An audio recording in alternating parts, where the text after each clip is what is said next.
certified Google partner with an A rating on the Better Business Bureau. We get you in front of the customer when they make their buying decision with top shelf search engine placement. Companies just like yours are why local SEO sites developed our all-in-one small business package. Call 800-456-5060 now for your free online business evaluation and ask about our local SEOsites.com guaranteed client commitment. We guarantee that your business will reach the front page of Google or you don't pay. So what do you have to lose? Sign up today and receive a free website for your business and front page guarantee. Call today at 800-456-5060. Call now, 800-456-5060. Here's a car question. How does rust get in to destroy your engine's fuel system? It's caused by water attracted by the ethanol that's in your gas tank right now. Ethanol is in nearly every gallon of retail gas. It attracts 50% more water than unleaded. And with water, that means corrosion can begin at any time. But you can protect your engine with the BG Ethanol Defender Service. BG cleans, dries, and protects the entire fuel system. And you can find this service at a shop near you at bgfindashop.com. Remember these two letters. BG.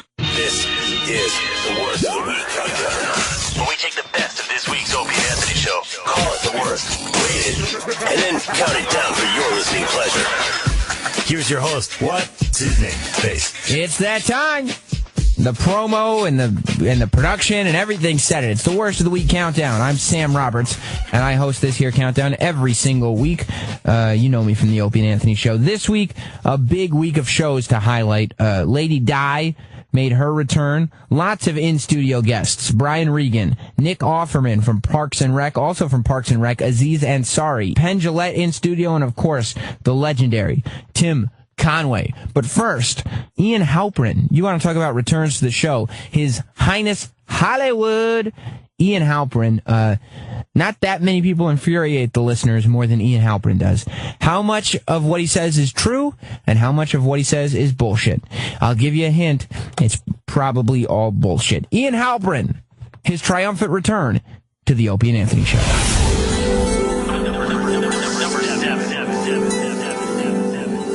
Just give us a little update. What have you been doing? What are you working on? In the last 2 years. You know, fill the audience in on where you've been. I've been working on my tennis game a lot. Oh, yeah? Playing a lot of tournaments. What do you mean you're playing a lot of pro tournaments? Tennis player. Yeah, We like to say tournaments in America, by the way. Tournaments. Tournaments. Look, I ain't going to Wimbledon, but tennis is a way of life for me. I play about 6 times a week. Wow. And, do you really? Yes, I do. Show me something. Hey, the big racket's below the waist, so I'm not going to show you that. Shit. Well, can't you do like some air tennis? Yeah, just no, I'm a lefty. show Let me tell you something. What? I'm a lefty. Like John Nadal McEnroe. would not be Nadal if he wasn't a lefty. Mac, who I know was on the show recently, wouldn't be Mac if he wasn't a lefty. We definitely have an advantage. You guys play tennis? Hell I do. It's a girl sport. Oh. So how's life, guys? What's going on? So it looks like I haven't missed a beat here in 2 years. I haven't seen you guys. We asked you what you're doing, and you said I told you you I'm play playing tennis. a lot of tennis. And he's got a bag of books. Xbox. Why do you got a bag of books? Because nobody reads the books that comes in here from your publicists who bring on the guests. Right. They're just sitting in the office, so I grabbed them all. They're collecting dust. Wait, I what'd love you to grab? read. What'd I you read grab? about 2-3 books a week. Show us what you grabbed. Make a quick pile in for you. We have Pierce Morgan, Right. who, all these guys seem to have a ghostwriter attached to these books. Yeah, you write your own stuff. Tom Sizemore. Yeah. Who's the best one? George St. Pierre, fellow Canadian. I heard he's a bit of a dick, actually. He's a nice guy. How was he on the show here, St. Pierre? I missed that day. He's mellow. He's fine. We have Ronda Rousey after him or before him. All right, and what else? This one, Cracked. Cracked magazine. There's a lot of funny stuff in here. Cracked Magazine. Yeah. They did a book. Now, Dr. J, I understand he's coming in. He's coming we need that back. book. Maybe Yeah. tomorrow, I think. Is it tomorrow? Now, I apparently, think so. he had a daughter. Or soon. When Play did tennis. Yeah, that's right. I know that. Fantastic. And supposedly she was pretty good. And they were estranged for years, and then he hooked up with her again, and he did the honorable thing and became a dad. Wait, when did this come yeah? in? We have to read this for tomorrow? When was the last time you read a book for one of the guests? Seriously. Jimmy reads I read them. You read them? Oh, yeah. Jimmy I'll does. read what I can. Wait, is like- that the Dr. J book an old book? Dude, what type of diet are you on? You look fantastic. Oh, my Look, what God. are you doing? He's I amazing. just been eating blueberries. This is Mr. Blueberry Face. What are you doing? The cold pressed Mustard. juice diet or No, something? just eating, Blueberry. going to the gym and eating butter in general. Yeah. Which gym do you go to in New York? Give them a plug. No, in my building, let's just say. But I go to a You- separate gym. Are you doing yoga or something No, too? not yoga. Just gym, cardio? Oh my a little God. cardio. I do usually 4 or 5 days in the gym with trainers a week. Because with all due respect, he looks in the best shape out of the three of you. All right. Especially Right. below the waist. You two look working, like you haven't been hitting the gym recently. I hit the gym, sir. You do? Fuck out of here. I'm an animal. Look at Anthony's guns. That's true. I'm an You're animal. already aggravating the listeners. I can't wait to go to the phones. Oh, yeah. Here But we hold go. have on. to What take other this one if I books? need You to got read the it. Dr. Paddle J? Your Own Canoe. How was this, dude? Nick Offerman was really cool. He's Yeah. the mustache guy from Parks and Rec. Yeah, Right. he got a mustache. It looked all crazy. Oh, Who's my been the God. best guest you've had on in the 2 years since I've been Ozzy gone? Osbourne. No. Has Jesse Ventura been back? You know No, what? he hasn't been back in a Because while. that was a classic. He hasn't. Jimmy and Jesse Ventura. He's one of the best we've had on I because would he's have to such go an with- asshole. I would have- Tyson. Yep. That was my answer, too. Mike Mike Tyson, Tyson right? was Oh, yeah? amazing. He's a nice guy. Although one of his appearances was mellow. He's done 3 now. He's done 2 amazing and 1 just kind of mellow. And the day he was mellow, his wife was in studio. Yeah. So there, I see what's going on there. But he was also, don't forget, still active in his addiction then, which he finally came out with. I can't wait to get his book and read it, Oh, man. that's right. Yes. I want to ask him about that. and What a recently, madman. Tim Conway was amazing. yeah. Tim fucking Conway. I thought he was staring at wood, Tim Conway. Is he still around? Oh, yeah, that's a good name. Hey, this is Timmy Woodstarer. He's I'm 80. looking at wood. He'll be 80 in December. And he was great on the show. And he's going to be on our podcast next week. By the way, I should mention this week it's Neil deGrasse, right? He was amazing. Neil dude. deGrasse Tyson. Another one. We figured out the fucking universe with this guy, and it's on our podcast that you could get today. So please go and do that. Today. The Opie and Anthony podcast comes out Today. every Wednesday, and that's what you got this week. All right? And then people are requesting Conway already, so it'll be on next Wednesday's podcast. Anyway, that's not important to Ian. Yeah, I heard the show got very big since I've been gone. So Well, Our show? yeah. I think we have a few more listeners. It depends who you talk to. I think we have a few more listeners. Yeah, some people In- think in we're the hizzy, complete as they say. failures, and others think we're actually that's moving true. the Now, from needle. what I hear, you guys have been making a lot of noise. And Word it on the seems- street? Yeah, definitely. Definitely. I Word think on you're the street. bigger and better than before. Right. And now the show's gone completely Well, what- downhill since I'm on. I was going to say, what's the difference? And one is that you haven't been here in a while. What about Sam over here? I mean, Young he looks Sam like he Roberts. needs. He looks like he just got circumcised or something. Well, that's This guy, probably- you know. Yeah, it looks like they cut He's a little white bit as a off ghost, his man. schmeckle. It's like he looks like Schmeckle. This Because guy. doesn't he red looks meat? like he looks like I'm at a funeral parlor and the corpse is semi-alive. Like, dude, when was the last time you took a vacation? That's probably the You're biggest change since you've been here. Our own Sam Roberts went from lowly, a little office boy, to now professional broadcaster. That's He's true. got shows on all these channels. Well, he works hard. He works hard, which, that kind of is the excuse for his So are you a lackluster millionaire? appearance. Do you have 7 figures in the bank? No, I'm getting there. That's good. He's married, has a lovely wife, 7. beautiful wife. You only have 7? I'm working at 5. 5's not bad. 5 figures. Yeah. Yeah. Not quite there yet. Ian, You think people. you'll ever be a superstar? Like Stern, like Opie and Anthony? I mean, Stern, Opie, and Anthony, they're synonymous. They're radio legends. Oh, yeah. You should be kissing their feet every fucking time you come into this studio. That's right. Your name ought to You're- be Tootsie Kisser.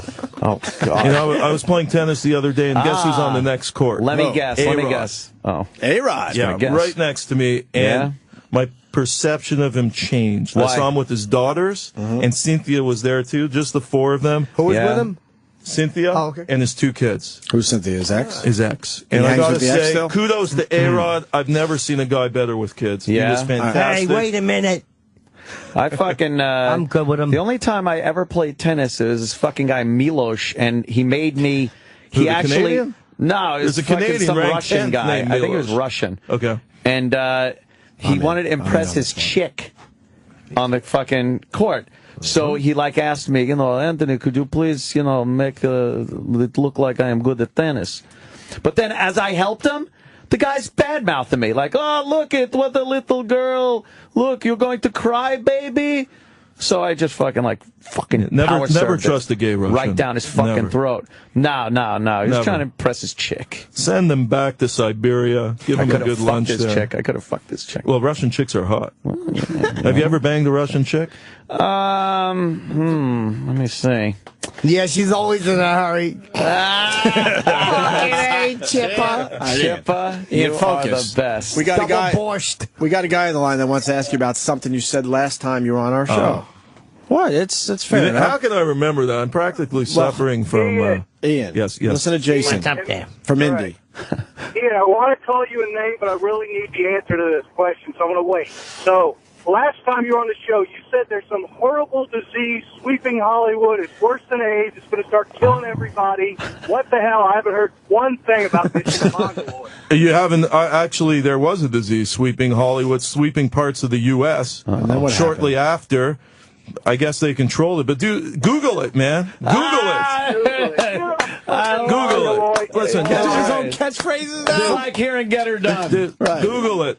How have you been? How have you been? You sound more sexually frustrated, more depressed.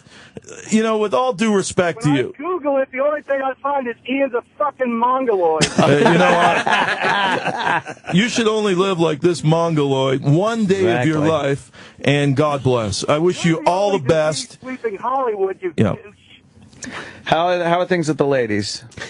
They're always I good. like hearing about your sexploits. Yeah. Well, no, there's no more sexploits. I'm practicing serial monogamy. You go gay? What happened? Sex with cereal? Chip. That is a good one, Home Chip. run, Chipperson. Whoa, he's got a girlfriend. You got a girlfriend? I have a girlfriend. Yeah, what's that about? How long? She's a lawyer, and you know, I'm very serious and just leading a low-key life. You know, that's... You're not uncovering anything these days? Yeah, I'm working on a TV show. It's called House Guest. Every week I stay with a different family. I just came back from England. I shot there. I stayed with a professional roller derby player. What's the word? Yourself her was husband, in there? Husband's a clinical psychologist, and by the end of my stay, they split. Wow, So, what happened? She was like, you can't fucking compete with His Highness. Well, I didn't bang her. Again, I'm practicing serial monogamy these days. Yes. But what are you dating, I like made them realize they weren't compatible. They weren't compatible. But tell me how the show goes down. You go live with them for how long? A week. I stay with them for a week. And then what do you do? A little cameras are all over the place. So you're going to work with the people. And I just infiltrate their zone. I try to make them self-disclose, realize their purpose in life. Yeah, what are you, like a fucking life coach in there? Yeah, you know, I'm like Anthony Robbins on steroids. This could be your first good idea. I like this one. Yeah, it's fun. It's fun. This is a good idea. Yeah. Very cool. And where do you sleep? I sleep in their house. Wait, Sam, what? Guest room. Sam. This says that it's shot in February 2012. What? Well, we've been shooting. No, we started shooting. Oh, shit. And we've been shooting 2 years. 2 years? So, 2 years. What fucking reality show? Their turnaround is like a week on reality shows. Well, we do a lot of shows. Oh, okay. Right? You want to get like fucking 8 seasons in the can before you roll out that first episode. No, we've been rolling out. All right. Okay. When it's going to hit TV so we can watch this? It won't hit TV. We're doing our own channel. Oh, I got And it's going to be pay as you go. What channel? His Highness YouTube? channel. No YouTube. His Highness My channel. own channel. My own channel. Well, what's your own channel? Interviews. When you want to promote your own channel? Sam, you don't... Well, I mean, because the only thing is because you shot in February 2012, and now that's almost we're pushing a year and 2 years, 9 months at least, right? Yeah, Close to 9 months. We're still shooting, still shooting, and it's going to be on your own channel, but you don't really want to promote it, even though we're big. I radio will promote stars. it when we're ready to roll out. We're not ready. Is there a possibility that you shot it in February 2012, and then things didn't really happen with it, and it's actually not going to happen? No. You know, when I do something, Roberts, unlike yourself, with all due respect, I do it to the max. I don't do anything second rate. I do it to the best I can and top notch. Our phones went out, and we need our phones for the. Oh my God! Phones are second rate. All right, they might be back. Yeah. You don't do anything second rate. No. What book you working on? Anything? Yeah, it's a book about hockey players, and it's called Dirty Play. Oh, cool. And I've interviewed several hundred people for this. And how do you interview several hundred people? We've been on for years and we haven't interviewed several hundred. Well, I have a... It's amazing. Whatever happened to your Lady Gaga project? That did well. That rolled out. That did very well. Sold all over the world. Could you look up the Lady Gaga project? Chasing Gaga. Okay, here's a Chasing Gaga watch party. Oh, it aired on the TV Guide channel. Okay. And is there like a trailer or a clip we could play? Yeah, play a clip. Yeah, of Chasing Gaga. I would like to see some of And that. now you're going with the hockey players. Hockey's big in Canada, my friend. I don't think I got to tell you. You would have been able to interview hundreds of people if you did it to the max. Good point.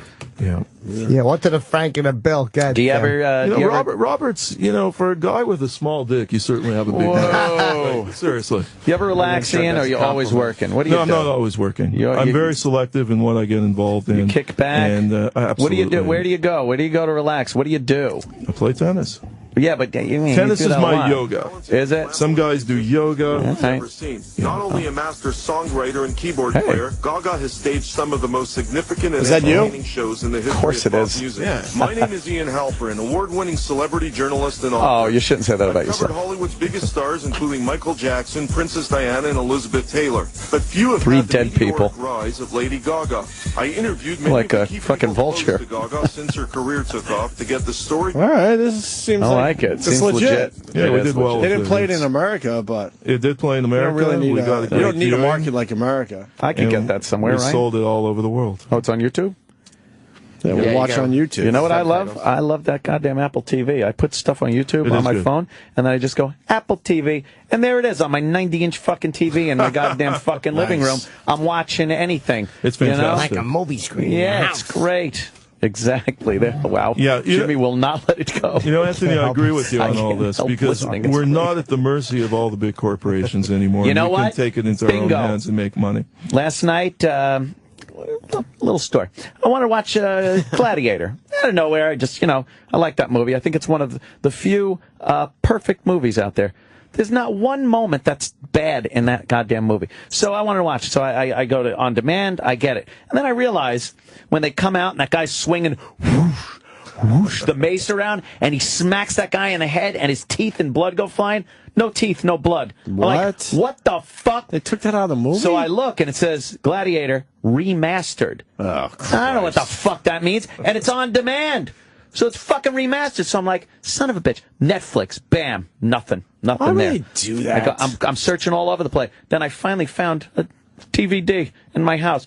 The moral of the story is, you don't have to put up with the man anymore. I don't have to. Wow, I don't know why they did that. And I noticed right away. I'm like, I remember that. It was right after the guy pisses his fucking pants, and the door opens, and the guy gets smacked in the head with the fucking mace.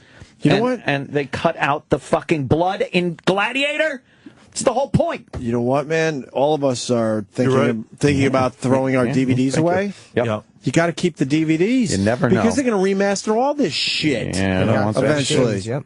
So keep your DVDs if you want to see the original version of the movie. And of course, I had three Thanks, Ian. I giant appreciate that. stacks of DVDs in the plastic cases. Right. Where do you think Gladiator was? The bottom of the last one I fucking checked. Always the case. I'm fucking tooling through. There's the Matrix. There's fucking Terminator. Right. There's Alien. I'm fucking flipping discs all over the place. I don't know why you... Little Beavis is batting them around the house. Like, knock it off. Here's my vocabulary, by the way, when I'm home alone. No, Beavis, no! Beavis, get down! Ow! Ow! No, Beavis! No, stop it! It's not as fun. I am yelling it's not as fun constantly anymore, huh? at my little cat. The terrible twos for your fucking kitten already. Right? Ian knows. Terrible twos, right, Ian? He does it. From 2 to 17, right? And he well, you know what? I think the first 4 years are tough because the kids are falling all over the place. You get all nervous. After muscular 4, dystrophy's a bitch. Cakewalk. Right. Put stuff in their milk, makes them tired. How was Montreal, Anthony? I know you were up in Montreal. I enjoyed. I heard you were a big hit there. You hosted a gala, and it was they loved a lot. It was so much fun, and the people up there were wonderful. Delightful. The city is great. Pot on the streets. It's clean. Yeah. There's no wherever you go. gibberish. No gibberish on the you're a street fan. corners. It's French and English. Big fan. I don't mean that. Speaking both languages, very proper. Not like fucking here, walk Did they down the treat street. you well? They like fucking gold. Please, thank yous. The bartenders were fucking courteous. Oh, appreciative. I loved it. And the I got to chicks? tell you. How were the chicks? Smoking hot, Ian Halperin. Smoking hot Canadian broads. They are. Love it. You're not going to get any complaints. So you're going to go out of back me. next summer? I would love to go back next summer. Yeah, you guys are big that. in Canada. I know we are. Huge. Love it. We know. That's why we went. I mean, I We're heard going to go people every year were now. beating down doors to get into the show. Yes. I have a lot of respect. This is a different Ian Halperin. Well, it's a little more it subdued. is. He's a taken little man. more subdued. I like the wild party guy who comes in Those here with days the are gone. broads. You know, Remember when you came in with those chicks? Remember the chicks that you rented for the day? Craigslist, you know.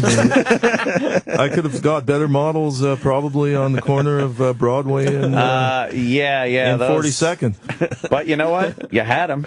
They were up here. They were here. Like, let me tell you something. A friend of mine went on Arsenio Hall 2 weeks ago. Okay. And some comedian brought her on. She was paid as a member of the audience to pop out. So, shit. So I, you know, they either stole from me or I stole from them. Wow.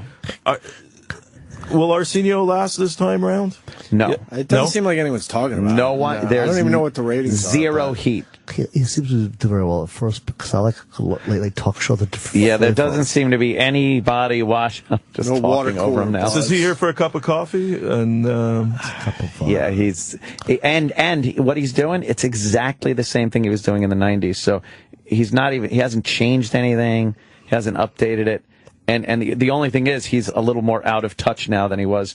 When he was a hip I don't know black anybody. guy. I honestly don't hear people talking about it. None. I don't know. He might be doing well in the ratings. I just don't know. I don't think he is. I watched Pete Holmes' new show. How was that? I liked it. Pete the Wad Holmes. Pete Holmes. Yeah. I liked it. yeah, I think that's a He's good after- follow-up to Conan. He's on after Yeah. Conan on TBS. I They think had he'll their do first well. show the other day.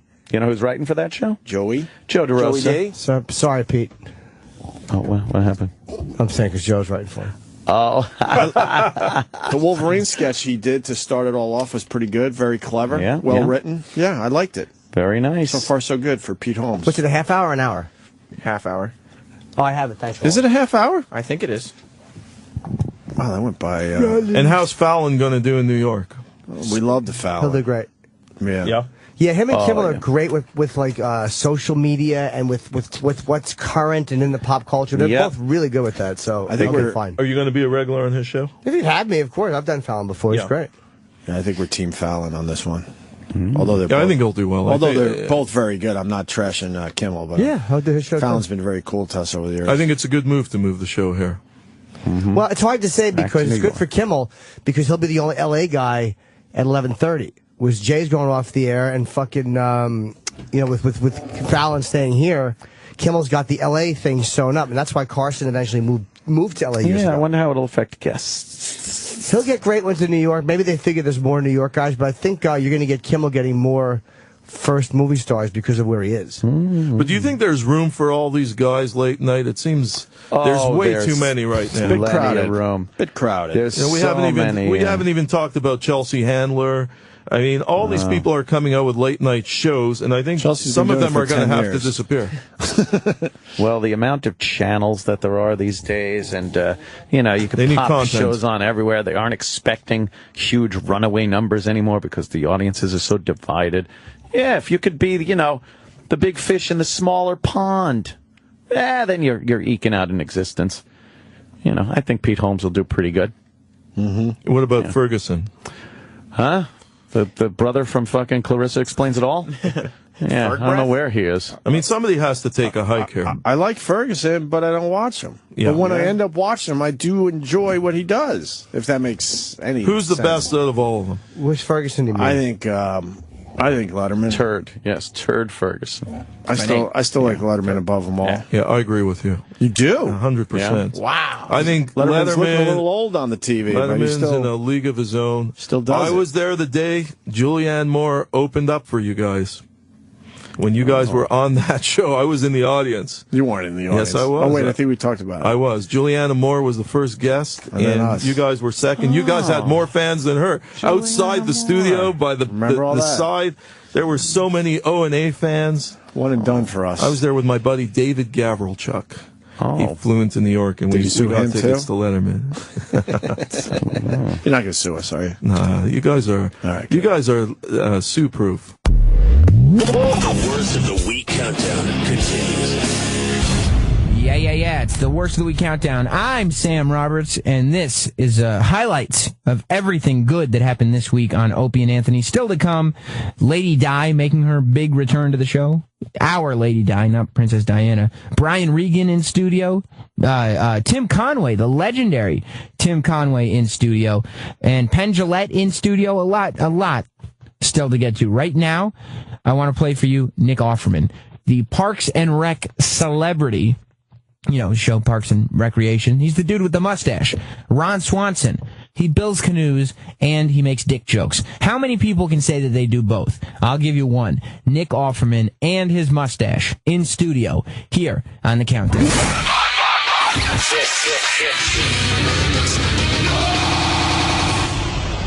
Number 6. Nick Offerman has a book. A very funny guy. Paddle Your Own Canoe. It's one man's fundamentals for delicious living. And what exactly is, because we've just got the book, what exactly is the push of it? Is it your life story or is it? Well, I've been touring a show as a humorist that details my 10 tips for prosperity. There are a number of things I want to say to the young people of our nation who I find to be insufferable often times. Just things like say please and thank you, put down your phone, carry a handkerchief, use intoxicants, for crying out loud. And some friends of mine began to say, I like your point of view in your show. It sounds like it's coming from your book. And I said, there's a whole bunch of stuff I didn't have time for in my stage show. So I pitched around a book. And so it's, it's entertaining. It's funny. It's a bunch of stories from my life about what a jackass I am and how I've managed to do okay despite that. There's some allusions to Parks and Rec and my character. There's a chapter on eating red meat or how to grow manly whiskers, things like that. Okay. Are you a Second City guy? No, I come from straight theater. I knew there's Amy. No such thing. quote unquote. Yeah, quote unquote. Forgive me, legit theater. All right, that's different, sir. Straight theater with two guys somewhere in the Midwest. There were 7 of us. But I knew them. I knew Amy Poehler in the early 90s in Chicago, but I was at Steppenwolf, and I had my own theater company called the Defiant Theater. And we were doing, Sam Shepard plays and Shakespeare. We'd do a Shakespeare play, but we'd do Hamlet, but Claudius would be like a cocaine king, and it would be full of Ice-T and NWA songs. So I come from theater, and then only in my 30s did I start working at the Upright Citizens Brigade, because I realized if you come from quote-unquote straight theater, people think you should be in drama. And they don't think you're funny because you didn't go to comedy school. Yeah. And so I said, well, I better go over to the comedy school and start smoking on the playground with those kids. Right on. Sam Shepard was his... I just, by the way, fucking went to open up a pen and click... The wrong way. I clicked the pointy end, and I feel like I've been shot. Hate that. Sam Shepard, did he do a play where he plays... where the woman's name is May... Oh, fuck. Something about May. There was a May. There was a woman named May. I'm only thinking because Something about May. Yeah, he masturbated onto his face. Oh yes, every month, but that one. No, it was. It was the worst thing I ever did. Was a scene in acting class from. I think it was a Sam Shepard play. Yeah. Oh, it was an. Why did they pick that one? I don't know. I was just me. I was terrible. What are the names of some of his plays? Oh, Buried Child, Fool for Love. It was Fool for Love. Michelle Pfeiffer did the movie, right? That sounds right. Okay, yeah. Oh, I did a scene out of Fool for Love. It was brutal. The only thing I know about Sam Shepard is he was in The Right Stuff. He certainly was. He's a great actor. He was a great actor in that. That was great. He was the Chuck Yeager character. He was. Yeah, he's in a great movie coming out. A buddy of mine wrote August Osage County. He plays a great role in that. It was a Pulitzer Prize winning play a few years ago here in town. He's what you call stoic. Yes. Yeah. What does that mean? With a granite visage. Yes, yes. Okay. All right. I got some words to look up when I get home. You see, old saddle face. Old saddle face, which is something I aspire to. I hope to be around that long. I gotta ask you about Parks and Rec. It's on hiatus. What's that about? Well, that's a bit of an embellishment by the muckrakers over at the Huffington Post. Oh, okay. Oh boy. And NBC, is trying to figure out who to put in the game and strategize how to get ahead here one of these days. And so they put us on the bench for like 2 weeks. Oh, okay. It's really it's something that they do all the time where they're like, you know what, let's try and up this show's numbers by putting the voice in front of it. Right. Thing. And so we just sat down for a minute, but all right, that's way different. Not going anywhere. It is, yeah. I think we're going to get to finish the season. Is that show completely scripted, or is it? Because Amy's a brilliant improver. I've seen her work, and she's one of the greatest I've ever seen. She's like a crazy comedy machine. You put a quarter in her, and she'll crank out a 7-part series. It's like harassment. It's unbelievable. The quarter in her. It's terrible. I kind of liked it. Right. A 50-cent piece, excuse me. Right. It is entirely scripted. Our writers, a room of writers led by Mike Schur, who comes from SNL and then The Office. They're brilliant. So we never need to make up a thing. But because we have people like Amy, we can shoot the incredible script and then say, okay, now what do you got? And then we screw around and find some other gold. And how much of that stuff makes the show? Probably, I'd say 3 or 4 moments a show, Right. You shoot a scene where it comes around to me and I have a punchline like, please don't touch my axe. And then on take 5 through 7, I'll say, please don't touch my firewood implement or whatever the BS is. And once in a while it's funny. With the others, quite frequently it's funny. And sometimes they keep it in the show. Nice. What is your play about, or your stage show? It's something I've often aspired to do, is play the guitar and entertain people where they let me finish.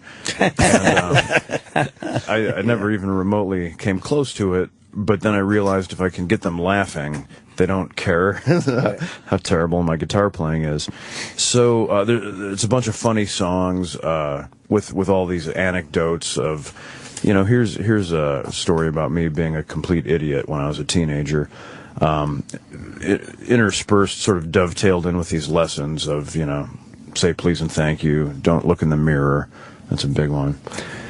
Don't look in the mirror. Avoid the mirror. Yeah, that's the key to a great self-image. Oh, okay. Yeah, because you'll kind of be down on all yourself. Of the channels, all the commercials keep telling me I should look like Keira Knightley, and I feel good about that inside, and I mince about the sidewalk, feeling beautiful.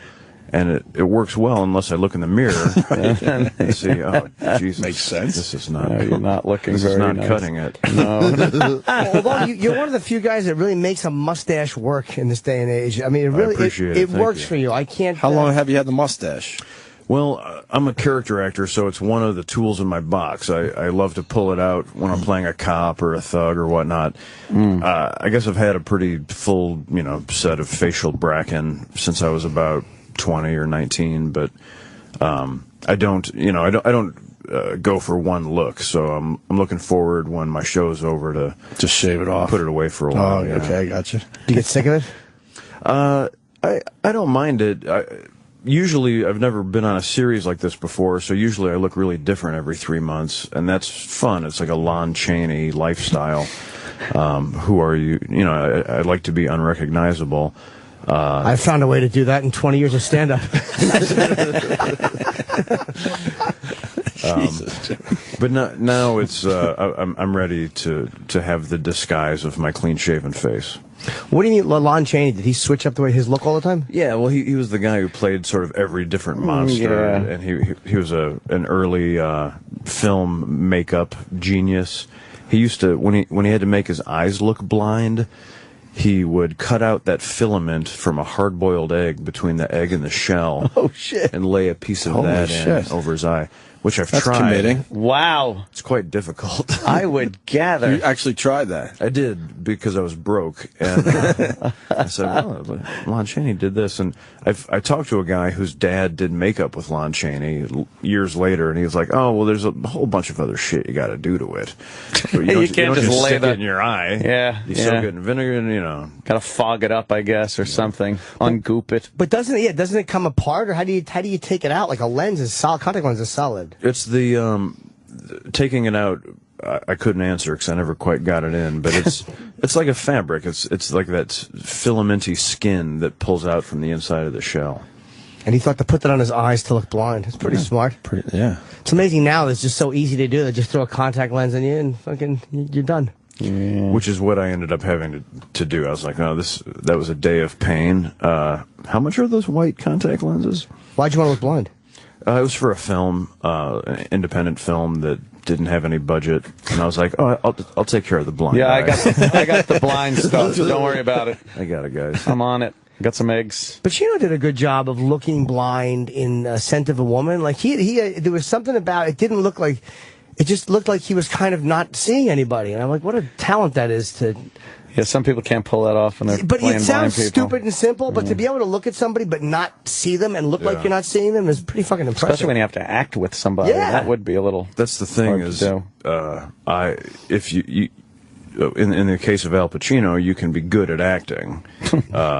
I unfortunately had to try and stick an egg in my face to pull it off. Yeah, it's a little different. Yeah. Is it hard to go from because this format of Parks and Rec is, again, it's a different feel. It feels like a documentary style comedy, and then to kind of go back to straight comedy after that, or what's more traditional, probably isn't as fun. It's different. I mean, I come from the stage, and my wife and I did a play this year, which we're actually bringing to New York next year, called Annapurna, which is it's really a lot of fun. It's a comedy, but then it gets really dramatic. It's a really great piece of writing, and that's our first love. And I guess in the theater, you do what's ever in the season. So maybe you're doing like The Death of a Salesman, and then you turn around and do some wacky, you can go do the Book of Mormon or something. And so it's kind of fun to switch up disciplines. We do get spoiled on my show because of the documentary style and everything's handheld. We don't have a lot of marks like you do in a film, and you can basically be sloppier and lazier. And so then you go back and work on a film, and they're like, no, Nick, we need you to please do the same thing every time. And you're like, oh, yeah, I forgot. They let me do whatever I want over at our hilarious Chuckle Fest. Yeah, but it's got to be nice just to fucking It's got to be freeing. Yeah, being on the mark sucks. It is many scenes. Like, if we were shooting this right now, they'd be shooting through the windows, so there'd be no cameras in here. And so you become much more relaxed and natural, and I never do this unless I'm relaxed. The worst, though, is when you think you're doing it right, and they're like, all right, we got to stop because you're in the wrong place. Oh, no. Fuck. What do you think? Like, oh, man, I'm brilliant here. This is great. One of my best performances. This is the one. Yeah, that ain't going to work. It's like, oh, I have no sense. I have no sense of what works or doesn't work. Do you get scared when you act at all? I get nervous. I don't. My first gig was as an altar boy at the Catholic Church in my hometown, which I believe is on page 29. And that was when I learned, I started, you have these glass containers called cruets. One has water and one has wine, and the priest mixes them as part of the ceremony, and he somehow magically turns it into the blood of Jesus, and then he drinks it. And invariably, I served under several priests, and they all really humorously, it's like a Mel Brooks scene, take the wine and then go glug, glug, glug, glug, glug, glug, glug, there you go, and then take the water and go bloop. And they're like, all right, that's an equal mixture. That's all you need. And I started reviewing the wine with facial expressions for the crowd. So I'd be standing there and I'd take a whiff of the wine and kind of shake my head and make a frowny face. Or sometimes I'd say, pleasing bouquet, tinged with just a hint of regret. And my dad took me aside and was like, this is not the place to entertain the audience. This is the congregation. But I said, oh, okay, then I guess I need to find a place where people enjoy my mugging. More than church, yeah. Yeah. No issues at church? Yeah, I know. As soon as you hear altar boy, you gotta ask. Amazing. You automatically think it's... No, it's true. I escaped unscathed. We had a good bunch of guys, but it was always really scary to hear all the stories. I never hear any stories from anybody in real life, so I'm assuming a lot of people are lying. That's what I assume. It's like, anything happen to you? No, we had a great day. And meanwhile, like, as he's saying that, in his head is just this horror movie is playing. House of Horrors. Yes, like House of Horrors. Go back to the House of Horrors playing in his mind. I'm perfectly well adjusted. I love my Cub Scouts. Are you? Are you willing to take a lie detector test? We gotta, Yeah, nothing happened. The fact that I wake up screaming every night has nothing to do with that. Right. A lot of people get night terrors. A lot of people finger their dogs. Leave me alone. It could happen. You a married man, are you? I am. I'm happily married. I've been with my wife for 14 years. The great Megan Mullally. Did you say wife of 14 years? Yes, we've been together for 14. We just had our 10th anniversary. Oh. I was dating for 4. Yeah. I was making an underage girl joke. Oh, I didn't catch that. My wife of 14 years. Just didn't really go over. She's terrific. Yeah. You put a quarter in her. That quarter is very handy with women. And she's in theater with you. Great. I assume, yeah. She's done Broadway shows. She was in Mel Brooks' Young Frankenstein, which is one of the greatest things I've ever seen. Who was she in that? The Madeline Kahn part, Elizabeth. Madeline Kahn part. I thought he meant in the movie. Yeah. No, the musical. They did a Broadway musical, yeah. I was going to go, I was going to say, wow, you're older. You were married to Madeline Kahn? What happened? Yeah, it didn't work out. And she does a little Parks and Rec, a little bit. She does, yeah. She works on my show. She does. As your ex? She does all kinds of stuff. She has an amazing new band called Nancy and Beth. We were just analyzing it last night because it's they do old-fashioned, like, kick-ass blues and rock songs that are a little more obscure, but they add the production value of, like, a Beyonce show. So she and her friend Stephanie Hunt, they do all this super sexy, intense choreography. Well, it's like an old Tina Turner kind of show. And it's just something nobody does anymore. Right. Like, we've all become so lazy that we sit on a stool and play a mandolin and let me sing to you about coffee. You appreciate me. But yeah, they're called Nancy and Beth. They're super a lot of fun. And I guest for them a lot. I perform a couple different rap songs for them. Really? We do Hits from the Bong and Smell Yo Dick by Risque. So there's some mirth. That one. Is that a real song? Some mirth in the show. Oh, that's a real song. It is. Smell Yo Dick. It's incredible. Yeah. I've heard it before. Yeah. Sure. Yeah, Sam's played it. What do you think of the passing of Lou Reed? Everyone's talking about Lou Reed today. Well, I doffed my cap. I mean, I'm also a really big fan of a very close friend of his, Laurie Anderson. And you're a big fan. Oh God, yeah. Hold on, okay. She was a weirdo. Hold on, though. Is a weirdo. We started our show because they married in 2008. I did not know that, and then we played "Oh Superman" because that's the only thing we know. Mm-hmm. Why are you a big fan? We don't get it. She's a performance artist, obviously. She is, yeah. But explain Laurie Anderson to us. Well, to me, I mean, she's off the charts smart, and so I feel daunted trying to like explain Stephen Hawking to me. Yeah. But she. But what makes her so brilliant? Well, you put a quarter in her. She is a storyteller who takes her stories and performs them in a really innovative way. She also plays the violin. So I used to see her live in the 80s and 90s, and she just puts on really trippy, cool shows using sound and visual. And so they're like these little theater pieces, just rife with great ideas. So she's a progressive thinker. You know, she does an amazing job of making fun of society. I mean, in Oh Superman, there's that bit about, hello, this is your mom. And she takes sort of hilarious human dogma and points it back up to us to make us laugh at ourselves. But her shows were the greatest. I mean, if you like Pink Floyd The Wall or any kind of like intense visual kick-ass rock show, it was a sort of like that at a library. I'm a huge fan of hers, and that made I love Lou Reed as well. And then when they hooked up, I was like, fantastic. Wow. There you go. Please run our country. We got our answer finally. Yeah, that's how we started the show. I don't know. I'm still too shallow to appreciate it. Yeah, it's not for everyone. I'm sure. You know what sounds good to me?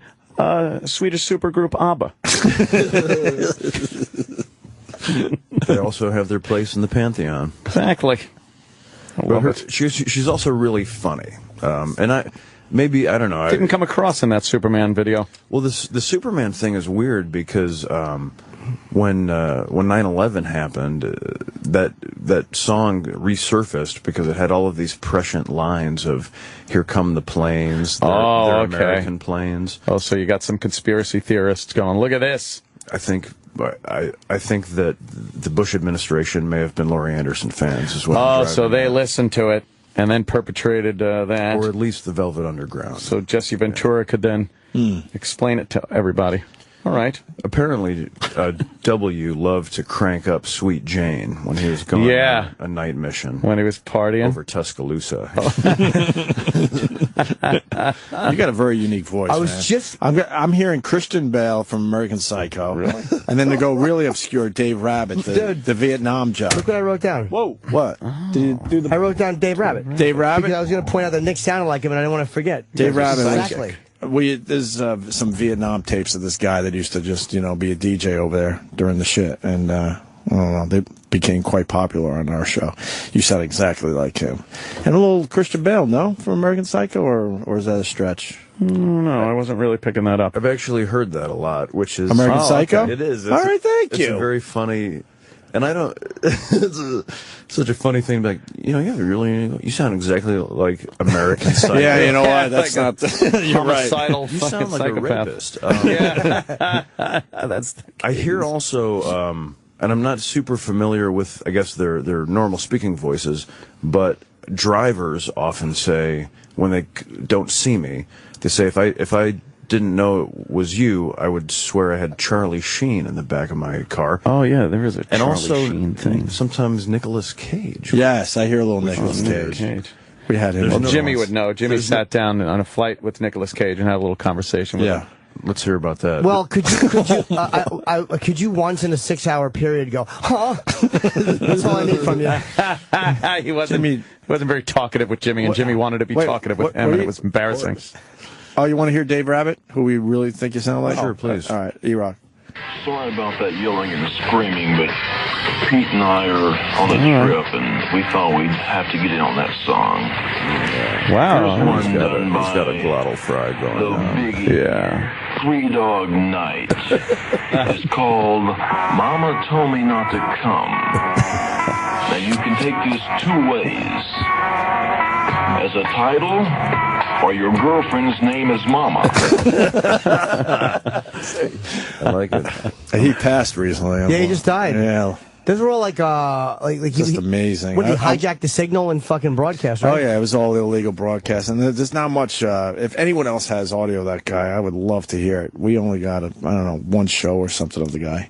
There's definitely something that he had a little more of that gritty, grainy, gravelly thing. He had that good Vietnam shit. Yeah, it does. It sounds like he's talking while he's still holding in a hit. That's some good fucking. Well, that's what those guys shit. would do, though. They would do the hit and then just start talking without. Just exhale as they went. Yeah.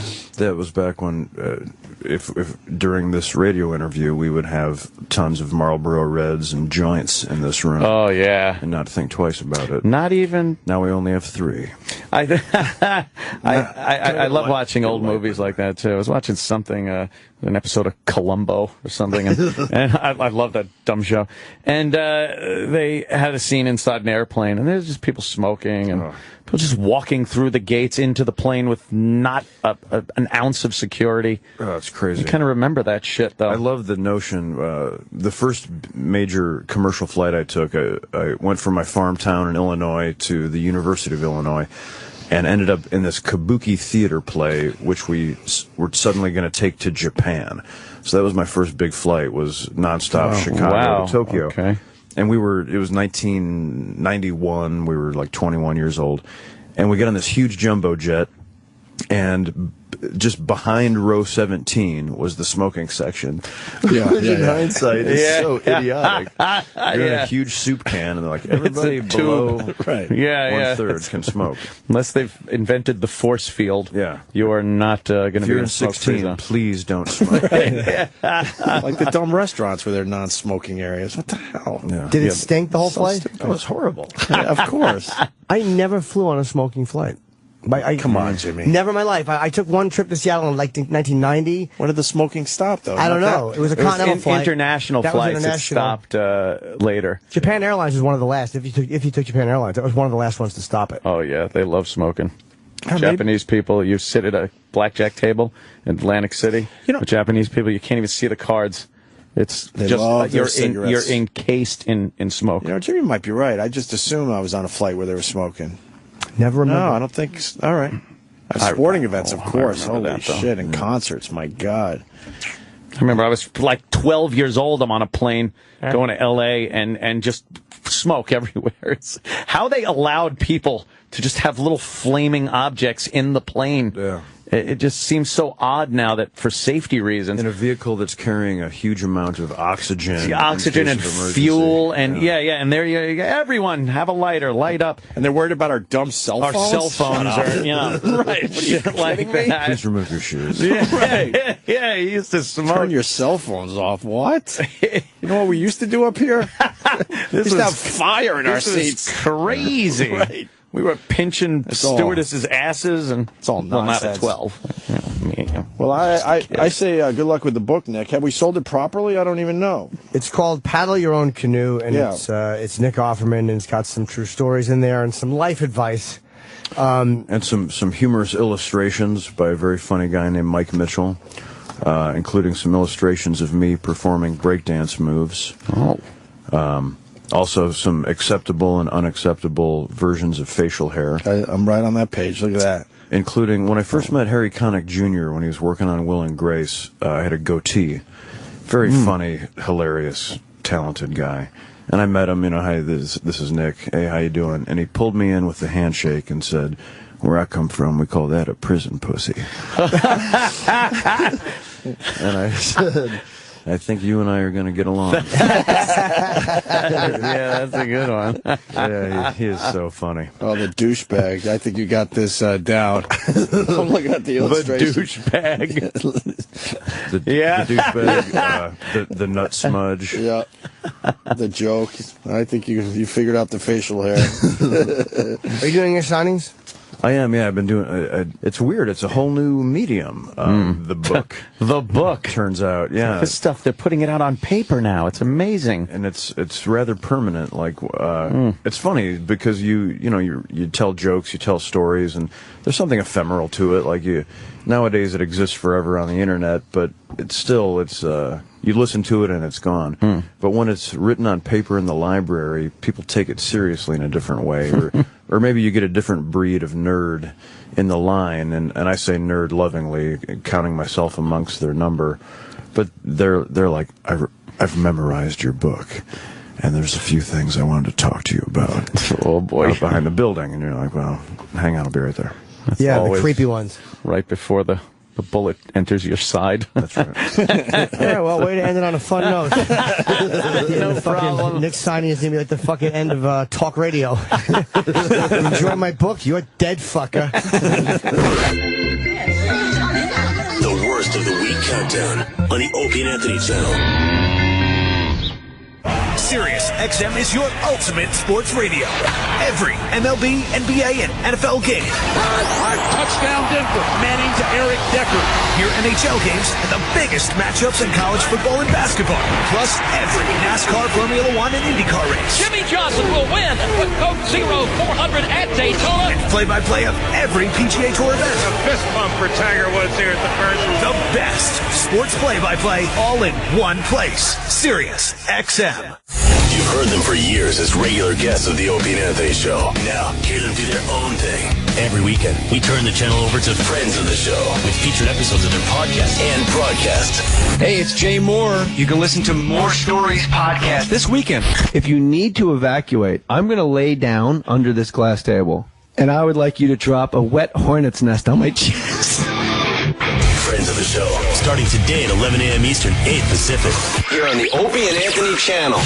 Important announcement for Americans with Medicare. With enrollment period open, now is the time to choose a Medicare plan. You can spend hours doing your own research, or you can make a single call to Health Markets. We offer thousands of Medicare plans nationwide from well-known companies and can help you find the right plan at a price you can afford. Best of all, our service is at no cost to you. In the last 3 years, Health Markets Insurance Agency has helped Americans enroll in more than 1 million insurance policies. Let Health Markets help you too. The right Medicare plan is key to having the right health care you want. With the Medicare enrollment deadline fast approaching, time is running out. You only have until December 7th, so call now. 800-283-9214. 800-283-9214. That's 800-283-9214. There's no cost or obligation. 800-283-9214. Health Markets Insurance Agency is a DBA or assumed name of InSphere Insurance Solutions Incorporated, which is a licensed insurance agency in all 50 states and D.C. Not all agents are licensed to sell all products. Service availability varies by state. Okay, here we go. You've probably tried Hulu.com. Now, with Hulu Plus, you can watch your favorite shows anytime, anywhere. Say what? Hulu Plus lets you watch thousands of hit TV shows and acclaimed movies on your television or on the go with your smartphone or tablet. Can't get enough of it. With Hulu Plus,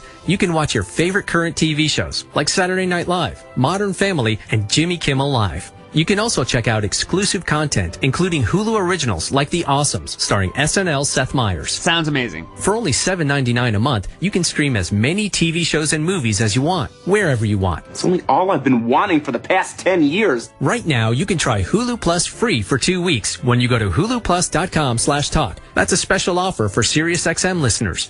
Don't forget to use huluplus.com/talk so you get the extended free trial, and they know we sent you. I think the choice is obvious. One final time, go to huluplus.com/talk to start your free trial now. Let's do this. We'll make your computer compute and your cell phone ring. Put the pep in the step of your favorite things. When your camera won't flash and your mower won't mow. When your doodads don't do and your gizmos don't go. Bring it in and we'll bring it to life. Make your hedge trimmers trim. Put the carve in your knife. We'll put the charge in your charger. The jet in your ski. We'll make it work. It's our job, you see. Interstate All Battery Center. Bring it in and we'll bring it to life. Visit interstatebatteries.com/stores to find a location near you. Here's a car question. How does rust get in to destroy your engine's fuel system? It's caused by water, attracted by the ethanol that's in your gas tank right now. Ethanol is in nearly every gallon of retail gas. It attracts 50% more water than unleaded. And with water, that means corrosion can begin at any time. But you can protect your engine with the BG Ethanol Defender Service. BG cleans, dries, and protects the entire fuel system. And you can find this service at a shop near you at bgfindashop.com. Remember these 2 letters. BG. I need a data backup solution for my business to replace my current tape backup device. Do you want to spend a lot of money? No. Do you want to store and pay for replicated data? No. How about a solution that's difficult to install and use? No. Offshore automated phone tree support okay? No. Then yes, we can help. Barracuda Backup. End-to-end protection for physical and virtual servers, including data deduplication to significantly reduce storage requirements, and replicated cloud storage for assured recovery, and live humans to answer your calls. Try Barracuda Backup free. Go to barracuda.com/yes. The worst of the week countdown continues. Oh, yes, it is. And we are counting down the very worst, meaning best bits that happened this week on the Opie and Anthony Show. I'm Sam Roberts. You know me from the Opie and Anthony Show and after Opie and Anthony Live. I've got my own show, The Sam Roberts Show, which airs Sunday here on the Opie and Anthony channel at 4 p.m. Eastern. Jessica Lange from American Horror Story. And, I mean, she's a legend. She's been in a ton of shit. Cape Fear, you name it, she's been in it. Jessica Lange is on my show, The Sam Roberts Show. It's Sunday, 4 p.m. Eastern, here on the Opie and Anthony channel. Still to come today on the countdown, we're going to have Tim Conway in studio, the return of Lady Di, Penn Jillette in studio, Brian Regan in studio. But right now, I want to get to the coverage of current events, the passing of Lou Reed. Lou Reed died this week, or last week. I don't know. We covered it this week on the Opie and Anthony Show. Lou Reed passed away, and the music world mourned, and it was all over the morning news, and O&A, they don't really get Lou Reed. They don't really understand what the big deal is. So we tried to figure it out. We got Black Earl an old-time friend of the show, to try to break it down for us. Maybe not as intelligently as he could have, but still, he made a try. It's Black Earl covering the death of Lou Reed here on the Worst of the Week Countdown.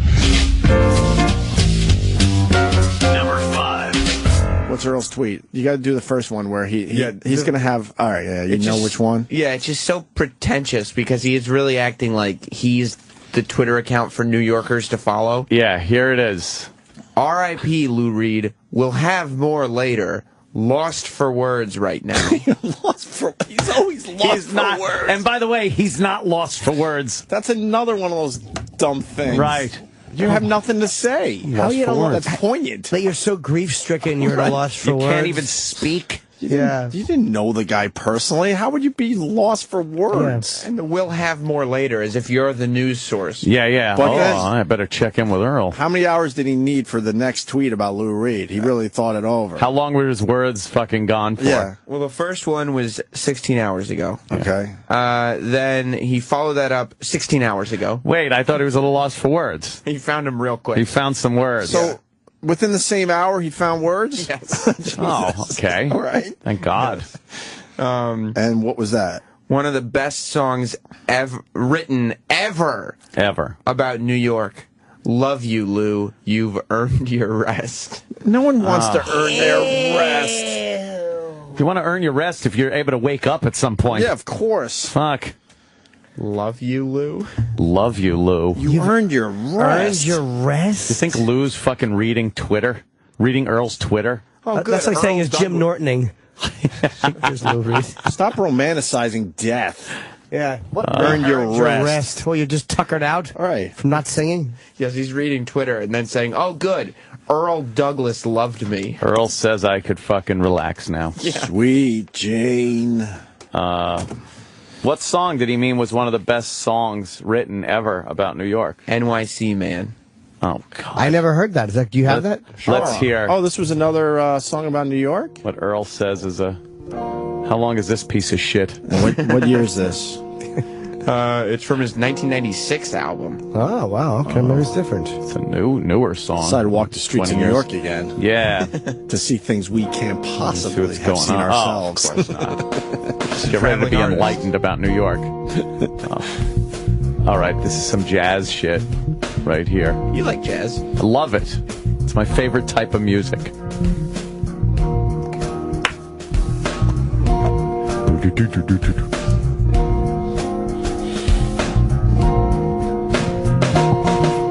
can only lead to trouble if you break my heart. Accidentally crush it on the Ides of March. I prefer you were straightforward. You don't have to go through all of that. I'm a New York City man, baby, and say go and that is that. New York City man, you just say go and that is that. I'm a New York City man, you just say go and that is that. You just say go and that is that. Earl's an idiot! Complicated. To make up a lie that you'd have to remember and really why. I wouldn't want to be around you if you didn't want to have me around. I'm an M-A-N-N man. You blink your eyes and I'll be gone. M-A-N-N man. You blink your eyes, honey, and I'll be gone. How does Earl say this is the best song about New York that was ever written ever? It's not. Yeah, New York State of Mind, Billy Joel. New York, New York. New York! Come on! There's plenty of New York songs that... This isn't even the top million. You know ain't in a mood if he's preferring a Jay-Z song to this. It's not Jay-Z's version I like. Oh. This is not the best song about New York Keys ever. as she's singing. This isn't even close! Oh, look, he's all over the TV. We got Black Earl on the line. Our old Earl. pal. What's up, Earl? Hey guys, how are you doing? Well, we're all mourning the passing of Lou Reed. The untimely passing. The untimely passing of Lou Reed, and I know you were a big Lou Reed fan. Could tell by the Twitter. Yep. Yeah, love the guy. Love. What do you like? What do you like about him? Just really, he was just street. He was street to the core, man. Yeah, man. True that. How is he street? I don't know what that means. He was like part of the New York City fabric, right, Earl? Oh. No, yeah. He was New York. Uh-huh. When you think New York, you think Lou Reed. Well, he's also, he brought a real sense of realism to the music. To be quite Absolutely. Explain that further. The music was real. I mean, think about it. Before Lou Reed, you didn't have really deep songs about drugs, about. Yeah, Rolling Stones weren't into that at all. Yeah, dead neither. So, but you liked his, you liked lyrically what he did. He really delved into that drug culture like no one else. Yeah. Is that what you're saying? Yeah. Earl? Oh, guys? No, you were breaking up for a second. See, that's one of the things he does. I have a million phone calls where Earl goes, you're breaking up. Nothing changes. Earl. It's been years. He really tackled the drug culture in his songs. I said, explain that further, please. Thanks. Yeah, think about a song like Heroin. Think about a song like Waiting for the Man. Thinking about, just trying to think something else off the top of my head. Well, we're thinking about it. Well, even Walk on the Wild Side obviously was very. Yeah. I never heard that. There was some drug action in that song as well. And what about New York Man? Oh, New York City Man. I think it's New York City Man. Written about New York. Why is it the best song written about New York in your words? A lot of New York songs out there. Yep.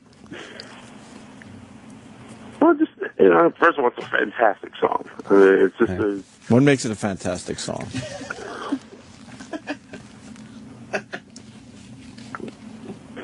Earl, what makes it a fantastic song? You can't just say it's a fantastic song. What makes it a fantastic song?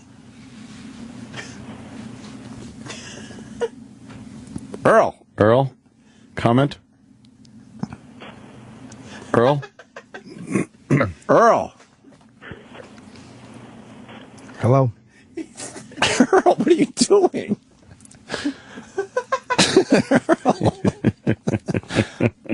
Earl, we know you're still there. What's going on? Earl, hello.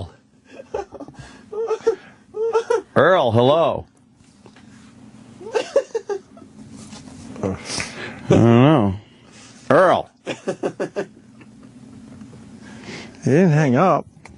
Maybe someone sprayed some Febreze and he passed out like those sheep. Earl. The sleeping sheep. Can we call Earl? Remember he used to just pass out? Yes. Earl. Can we call Earl back? And now he hangs up. He's at a loss for words. He is at a loss for words. It's always the second question that always has gotten him. Throws him. That's why I was laughing so much, because you go, okay, you like Lou Reed? Yes. Well, what song? Well, I mean, even Take a Walk on the Wild Side. Well, why? You're breaking up. He's great. He reiterates the same thing he said in his Twitter. Yeah, it's the best. It's the best song. Here comes Earl. All right. Make him believe that he couldn't hear us. Yeah. Earl. Early. Yo.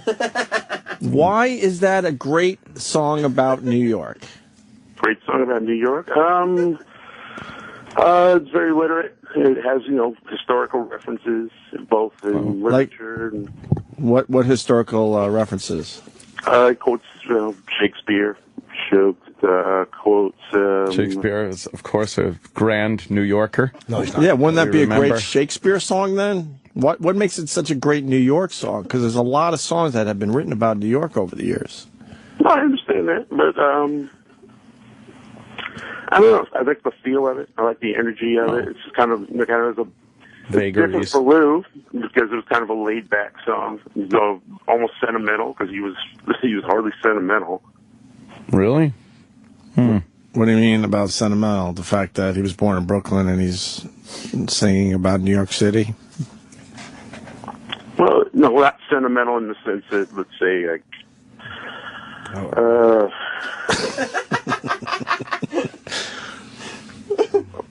Earl, your Twitter said you were a huge Lou Reed fan. Yes, I'm a huge Lou Reed. Yes, I went to bed 2.5 hours ago, so I'm not as sharp as I am right now. Up, just reflecting. Little self-reflection. Still a little too emotional right now. Lost for words. Lost for words. The old lost for words. Yeah, well, it's Lou Reed, for God's sake. Must be great to live your life with that moniker. I'm not a loss for words. Yeah, lost for words. What, you going to be on with Ronnie today? Talk a little about Lou? Yeah, I hope so. I'd like to hear that. Yeah. Yeah, I mean, I know he's very upset about it. Oh, have you spoken to him? Not yet, no. So how do you know he's very upset about it? He's as big a fan as I was. Well, and you're a huge... I find that hard to believe. And you're a huge fan. He doesn't know at all. Big Lou Reed fan on the phone. Earl Douglas. I got one, because this is one thing we discussed earlier we don't understand. Like, a lot of people say that Lou Reed was very influential in their careers. Why is that? Go. Well, influential in the sense that, he brought an avant-garde sense to the music. He brought realism to lyrics.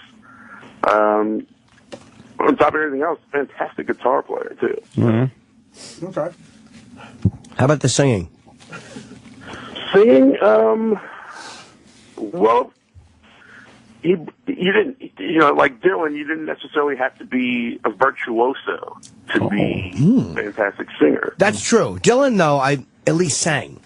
Dylan did do a lot of singing. Lou Reed kind of sings. Yeah, he kind of... More talks. It was like more talking, but it was also... Like what we're doing right now could be a Lou Reed song. Right. Wow. Very good, Jimmy. He just brought this kind of... It wasn't quite spoken word, but it was also very rock and roll in the sense that, he kept it simple. It was always two guitars, bass, drums, not a lot of chord changes. But the thing is, now, Earl, I've heard Lou Reed, everyone's talking about him today, God bless, but I've heard Lou Reed described as like the godfather of punk. Right. Of punk. I don't really, if I listen to any of his songs, even the live versions, I'm not hearing much punk-sounding music there. How is that title given to him? Well, he sang about trannies, so that's kind of punkish. Well... No one else was singing about trannies, right? I'm not feeling like, when you listen to something like the Dead Kennedys, things like that, even the Clash, Maybe it wasn't the punk sound. Maybe it was the... Well, Earl, why don't you explain? Well, listen to an album like Rock and Roll Animals. Sure. Sex Pistols. All of the Velvet Underground classics. But we were listening to some of that. We were actually listening to Sweet Jane off of that album. And though I found the music very interesting and very... good and melodic. Again, not much punk sound there. Well, I don't know if it was punk in sound as much as punk in attitude, volume. It is, but keeping it simple, loud. Yeah, but punk wasn't known to keep it really simple. No, I kind of like, when you're getting a brick, punk, right, thrown at you. I'm thinking, I don't know if that's simple. Fucking safety pins through the cheeks. Yeah, I don't know if that's keeping it simple. Fucking Sex Pistols. Again, you're talking attitude. I mean, as far as musical approach, right? Most punk bands, probably some of the first songs they learned were Velvet Underground songs, so they're very basic to learn. They were, they were basically one or two chords. What's a big Velvet Underground song, Earl? Obviously, Sweet Jane, White Light, White Heat, Waiting for the Man, Femme Fatale, Venus and Furs, right? Pale Blue Eyes. Earl, you're doing Lou Reed proud today. There's one other thing. People are talking today about how he, didn't give a crap about commercial success. You want to discuss that a little bit with comment, Earl? A little bit today. Well, he didn't necessarily adhere to trends. He didn't have to. There wasn't no dance remixes. There weren't any Lou Reed disco songs. There weren't any Lou Reed bubblegum pop. He kind of followed his own path. That sort of trailblazer does, plays his own path. Unless he's selling Honda scooters. Uh-oh. Oh, no. Yeah, but you know what, though? At the time, even that was it was lewd. Because lewd didn't necessarily... Uh-oh. There he is. Lending his... This is the epitome of selling out, by the way. This is punk right here. Using your... It's like a dance remix a little bit. Using your hit song to sell some corporate project. Man. Look fine. Hey, don't settle for walking. Oh, he's sitting on a scooter. Hey, don't settle for walking. There's the guy that didn't want commercial or didn't care about commercial success. But used my hit song to sell Honda scooters. A couple of bucks. They probably offered him a lot of money right there. Right. You know? But, yeah, as soon as he saw how much he was going to make, he gave a shit. All those fucking punk principles go out the fucking window. Blaze that trail on a Honda scooter. Right. Why did he tell the man to go fuck himself, Earl? Hey, but look at it this way: Johnny Rotten sold butter. How many commercials are the Clash songs in? I don't particularly mind when music is used in a commercial. Oh, I don't mind either. I think it's a silly thing that people put on artists. Well, there was a time use your music for commercial. There was a time it was very taboo. Yeah, they didn't do it. Right. Yeah, not so much anymore. Right? That's true. Especially since music's being stolen now so much online and all that shit. It's like, hey, man, if these guys are going to make fucking a couple of million, let them make it. You get a nice payday. Yeah. Well, Earl, your reflections on Lou Reed have been terrific today. I'm hearing from people here. Let's see. Can Earl and Sal get a show together? Just call it hipster bullshit. What the hell's that about? It's not my opinion, Earl. Not mine either. It's obviously a horrible person. I love Earl. I think you filled in the blanks perfectly today because we're not big Lou Reed fans here. So now we needed an education. Now we have a little more knowledge on the whole thing. A little education. Earl. I love Earl. Earl rules. I like throwing the ball around with Earl. Just tossing it around with Earl. Just tossing it around. On the phones. All right, Earl. Good Take stuff care, today, Earl. buddy. Love you, miss you. Call up Ronnie later. I want to hear that exchange. Yes. All right. Ronnie will be all about Lou Reed today. Yeah. In a very brilliant way, I'm sure. In a serious way. Yes. Fucking. All right, Earl. Thank you. He doesn't even like Ron's a bandwagon Lou Reed fan. I think so, yeah. Yeah. He never listened to the songs like the Colored Girl song I like. The Colored Girl song. Sam, you want to break down the Black Earl phone call? He must do so terribly on job interviews. You think he's really bad? He has a lot of tells. He knows he could use the phone as an excuse one time. He also knows if he repeats the question being asked, that it buys him more time. Buys him that where he much more hopes something pops in his brain. Right. Because you go, what makes you, do you think you'd be a good candidate for this job? Yes, I do. Why do you think that? Why do I think that?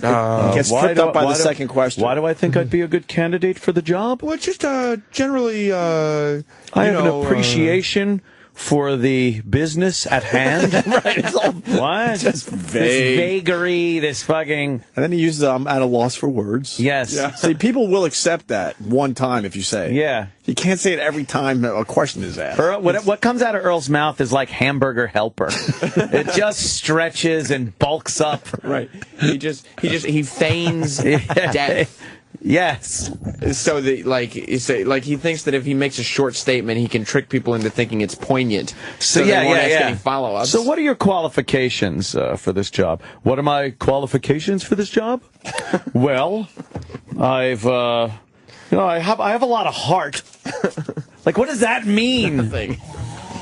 I have a lot of passion for the business. So what's that? You're breaking up, Earl. I'm sitting right in front of you. I'm sitting right in front. I'm not on phone. And then he completely panicked. See, unfortunately, you guys at home didn't see this, but when he was silent for it seemed like about a minute. I heard him. He was in the background. The phone didn't hang up yet. No. And then he doesn't even acknowledge when we call him back that he had a problem with the phone. No. Not only because he panicked and didn't know what to do, and then finally hung up on himself. Not only does he not acknowledge it, but then you call him back and you go, Earl, and he goes, "What's up, guys?" It's like, hey, I'm back. Right. Nothing ever Hopefully happened. you don't remember that I was just talking to you guys. Right. First time this morning, huh? Yeah, how you doing? So, all right. More of the Opie Anthony Worst of the Week countdown next. An incredible journey from a multi-dimensional originator. And now a new SiriusXM channel. David Bowie. Put on your red shoes and dance the blues. Changes. Conceiving and dictating trends. Because it is, after all, about the music. Then and now. SiriusXM's exclusive David Bowie channel. It's on now for a limited time. Channel 111 and on the SiriusXM app. Attention business owners. Are you sitting there right now worrying about payroll this Friday? Will your customers' payments come in time to cover that payroll? Are you wondering, are my customers having cash flow issues? Are they going to file bankruptcy and we don't get paid? If you're asking yourself these questions, then you should be asking yourself, why are we not calling AmeriFactors? Hi, I'm Kevin Goen, president of AmeriFactors. At AmeriFactors, we will advance you the cash you need on the day you generate your invoices for the goods or services that you provide, and we wait to get paid. Also with AmeriFactors, if your customers can't or won't pay, then you don't have to pay us back. We take the loss, not you. So if you want to stop worrying about your money and your customers, and you want to grow your business, call AmeriFactors at 800-884-3863. That's AmeriFactors, 800-884-3863. Or AmeriFactors.com for approval and funding within 24 hours. Gazelle.com presents questions about Gazelle.com. Yeah, I just sold my old iPhone to Gazelle.com and got $150 for it. Man, was that easy, right? I mean, so are you sure I can do anything with that money? Anything you want. Could I, buy a new pair of shades? Sure, get two. Skinny jeans? I'm wearing some right now. Vintage cherry red convertible? Floor mats? Definitely. Want the new iPhone? Gazelle will give you cash for your used phone. Go to Gazelle.com today. If you are looking for the ultimate performance work glove, look to Mechanics Wear. Our exclusive material 4X original glove lasts 4 times longer than any other glove and offers higher abrasion and puncture resistance than leather. They'll protect your hands and allow you to work faster, safer, and cleaner, all while having more power and control. They're machine washable and perfect for any home, toolbox, or garage. Mechanics Wear gloves, the tool that fits like a glove. Available at Advance Auto Parts, Pep Boys, and AutoZone stores nationwide.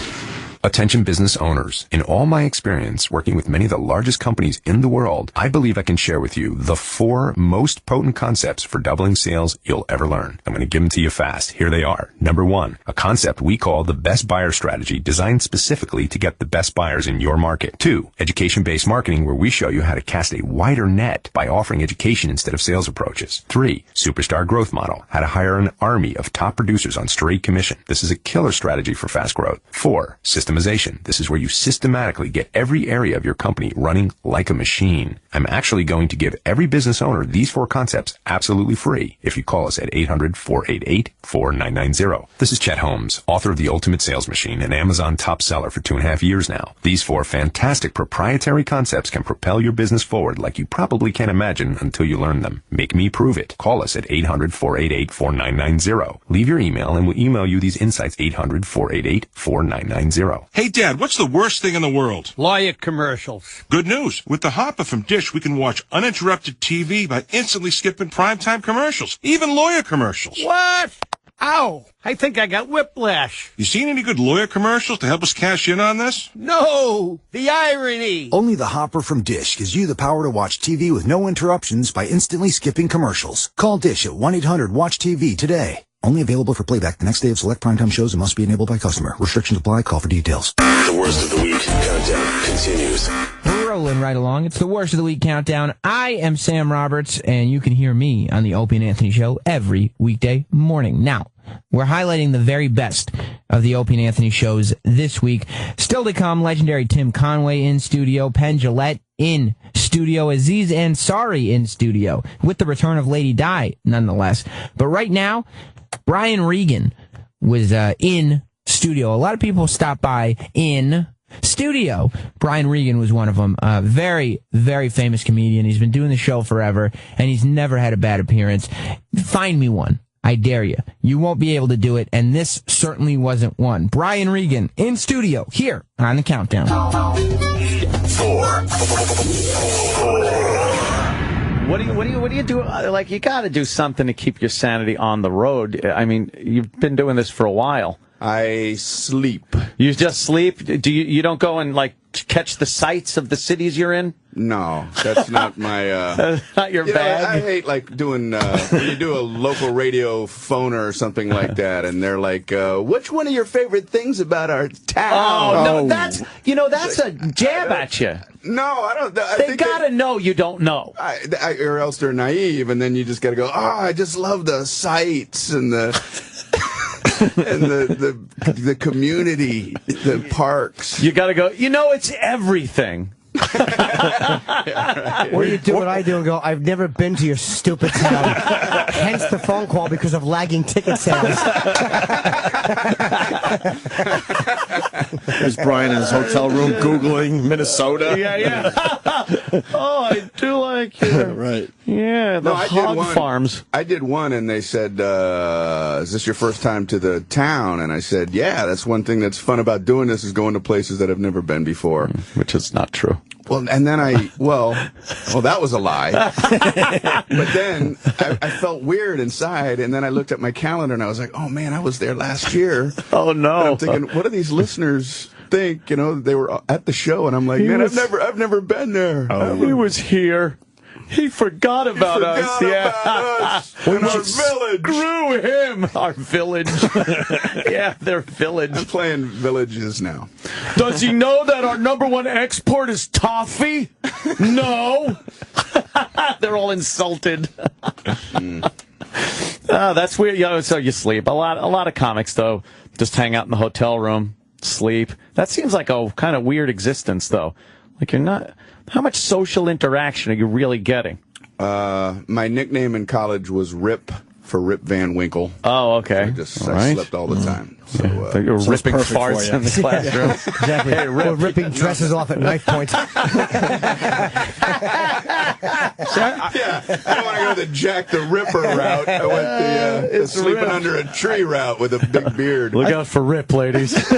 Hangs out by the park. I think it would be great to, travel like you guys do. But after a while, you've been to these cities so many times, there's nothing else to check out, right? Yeah. So then you're just happy to get a nice hotel and a nice bed, I guess. You still live in Vegas, right? Yes. You come out of Vegas or New York, it's like there's so hard for other cities to compete with the stimulation of what you can see just where you live. It's hard. Yeah. Yeah, I was in Vegas over the summer. It was fucking nice. Yeah. Had so much fun. Went down there and rented some of those machine guns. Just fired those off at the range. Wow. What a blast Vegas is. I've been there 10 years. I haven't shot a machine gun yet. Well, what are you waiting for? The guy's like, here you go, fire this one off. I'm like, this is great. Yeah, we have, plenty of guns for you here. And you can fire wherever you want. Oh, they don't give a care. fuck. It's Vegas. It's the Wild West. That's right. I've been trying, the whole gun controversy. I've been trying to, understand the difference between an assault weapon and a non-assault weapon. Right. And anytime anybody explains it on TV, I'm more confused after the explanation. It's always said, condescendingly, you got these guys thinking that a triple-action, single-pull tug 44 magazine clip is the same as a 300 single-bolt double-action. That's like saying a 44-7-38-42 with a Colt revolver twist is going to be any different than a 300 single bolt action double clip. Well, thanks for clarifying that. That was the sticky point right there. Yeah. That's what I didn't understand. Thanks for straightening me out on that. Shit. That's exactly what it sounds like. They're yelling at each other on the news. I don't know what's going on.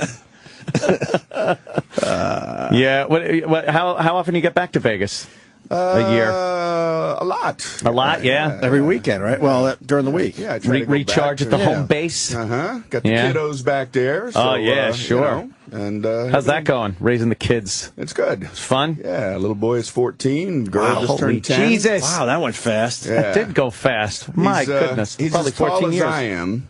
No. And, wow. It's weird, because he's like a little boy still in his heart and soul, and I say, hey man, it's time to go to bed, and he goes in a man's voice now, okay, and then he goes to bed, and I'm like, All he's got to do is say, "I don't think so." Dad." He doesn't know that yet.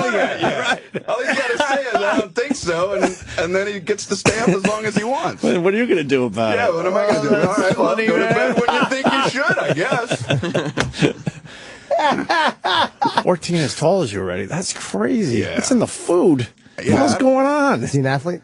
Not, yeah, he's more in the video game thing. You know? Ah, yes. Yeah, he likes that whole world. Visual athletics. Yeah. That's what I like. I played something with him, Skyrim or something. Skyrim, you know, he's in all that stuff. And, you know, you spend 35 minutes creating a character. Yeah. You know, it's like you want your eyes to be sort of round or kind of round, or you want them blue, you want them hazel. I just want to shoot things.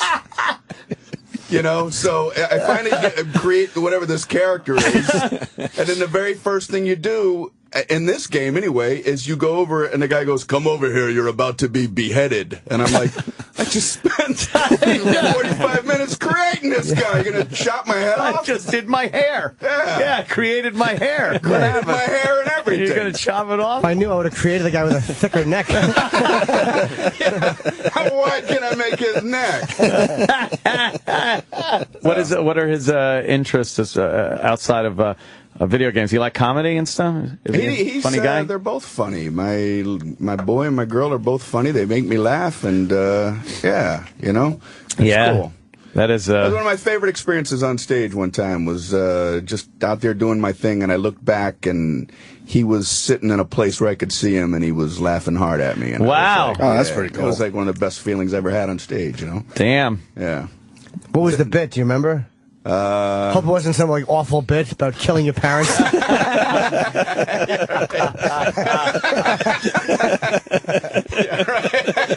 you're right, Dad. He's laughing his ass off. You're pointing out why wait for the money when you can kill them now while you're young and enjoy it.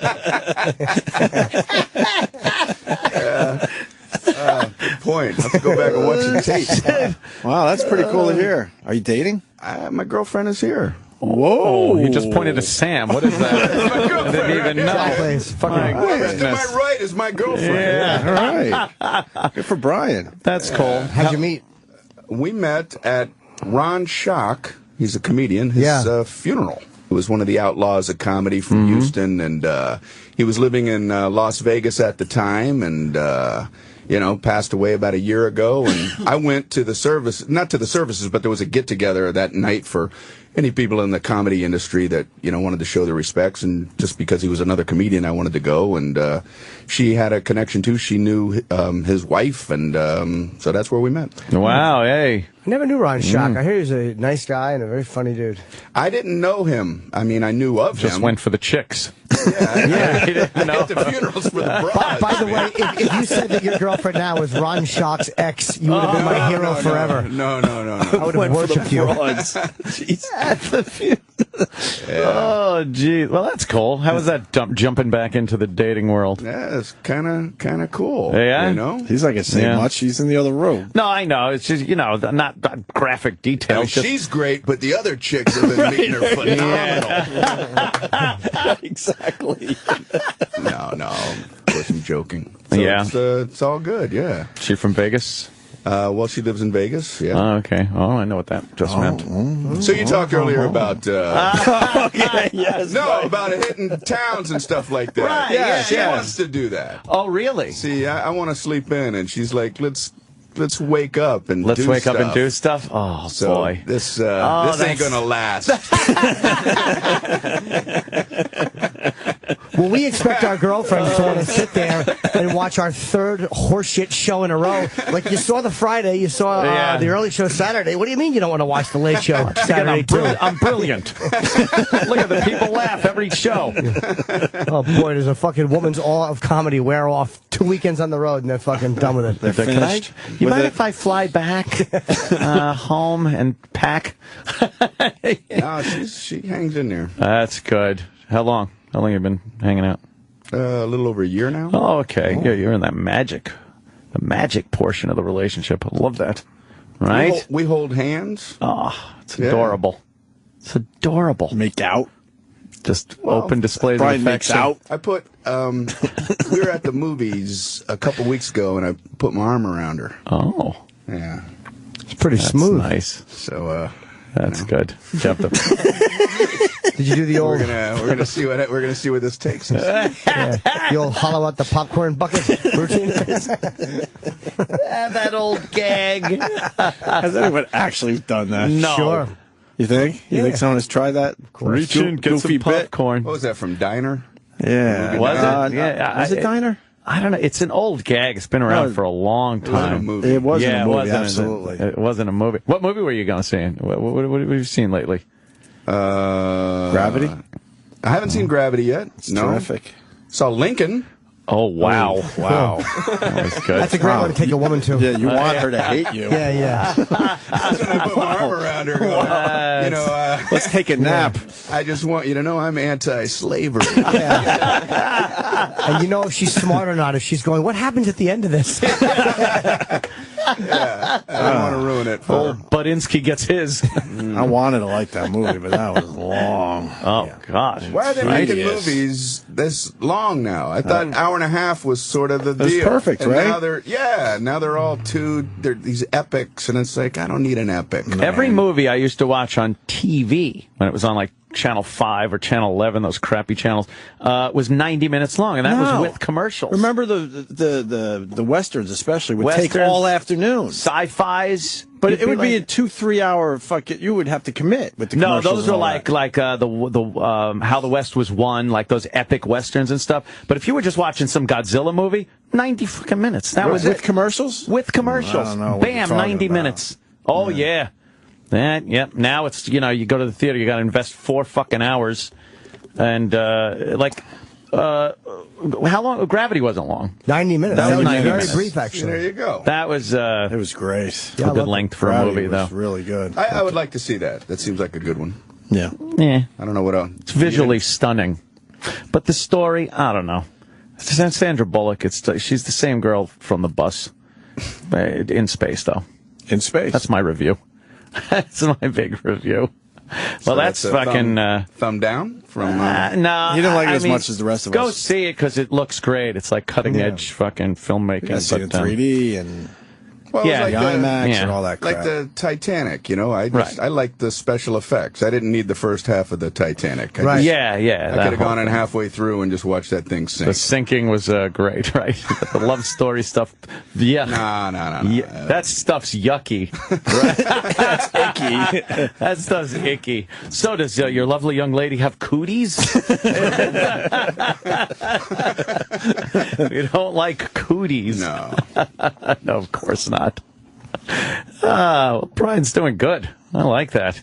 Got a girl who's working like a mother. Oh, this is You do any great. acting work at all? Because Brian's like a pure comic. Like I like his career. It's like a Carlin career, where there's maybe a little bit of acting if you want to, but you fucking just sell and do great fucking stand-up. Well, that's very, very kind. I did a movie, my only movie role ever here. There's the Chris Rock thing. Oh, right. We saw you walking down the hall. We did a little of that. You changed when that happened, too. I said hi to Brian. He didn't even look at me.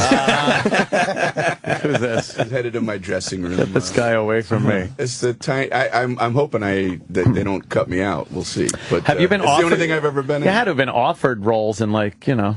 Why aren't you offered That's stuff? so That's weird. I crazy. would think playing the wacky teacher in some high school movie. Hey, welcome to social studies. Just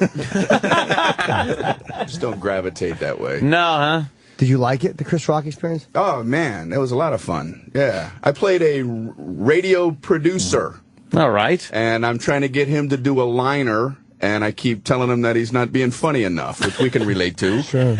And he'll do it, and I go, that's good, but if you could just kind of make it funny, and he gets increasingly pissed off at me. Of course. Who wants to hear that? Right. Make it funny. What do you fucking mean, shut up? I mean, as I'm doing my stuff, I'm relating to his end of it going, because it's happened to me so many times. Have fun with it. I did a morning TV thing one time, and they're like, we're going to go to you right before we go to commercial for 30 seconds. Just be really funny, okay?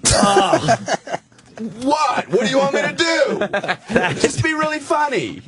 Just be really funny. Hey! It's Brian! How much? 20 seconds left. You're going to be talking to me when we come back. You should done just that. Like we have a light switch, a funny switch. Tell them to do the news for 30 seconds without the teleprompter on and see where they go. Those bastards. See, I'm all serious now. Yeah, but hey, you tell them, Brian. Right. I like when they got to do they go from the lighthearted story to the serious story, but don't realize how serious the next story is, so they're laughing coming out of the previous one, going, boy, that sure sounds like one crazy Thanksgiving dinner. 47 people were killed today. It's like, wow, man, you had to switch fast. You'd think they'd take that into consideration. Yeah, right. Kind of soften it a little bit. Yeah, kind of maybe something in it. between. Right. In between there. Right? I heard a cricket during a show. That's a true story. You did. I did a joke. I was bombing at a corporate gig, and I did a joke, and a window was open near the stage, and I heard a... and that's like the proverbial thing. Yeah, it's disheartening. Yes. Yeah. My punchline, then that. Ouch. And the audience heard it too, and I was like, wow. It's like funny. That's funny. He brings a cricket for when he bombed. It's amazing. Need a cricket Brian wrangler. and the cricket. You're really bombing? I can't picture you bombing at a corporate event. You're perfect for them. Well, I mean, I appreciate it, but yeah, I mean, everybody's going to have their bad shows, And when I bomb big. Wow. Because I'm physical. I mean, like, if you're just a monologist, you can kind of act like, well, that wasn't supposed to get a laugh anyway. I can't pretend that. I'm up there moving around. If it's just, the room is filled with silence, it's just nothing but awkward. Do you know, I would give a year of my life to see that for an hour. Oh, wow. The joy of watching that. You would love that, huh? Watching Brian squirming in front of a crowd. Because, again, Brian, it's so, I can't picture it happening. I don't think I've ever seen Brian in a bad set, ever. That's nice, but... Pantomiming, eating, and fucking watching people just looking on with nothing. It's going to happen. Wow. I did one show one time and just got nothing. It was like an hour-long set in front of a bunch of older guys, like at a golf club, you know what I mean? They're like older guys without their wives, and then somebody thinks it's a good idea to bring a clean comedian in to a bunch of guys who are drinking after rounds of golf. Yeah. So I got nothing. And what made it worse is they were incredibly polite. Like, they paid attention. Like, I would rather they all start talking. Yeah, milling about. I would rather they just start talking, and then you go, oh, they're not paying attention. Yeah. I'm like, no, they're paying attention. They're not hearing my genius. And rejecting it. And they're rejecting me. And I got off stage, and this guy came up to me and handed me a glass of scotch and said, I thought you might want this. I was like, you are right. You are right. Yeah, they probably all laughed out, too. Golfing with just guys, they're joking because they know how to joke laughing out on the golf when course. They're out there, right? And then they get back, and it's like, they all got a joke or two. They're all comedians out there on the course. Course. You said that's what an agent or a publicist would say on the way back to the hotel. They're probably all laughed out. They're laughed out. And you have to go to sleep with that. They were laughed out. They were right. I believe How that. the gig go? Ending point. They were laughed out. They were laughed out. I believe. You know what that means, right? Yeah. Wow. The worst is yet to come. More of the Opie and Anthony Worst of the Week countdown. Next. The NBA is on Sirius XM. In the East, LeBron and the Heat look for a third ring. It is over. Miami wins it. While Brooklyn and the Bulls look to challenge. What's up? It is Derrick Rose has done it again. In the West, Dwight Howard hopes to lift the Rockets, while Kevin Durant wants to return to the finals. Durant fires the angle right. Reaches, second thunder, money ball. Find out when and where your team plays at SiriusXM.com/NBA schedule. Hear every regular and postseason game of the NBA season on SiriusXM. Joe Rogan. The Joe Rogan Experience is probably the least professional podcast in all the known universe, but somehow we make that shit work. My strengths are my weaknesses. I'm like water. When you take it all into consideration, even if you don't agree with it, gives you a broader perspective of the point of view you're actually putting out, or the vibe people are actually receiving when they listen to the podcast. This weekend, listen to the Joe Rogan Experience. Check it out today at noon Eastern, 9 a.m. Pacific on the Opie and Anthony channel. Okay, here we go. You've probably tried Hulu.com. Now, with Hulu Plus, you can watch your favorite shows anytime, anywhere. Say what? Hulu Plus lets you watch thousands of hit TV shows and acclaimed movies on your television or on the go with your smartphone or tablet. Can't get enough of it. With Hulu Plus, you can watch your favorite current TV shows like Saturday Night Live, Modern Family, and Jimmy Kimmel Live. You can also check out exclusive content, including Hulu originals like The Awesomes, starring SNL's Seth Meyers. Sounds amazing. For only $7.99 a month, you can stream as many TV shows and movies as you want, wherever you want. It's only all I've been wanting for the past 10 years. Right now, you can try Hulu Plus free for 2 weeks when you go to huluplus.com/talk. That's a special offer for SiriusXM listeners. Don't forget to use huluplus.com/talk so you get the extended free trial, and they know we sent you. I think the choice is obvious. One final time, go to huluplus.com/talk to start your free trial now. Let's do this. If you're losing your hair or you notice that it's getting thinner, please pay attention. You can do something about it. And I'm not talking about drugs like minoxidil. I'm talking about the Hair Max Laser Comb. It uses the energy of laser light to stimulate hair growth right at the roots. It's FDA cleared and clinically proven effective with no adverse side effects. When used just 3 times a week, both men and women can achieve new hair growth, increased density, and healthier, thicker, more attractive hair. The Hair Max Laser Comb comes with a 5-month money-back guarantee, so you've got nothing to lose and a whole lot to gain. Stop trying to hide your hair loss. Restore, revitalize, and rejuvenate your hair with Hair Max. Devices starting from $295. Order today by calling 1-800-9REGROW. That's 1-800-973-4769. Or order online at hairmax.com. Again, that's 1-800-9REGROW. There absolutely is a reason we are the world's largest. DaveSmith.com is giving you huge savings on over 1,500 new Dodge, Chryslers, Jeeps, Rams, Chevys, GMCs, Cadillacs, Buicks, and top-quality pre-owned vehicles. 2013 has been a record year, and to show our thanks, we're giving you unheard-of savings. The giving doesn't stop with the savings. We're giving away a brand new Chevy Sonic. Enter to win today at DaveSmith.com. When do you use Cedarside? Whenever our family wants to sleep at night, without the nuisance of bed bugs. Cedarside's products are made from cedar oil, are pleasant smelling, and are the leading organic, safe, and non-toxic do-it-yourself solution to killing bed bugs, roaches, fleas, mites, and scorpions for a fraction of the price of exterminators. Cedarside is harmless to people, pets, and the planet. Call 855-902-BUGS, 855-902-BUGS, or online at cedarside.com. Use the code BUGS and receive a free travel pack and shipping. That's cedarside.com. Another week of subpar miles, fixed lease payment have you in the hole? If you answered yes, it's time to take a look at John Christner Trucking's variable lease payment, where your payment adjusts with your miles. There's no cash down. Every payment goes towards ownership, and your final payment is only $1. Fuel surcharge, reefer fuel, plates, permits, all that and more are paid at JCT. Don't just rent a truck, own it. Call John Christner today at 866-385-2332. That's 866-385-2332. Or visit johnchrisner.com. Team and owner-operators always welcome. The worst of the week countdown continues.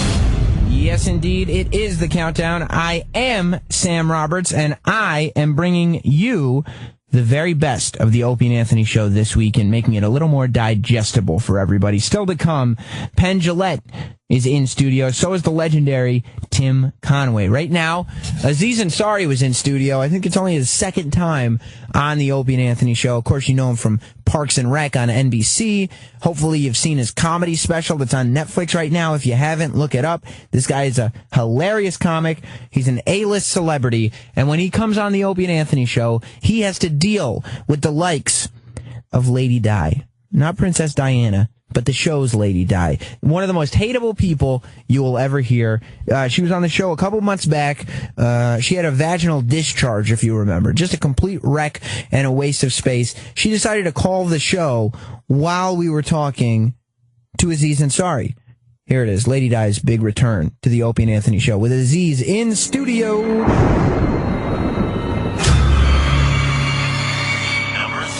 This one person's been calling forever. We got to get them on the line. Oh, bro. Hi, who's this?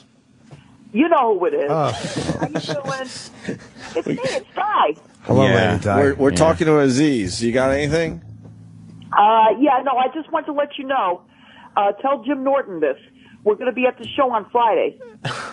I'm at the Beacon Theater with Andrew Dice Clay on Friday. And Whoa, that's awesome. yeah, I'm happy about that. Very It's cool. be a great gig. It's going to be an amazing gig. Awesome venue. Yeah, it's going to be very good. Delighted that you'll be there. Listen to her. She's just yapping over. Why would you call our radio show to tell us that you're going to be at a Jim Norton show? She's one of our regulars, Aziz. Yeah. No. I just figured I'd call up and let you know.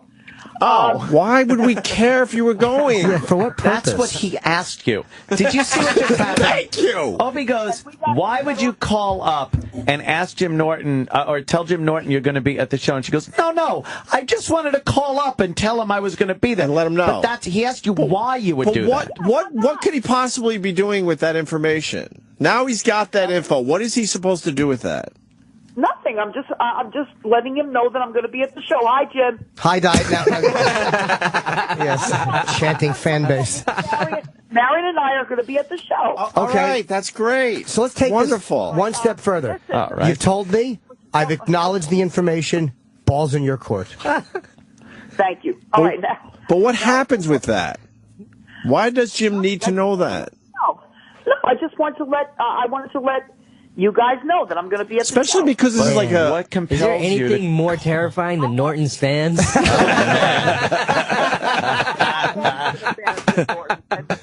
And she's just babbling underneath us talking. Can you show Aziz a photo of this enchantress that we're listening to? Yes. Colin, by the way, Colin is obsessed with her. Yeah. Hold on. We all are. What? I'm going to change that photo. And Well, make it doesn't I like your matter Twitter which one you photo. pick, trust me. The Twitter photo's not bad, Di. You look a little tired in it, but you're lovely. No, go to her Twitter account. Her Twitter photo. Yeah, where she looks is like Babe Ruth if Babe Ruth was still fantastic. living. Yeah. No, not that one, please. Babe Ruth when he gave that speech. But I wish she would answer the Just question. I need babbles. to break this down. Like, why would Jimmy care about that info, and why do you have to call, like, hopefully a very popular radio show to say that? She'll never have an answer. Wait, let's see. I want to see the tweets. Oh, the tweets? Oh, they're good. You got to follow her. She's amazing on Twitter. A lot of responses to other people. Yeah, she's amazing on Twitter.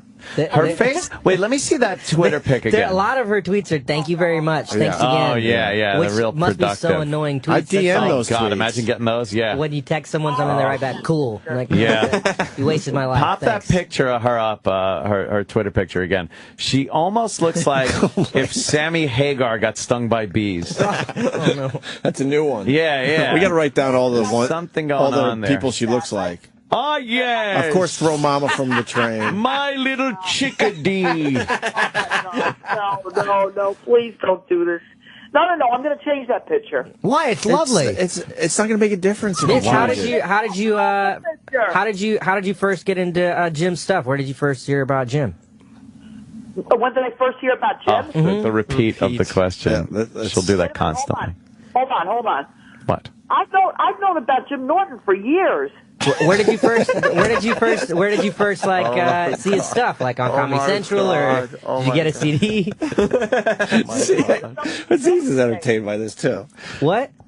Back in the WNEW days. When we were on the radio in on the NEW radio. back in Okay. 19. Oh, so through the show. Through the show, she became a fan and blah blah That's blah. how both of us heard about Jim Norton. Yeah, her friend Marion, they're just.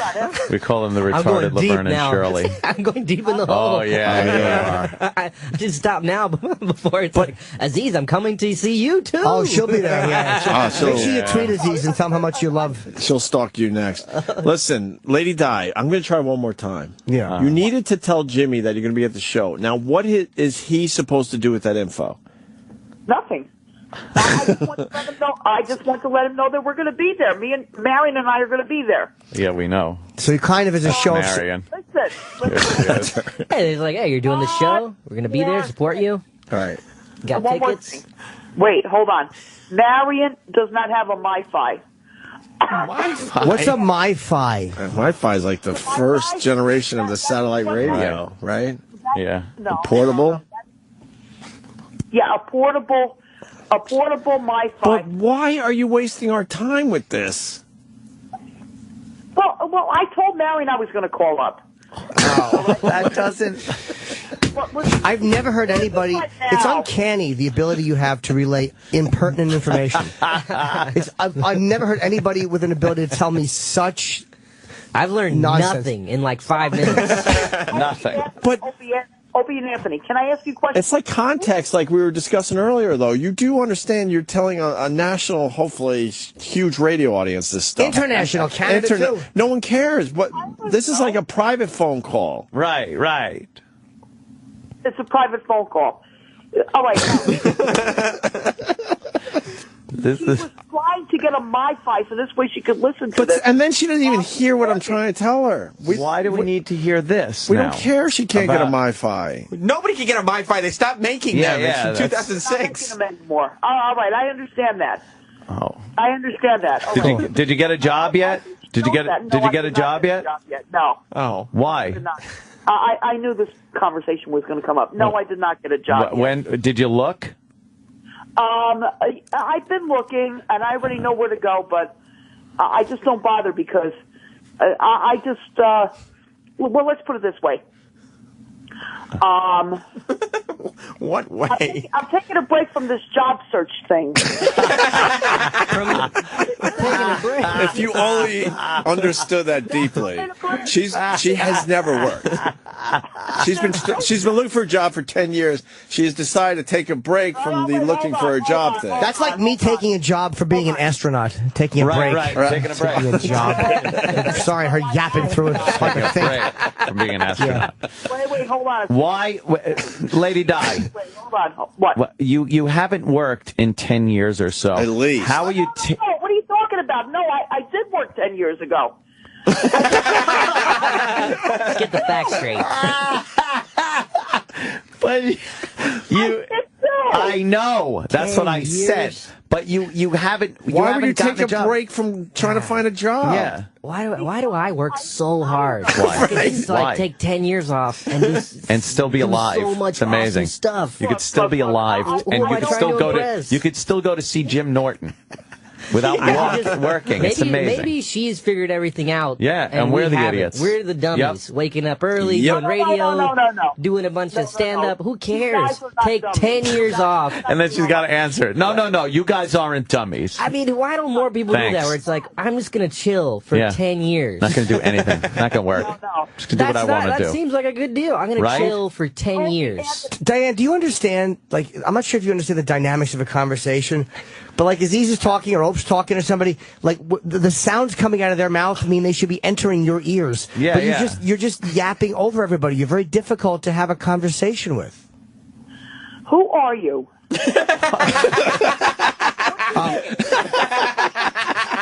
Wait, did you? I want to find out who he is. I'm Jim Norton. All right, Jim Norton. Okay. You know, the guy that you're going to see Friday, and the reason why you called us to tell us that you're going to see him. Do you have dementia? Yeah. No, I don't have dementia.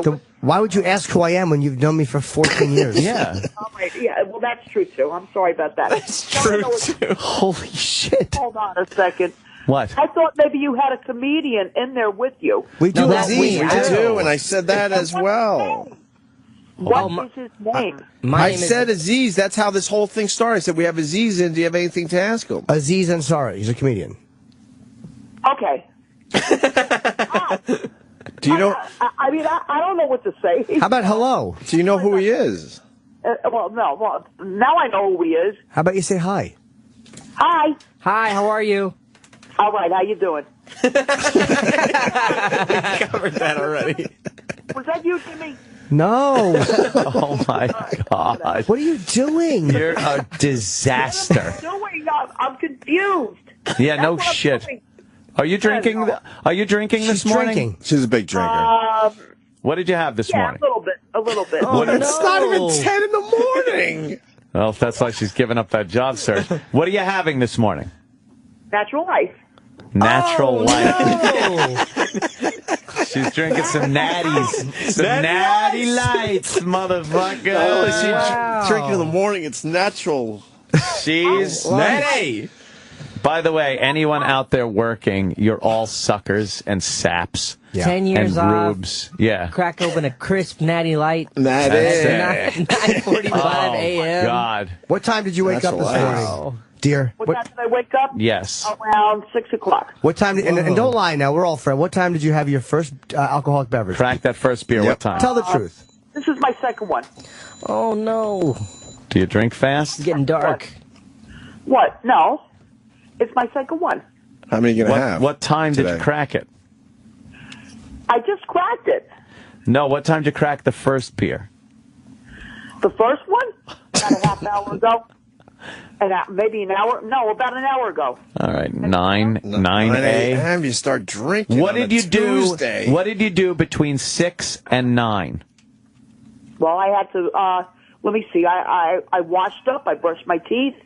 All right, there's 2 minutes. For 3 hours? I was on the phone for 3 hours trying to get in touch with you guys. Oh, wow. That is true. So That's why I finally took her call. She sat on hold. More or less. Or trying to call in. Off and on, for 3 hours. Just to relay the information that she's going to the show? Right. Yeah. Now I'm not sure you have anything figured out, Ty. I thought you had a whole plan worked out, the whole, 10-year breather. She waited. I was on board. Now I'm not so sure. Yeah. She waited 3 hours to tell Jimmy that she's going to be at the show Friday with Marion. I mean, there's I can't even wrap my head around that. There's a conceivable reality where she's just she talking waits. again. She waits 3 hours, calls and says, waiting for 3 hours. Hey, Jim, I'm gonna be on the show. All right, cool, bye. That's it. And that's it. Yeah. It must be a wonderful thing to live like that. Di, I gotta ask you, why have you given up the job search? Oh, no, I'm just taking a little break from it. Well, yes. Why are you taking a... I did not give up. I'm just taking a break. Why are you taking a break? Because, well, let me tell you something right now. Because I'm taking a break because it seems to me like a lot of people do not want to hire people that are over 50 years old. And I'm over 50. Do you understand? Yes. Wow, she's giving us a talking to. So taking a break, what are you going to get younger? What was the excuse when you were 40? Yeah, exactly. I was working when I was 40 years old. Oh. Opie, you don't remember? I don't know. Yeah, it was 10 years ago when you were working. What do you think people like to hire less, 50-year-olds or women who wake up at 9 o'clock in the morning and start drinking Natty Light? Exactly. You're living a rap video. You got the beer wrong. Anthony, you got the beer wrong. It's Natty Ice. Natty Ice. All right, we got the natural ice. Whatever. Natty Ice. Natty. Natty Light. No thanks. Yeah. Is it a can or a bottle? It's a little bit stronger than Natty Light. Why would they? A little strong, but good. You gotta get a little of that ice action, right? Natty Ice. Hey, is it a is it a can or a bottle? Little break. What? A can. Of course. Slugging beer out of a can. Just cracking that that piss warm can of Natty Ice. Natty Ice. No, they're not warm. They're not warm. Okay. Good. Yeah, they're That's great. So now, why do you think that people don't want to hire 50-year-old women, right? Right. But I look why like Babe Ruth. Hey, you listen up. You don't think people want to hire, so you're going to take a break and wait for more time to pass by. That problem isn't going to solve itself by adding more time to it. No, I don't know. I mean, this whole thing with the computers and stuff like that, that's kind of difficult to get on a computer. Well, you could have spent the last 3 hours learning something about it. Right. Yeah, I know. I have my computer. They're not that difficult. I got a 3-year-old that's rocking the computer. Exactly. A girl or a boy? Oh, Jesus. Wait, at least you grasped the important part of the discussion. Lady Di, listen to me.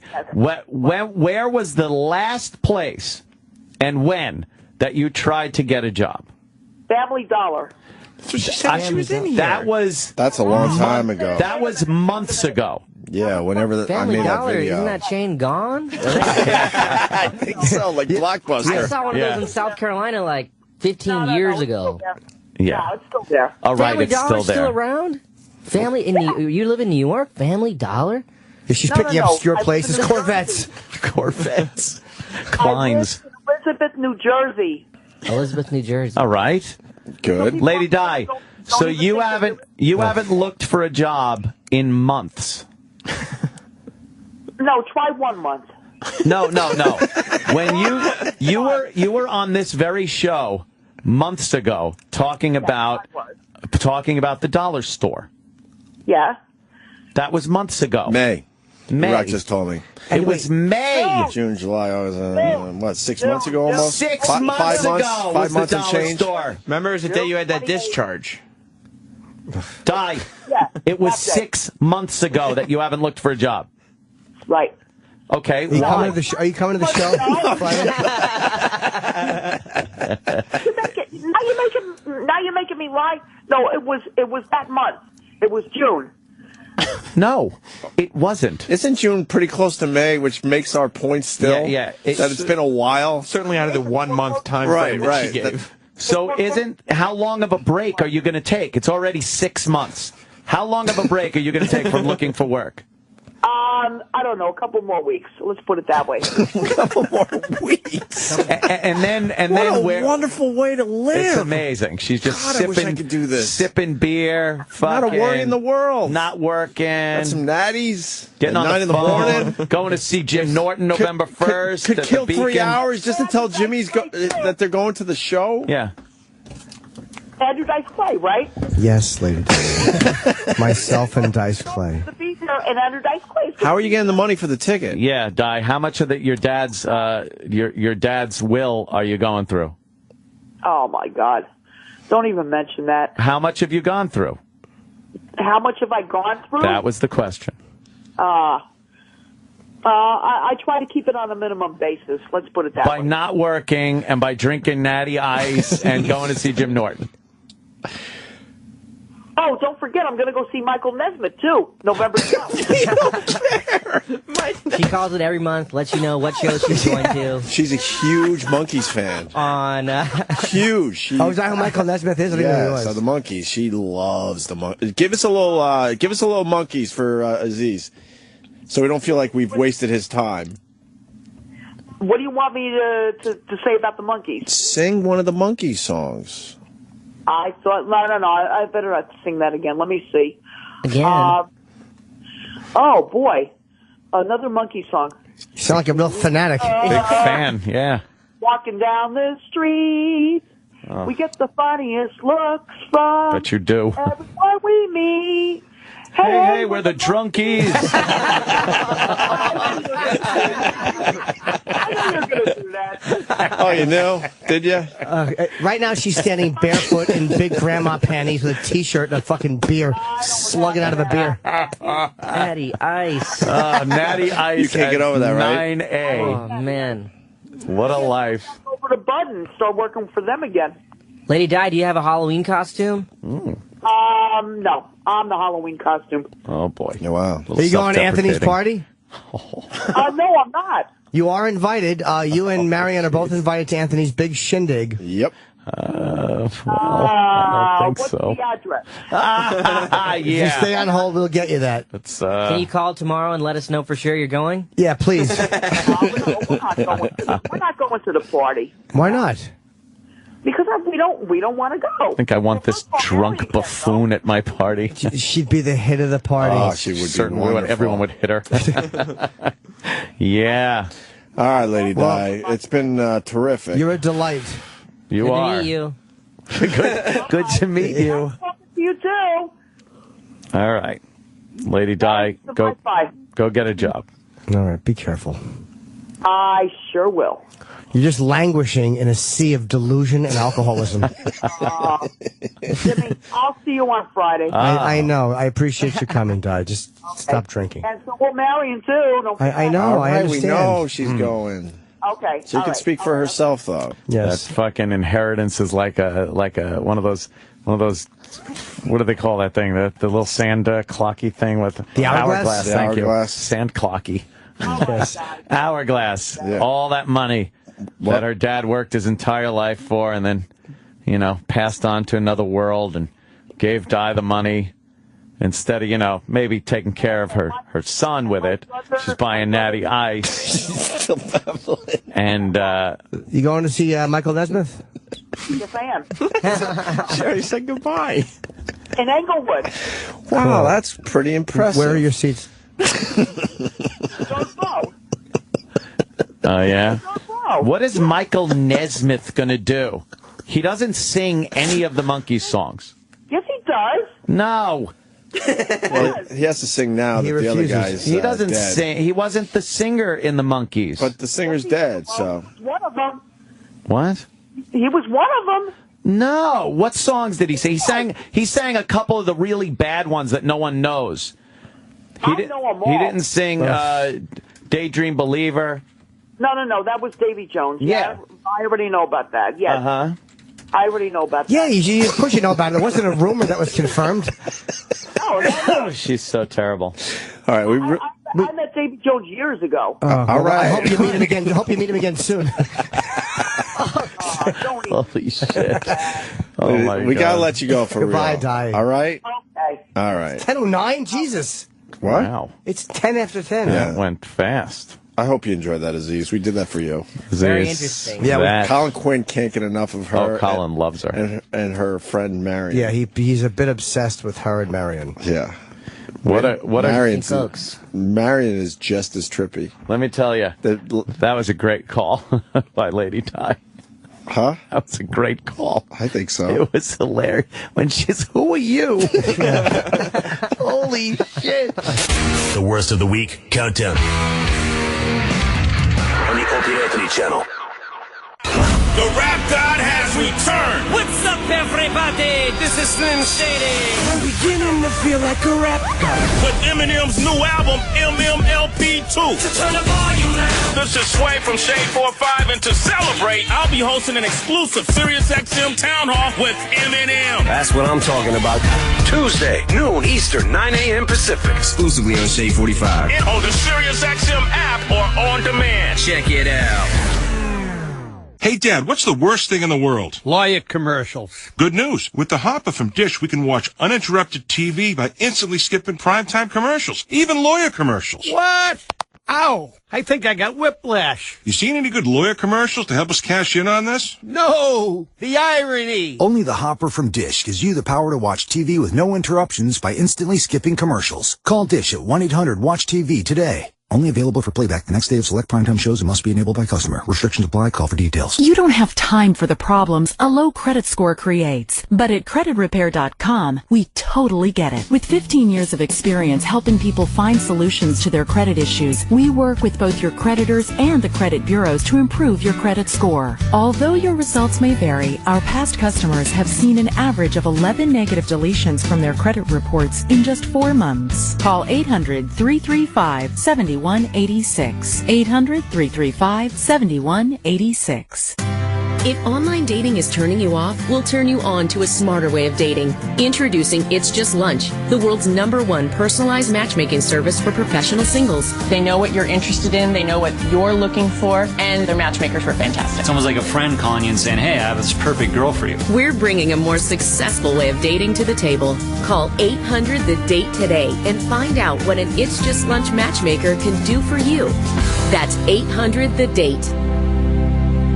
You work out your body, but what are you doing to work out your brain? Challenge your brain with the online games at Lumosity.com. Designed by neuroscientists, Lumosity.com builds fun, daily workouts just for you. It only takes a few minutes each day to help improve your memory, attention, problem solving, and more. Meaning you'll feel sharper, think faster, and be more confident. Achieve a brighter brain and a better life. Visit Lumosity.com and start training today. That's Lumosity.com. Fantasy sports fans won serious money this past weekend at DraftKings.com. If you weren't one of them, you need to check out DraftKings.com, America's favorite one-week fantasy football league. DraftKings takes watching football to a whole new level. Now you can win instant cash every week, every game by playing fantasy. DraftKings is one-week fantasy football, so no season-long commitments, no being stuck with the same players, just instant cash, instant gratification. Pick your team in minutes and you could win win your share of the $200 million DraftKings is awarding this year. Anyone can do this. True story. One guy won $100,000 his very first time. Right now, DraftKings is giving listeners up to $600 free. Use promo code SPORTS, and for every dollar you deposit, DraftKings will match it up to $600. That's $600 totally free. Hurry, this amazing offer expires this Friday. Enter SPORTS today at DraftKings.com. DraftKings.com. DraftKings online games are not open to residents of Arizona, Iowa, Louisiana, Montana, and Washington. Players must be at least 18 to play, but 19 in Alabama and Nebraska. Void where prohibited. See DraftKings.com. We'll make your computer compute and your cell phone ring. Put the pep in the step of your favorite things. When your camera won't flash and your mower won't mow. When your doodads don't do and your gizmos don't go. Bring it in and we'll bring it to life. Make your hedge trimmers trim. Put the carve in your knife. We'll put the charge in your charger. The jet in your ski. We'll make it work. It's our job, you see. Interstate All Battery Center. Bring it in, and we'll bring it to life. Visit interstatebatteries.com/stores to find a location near you. The worst of the week countdown continues. Almost at the top of the countdown. Boy, is this exciting. My name is Sam Roberts, and I am bringing to you the worst of the week countdown, which is a highlight show of all the wonderfulness that happened this week on Opie and Anthony. Of course, if you missed any of this, it's on demand and it replays throughout the weekend, and it's all good. If you want to make any suggestions to me, then tweet me at @NotSam. Now, I'll get to the legendary Tim Conway in studio in a moment. First, Penn Jillette was in studio. A legend in his own right and one of our favorite guests. Penn Jillette, he may be the best dude to come on the Opie and Anthony Show. Always excellent. He hasn't been on since Celebrity Apprentice. And if you remember, he stopped by and we all said, of course, Penn, we want you to win Celebrity Apprentice. Until everybody met Trace Adkins and the whole show turned on Penn. It was really a saddening thing to see. But Penn Jillette confronted the guys on it. Penn Jillette on the Opie and Anthony Show on this here countdown. Number two. Celebrity Apprentice. We haven't talked to you since. I know, and what I heard. How the fuck do you lose to that guy? First of all, I tell you, have Trace on. He's a good guy. You'll have a good time. Didn't I tell you that? Yes, we ended up really liking him. Right, but totally like him to the point we pull you off. I go to that show, my show that night, and they go, I thought O&A liked you. And I go, yeah, we get along great. What was it? They go, well, they're telling Trace he's going to win, and fuck you. And I go, what? And I said, they didn't say his ice cream was better. No. Well, they said, well, they didn't say it was worse. I said, what's wrong with those fuckers? How long have I been your friend? How many times have I tickled your ball sack with my tongue? Penn. Wait, can I break this down for you? Okay, break it down. Your ice cream was way the fuck better. Way the fuck better. To the point I continued buying even when we didn't even have to buy it anymore. I was still buying. Discuss that. Nobody thinks. No one in the world thinks it's better. Quite honestly, your personal story wasn't as impressive as his. What's his personal story? He got shot in the heart and lived. We weren't competing on being in the wrong place when a bullet's being fired. Are you telling me it's the smarter person that gets shot through the fucking heart? He actually has real bullets shot at him. Fuck yeah! No, see, the goal in life is the one who gets hurt the less wins. That's true. What the fuck is wrong with you people? And he was funnier than me, I suppose, on the fucking show. No. Okay. But he had better stories. Shot at many times. No, That's true. Fake shot. No, but I have also been really shot at. I've really had a gun pulled on me twice. Oh man! And it was not fired, and I consider that to be because I handled the situation better than Trace did. Better. Let me just give you a little piece of advice. Okay. Getting shot. Worse than not getting shot. I gotta agree with that. So let's see. Trace is a better talker than me, smarter than me, better ice cream than you wouldn't believe. It wasn't me, right? And I got really. God, let me tell you this: in the Celebrity Apprentice world, you get sucked into that Scrooge McDuck fucking wacko shit. You get sucked into it and you believe it, right? Yes. So the final thing is coming down. I come on, do my buddies. They're really supportive. I'm feeling great, right? Great. I go to do a show and wherever the fuck it was, New Jersey, right? And I'm feeling pretty good about myself. Sure. And I'm out signing autographs after the show. Like 1,000 people want to sign my autograph. Nice. And guy number 5 goes, man, O&A sold you out. And I go, what do you mean? They go, they were saying that Trace should win. Trace was the winner. Oh, my God. He's never even been on the show before. And they go, oh, they love him. They just sold you right to. So I go, okay, well, this guy's a nut, right? Because you get nuts. Yes, sure, right? of course you do. So sign another 10, 15 autographs. Whoa, did you hear O&A? Oh, no. What do you mean I hear O&A? No, they sure love Trace, man. They were sucking his dick. Okay. You bunch of fucking rats out there is what you are. Okay. Let me just bring the whole thing just to a an misunderstanding. end. Yeah. Take all the jokes out and everything. Okay. We finish signing, about 1,000 people. Yeah. I'm standing there. We sign outside. 1,000 people have left. I'm standing there picking up my markers, picking up my water. Glenn comes over. Glenn goes, you okay? And I go, I'm a little bummed. It's stupid, but I'm a little bummed. He says, what? Why? And I go, well, I heard that like O&A were saying that Trace should win. And he says, you know that this game doesn't mean anything to you. You don't give a fuck. I said, I don't give a fuck, but it just feels, I feel like I've just gone through some sort of weird breakup. I'm really bummed. Yes. And he says to me, well, it's all the pressure of the show. You've been working hard. You haven't been sleeping. And I said, it was like 5 people. He said, I'm sure it's a misunderstanding. I'm going to call tomorrow. And the next day he says to me, yeah, I guess they did. Oh, no. Hold on. I do have 2 other points here. First of all, with the Trace Adkins, what impressed us, he gets shot in the heart by his wife or girlfriend at the time, and he doesn't scream. And he's just relaxed and goes, all right, call 911. No, but that's in the story. What? It was impressive. But that's in the story. It's impressive. Yeah. It doesn't mean it happened that way. Well, we're gullible. We believe half your tricks. They're not tricks. Sorry. And here's the other thing They're about swindles. Swindles and here's the other thing scams. about Celebrity Apprentice that blew me away for real. I saw the finale because I was rooting for you in the end. You know that. I don't know that. Say that again. We were rooting for you. Okay, well, do you mean it? Yes, absolutely. I was hoping you won, but his goddamn story was like, oh God, how could it's like he made it up to win. Yes, it had to be precisely my point. He had to make up for the fact that his ice cream was horrendous. It was horrible. It was terrible. But then this is what I learned by watching the finale because you're on it. That's the only reason I watched. And your new boyfriend Trace was also on. He is dreamy. And the whole he thing. Is dreamy. He's better looking than me. He's and got I would think that if any 2 guys would not go for better looking, it would be you two. You're right. So, but here's my point. The whole season was a ruse. Yes. Because Donald Trump hated you from day one because of what you wrote what you wrote in your book about him. That's right. He called you out. So he out. was never going to let you win anyway. No. Do people know this? He said it on the air. He said it on the air. Well, so I'm telling the people that maybe didn't watch the finale. He basically said that he doesn't like you because of what you wrote about him in your book. That's what he said. And then he said, do you want to apologize? And I said, no. Thank you. And thank you for saying no. When someone says to you, do you want to apologize? It's the moment of truth. Right. That's the crossroad. And then I'm sitting there going, oh my, he had no intention of having you win ever. No, there was no intention.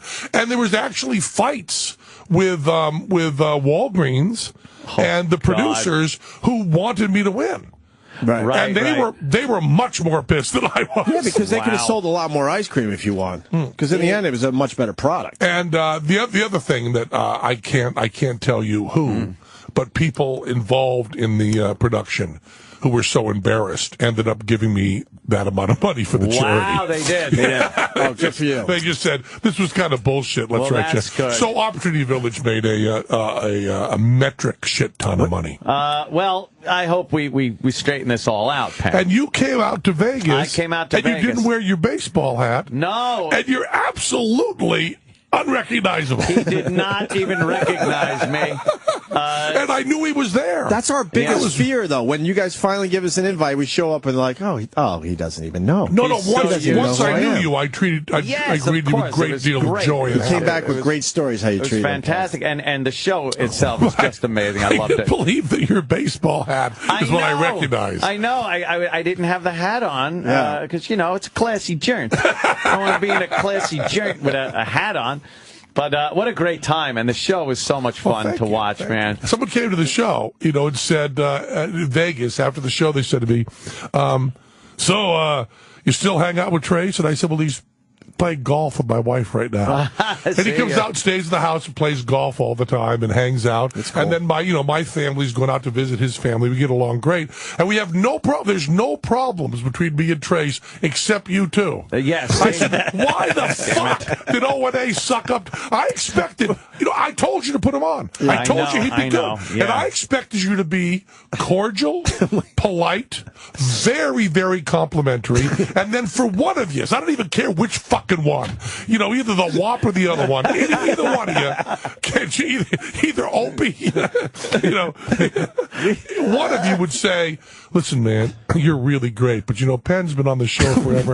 We got you to know that we're rooting for him. His ice cream is a little better, but listen, man, you are great. You are fabulous. Was that sentence ever said? Yeah, I mean, we did. Yeah, we did feel a little guilty. No, it wasn't. We felt a little guilty. It wasn't said. We felt a little guilty after the show. I think we might have a clip.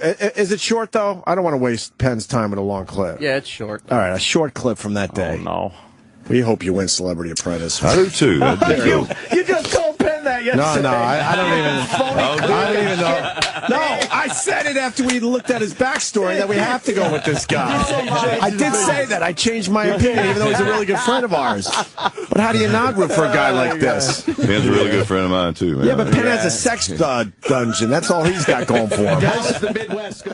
Wow. No, what the most important part of that whole clip was, after Judas Iscariot over here kisses me on the fucking cheek, he then, 3 sentences later, says, he is a friend of ours, and then this fuck beams in his chair and points to me like, see? After I said I wanted you to lose, I said you were my friend. See? I'm an okay guy. If you'd have sat there with your head down in shame, like the fucking piece of shit you are, it would have been better. But it's the point in the smile. I'm sweating. That was so really awkward. Telling. You didn't have to interpret that clip much to see what he meant by it, which was, I he hope points Trace and smiles wins. like, see, we're okay. I said we're a friend. He's a good friend of mine, too. He's a good friend of mine, too. Okay, and since when does New York back Louisiana over Massachusetts? Since when has that happened? In any sort of jingoistic, tribalistic thing, you guys are on my side. But I never said your ice cream. I stuck to the point that your ice cream was better. Thank you. So, although friendship doesn't matter to you, gluttony does. And I don't want to throw Opie completely under the bus here, but I have to say something. Did you hear me in the background? Yes, I did. I said, Opie, oh my God, you were saying that to Penn, you phony load of shit. Yeah, what? Yes, he was there. I was backing Penn the whole time. Let me practice this. So, I love you guys in Opie and Anthony. Oh, really? Yeah, I love one of them, man. Oh, and then you have plausible deniability as to which one. One of them is great, man. One of them is fucking great. I swear I'm sweating.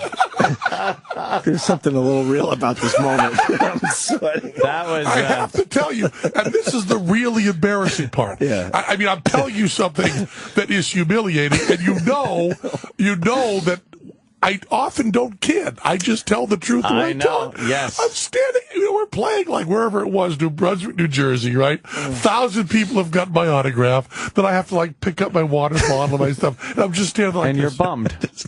And he's bummed out after signing. It's like, I'm famous, I'm successful, but something's bothering me.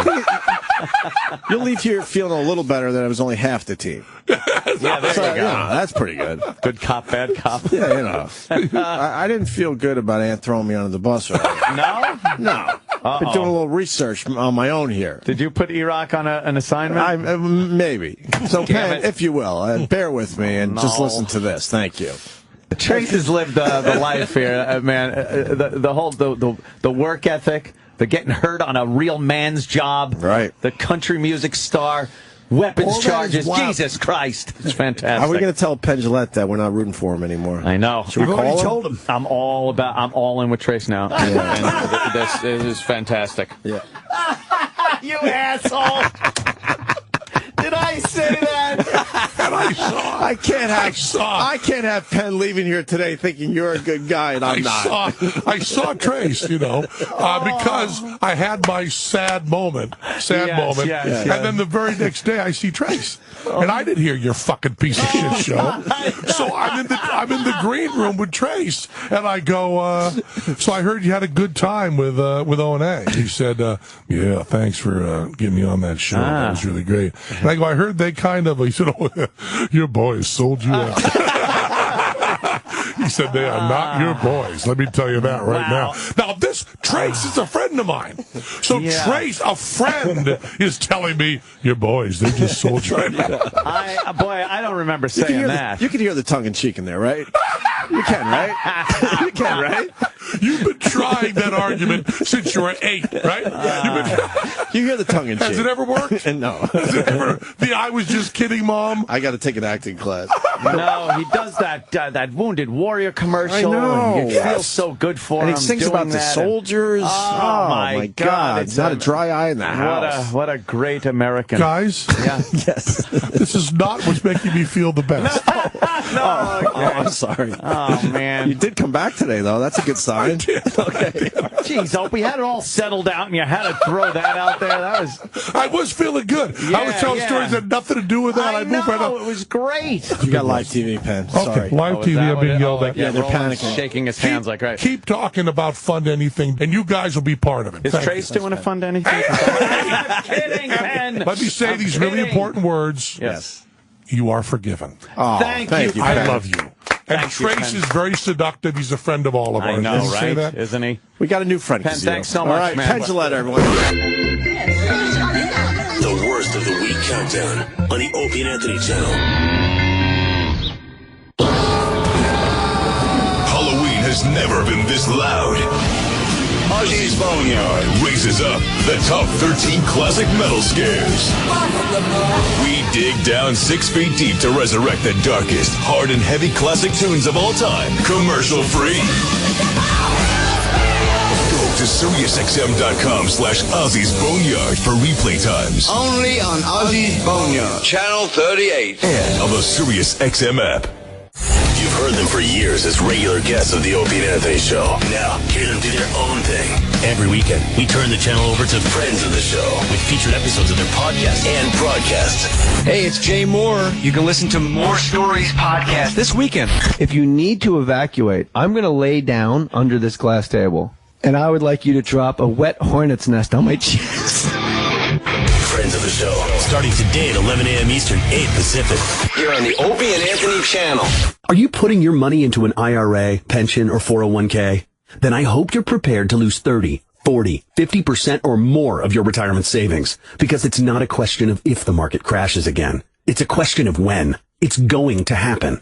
Did you know there is a way you can protect and grow your wealth safely and predictably every single year? The people using this approach didn't lose a penny when the market crashed in 2000 or 2008, and they won't lose a penny in the next crash. In fact, their money will continue to grow safely year in and year out, even when stocks, real estate, and other investments tumble.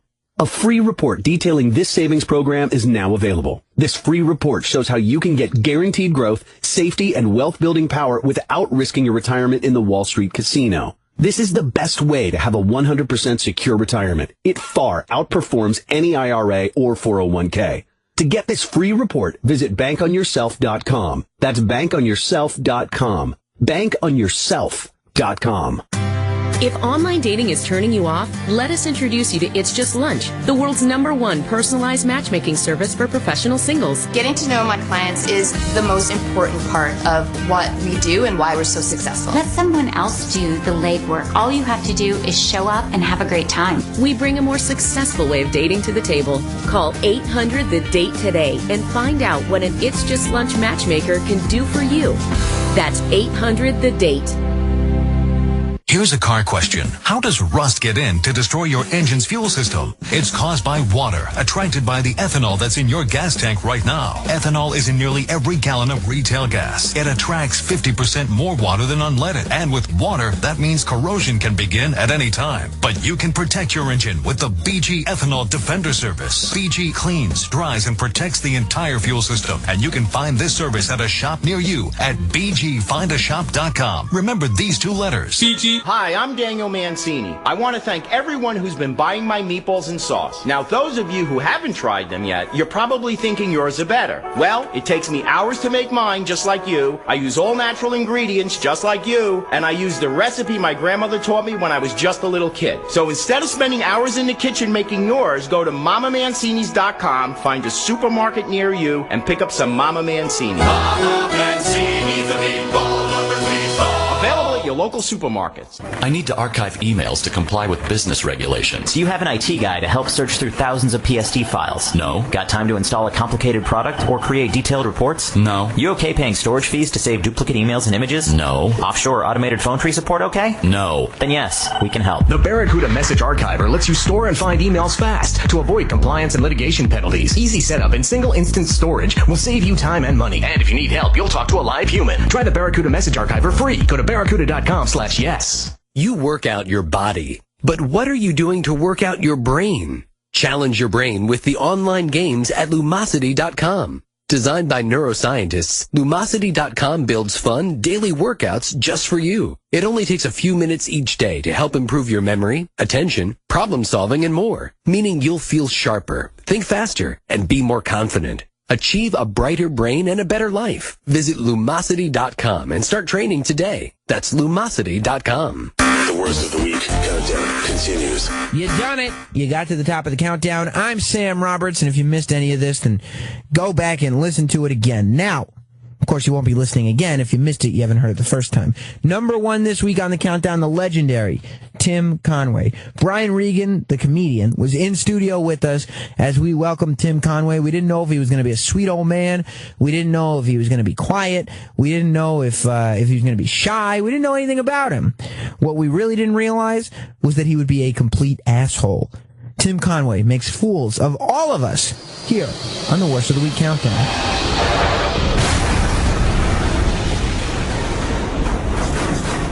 Number 1. I was just watching McHale's Navy recently. Yeah. All those shows making a resurgence on like Me TV and other cable channels all over. There's my God, that was quite politically incorrect for nowadays. But back then, you could have the hijacked Japanese guy on the ship with you.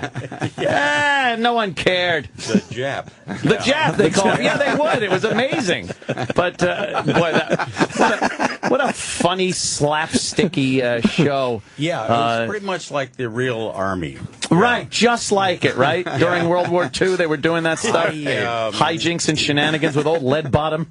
Yeah, I was in the Army for 2 years and 2 weeks. When you're court-martialed, they put that time on the... they've actually added that on. Oh, that's handy. I was on guard duty one night, and I knew the lieutenant was coming around, and it's the most boring thing to sit there from 12 to 6 in the morning with nothing to do. So I left my post, as you should never do, and I went in the back of a car and took a little nap, and I forgot when I got out my rifle, which the Army is really annoying about that. They give you a rifle and they say clean it, sleep with it, and all that crap. Anyway, so I had to go on my post as guard duty, and the lieutenant was supposed to come around, and I realized I didn't have a rifle. So I went in the trash bin and picked out a long neon tube light, and as he came around the corner, I said, "Halt, advance, and be recognized. Give me your name, rank, and serial number." And he started to do that, and he looked at me and he said, "What is that?" And I said, "It's a light bulb, and if you come any closer, I'll turn it on." So I spent another 2 weeks. Another 2 weeks in the service. Rocks, yeah. Was there anything you guys wanted to do on Carol Burnett that you couldn't do because of network standards? Or things that they wouldn't let her do? Because 67, 68 or whatever was a lot different than today. I'm sorry, you spoke a little too fast. I do that a lot whenever. No, we had no trouble with that at all. Well, Carol used to swear a lot on air, but for the most of us... I remember that. It was yeah. shocking as a child to hear F-bombs being dropped like that. Yeah. Embarrassed the whole... No, we never had trouble with that. Did you guys go out live? Or was it a pre-tape? It's hard to go out dead. I swear to God. Yes. No, we were live. Yeah. Everything was live in those days. Well, this is live, isn't it? Yes. Yeah. Yes, it is. But unfortunately, there's something that feels really frightening about going out live like that. And I guess it also, whatever the moment is, you kind of have to go with it. Oh, yes. Yeah. Just wanted to explain to Tim Conway how comedy was done. What's wrong with me? Why don't I shut up? I wasn't listening. How'd you get involved with Carol back I then? met her once. Not you. Oh. I was on the Gary Moore Show in New York, and she happened to be on the Gary Moore Show at the same time. And so when she got her own show, she said, "I never want to have Tim Conway on the show." Yeah, so, keep him off. I showed up anyway, and she liked what I did, so I was there 11 years. Wow, you were there right from the start, right? Yeah. Well, no. Oh, they didn't know it, but I was. Oh, okay. You were kind of lurking behind the scenes, waiting. Yeah, I was pretty much. Well, the first year I guested for 3 shows, and then they did 33 shows a year, and I did 32. And then I would save that last week in case I was a guest host on somebody else's show. And they said, "This is stupid, do all 33. And I said, "Well, I have to leave that week open." And then I would do their show. What were you doing before on their show. Before the television part of your career? What? I wanted to be a jockey, so I was at that's nice. Randall Park in Cleveland. Trying to do that, but of course at this weight, even the horse is asking to get off. You could have been a jockey, for God's sake. You think so? Yeah. Where my comedy career is going, I might as well give it a shot. That's what you're going to be plugging next time. Yeah, right. Exactly. I'll be at Belmont's in the 3rd race. Jim Norton's going to be over at Churchill Downs. Wow. Yeah, because I wonder how you got into television. How would you make the jump from? Were you doing what type of comedy were you doing outside of television? I was dyslexic, so when I got up to read, people would laugh at me, and they thought that was hysterical. So eventually that led to my just entertaining people. That's bullying now. Yeah, isn't it, though? Yeah. And that started your career. So bullying's good, kids. Bullying is good. I think bullying is good, yeah. It gives people ambition. Right. Advanced my career. Yes. How did you remember, because we interviewed Henry Winkler, and we got it out of him that he did play the Fonz. I mean, we're a top-notch show. How did you... It's hard to get him on that, right? He never admits it, but we got the thumbs up. It was an amazing moment for us.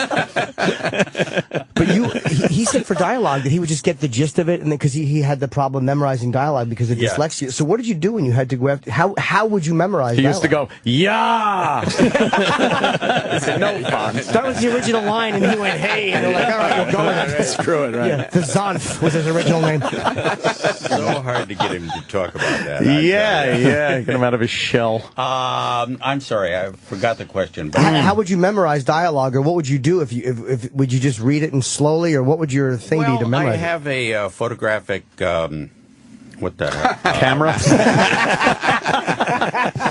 There you go. It wasn't that difficult, actually. I heard Gleason had that. You could actually look at a script once or twice, and you're pretty off book with it. Who? Gleason. He gets you. He keeps nailing Jimmy with these things. Who?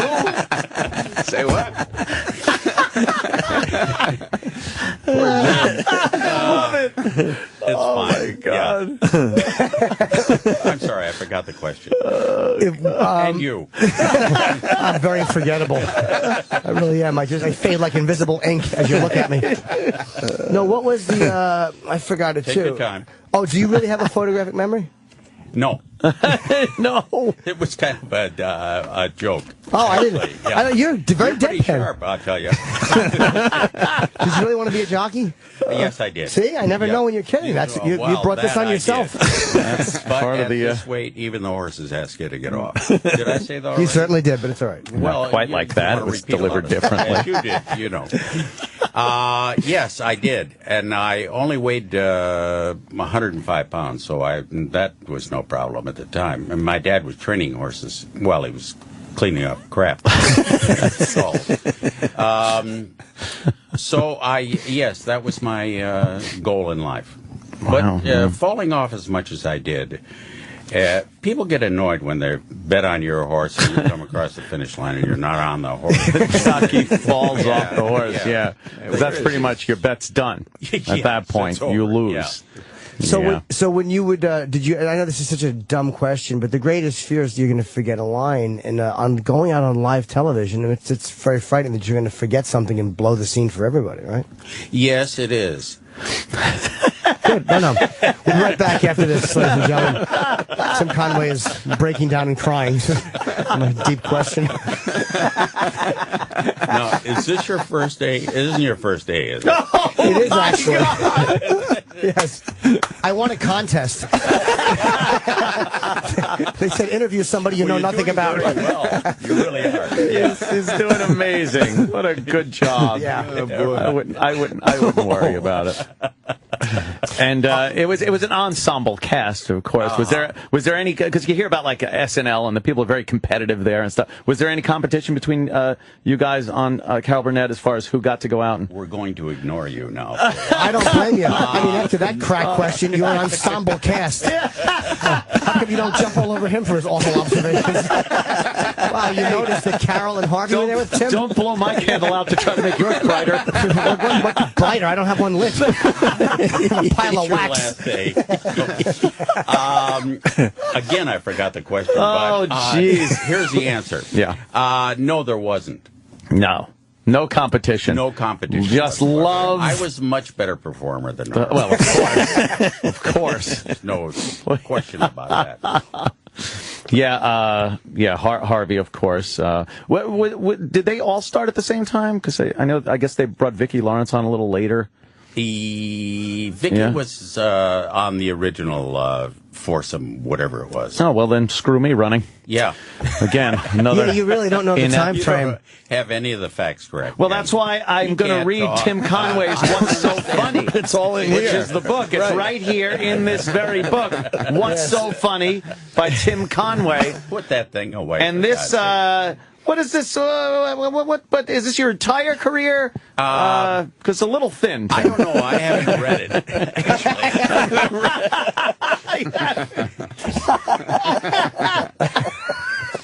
But I'm looking forward to it. It looks. Tim is doing some signings. Oh wow! If you want, really? Yeah. Let's. He doesn't even know about this. What is that? It's you just go down and sign. Yeah, he's just going to sign some books for some people, and you're not doing anything. You want to come down? Oh, maybe I'm busy. Banter. That'd be nice. No, I am actually doing nothing. Really? I'd be happy to go. I can understand that. I'd be happy to go to your book signing. That would be cool. Is this your first day here? It certainly is. Oh, Tim just hurting everybody's feelings.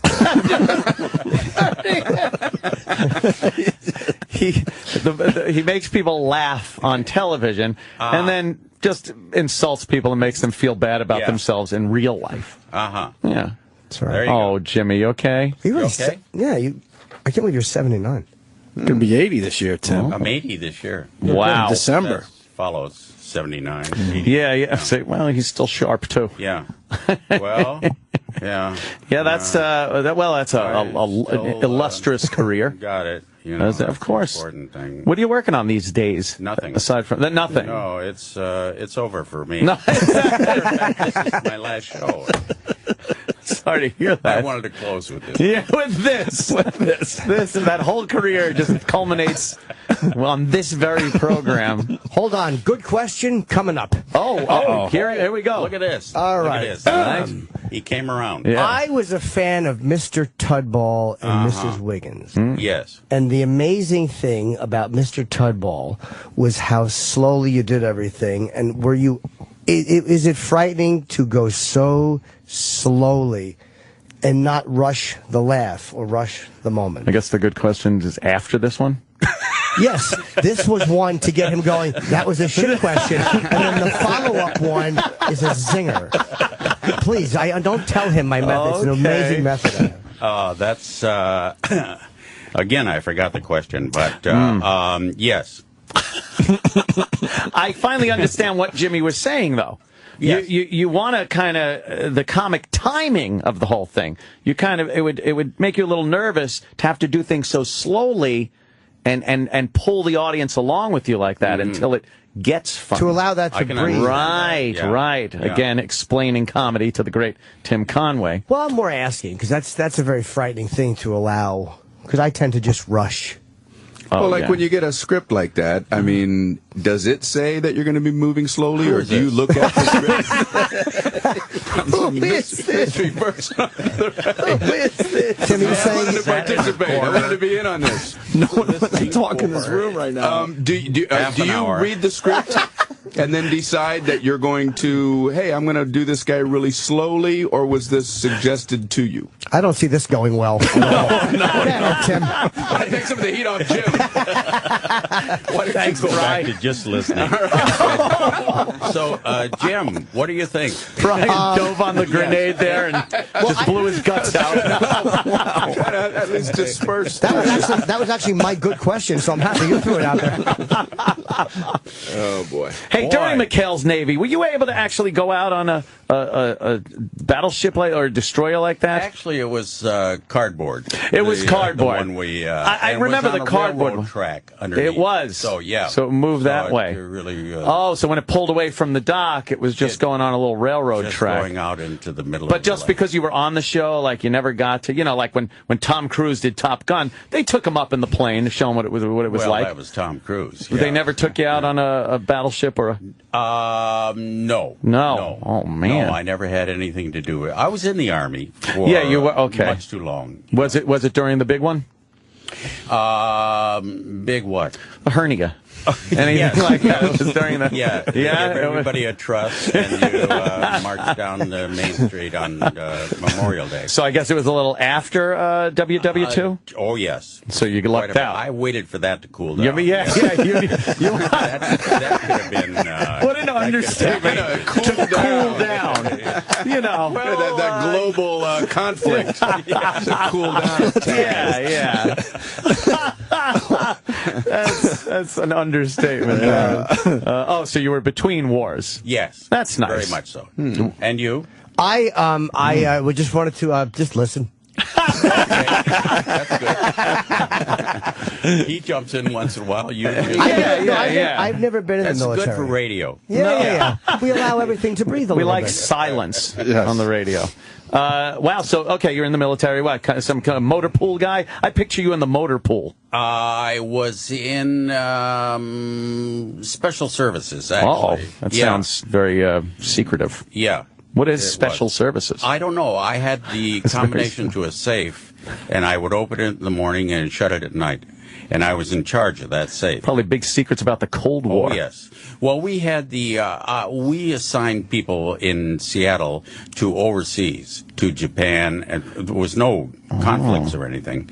So, because the Japanese were okay. Imagine some guy watching television. He sees you on the Carol Burnett Show and goes, That's what I'm that guy had access to the nuclear codes and didn't even know it. I had access to the entire strength in the South Pacific. Of the South Pacific, and really? I used to leave the safe open at night sometimes, and I would go home sweating. Why not?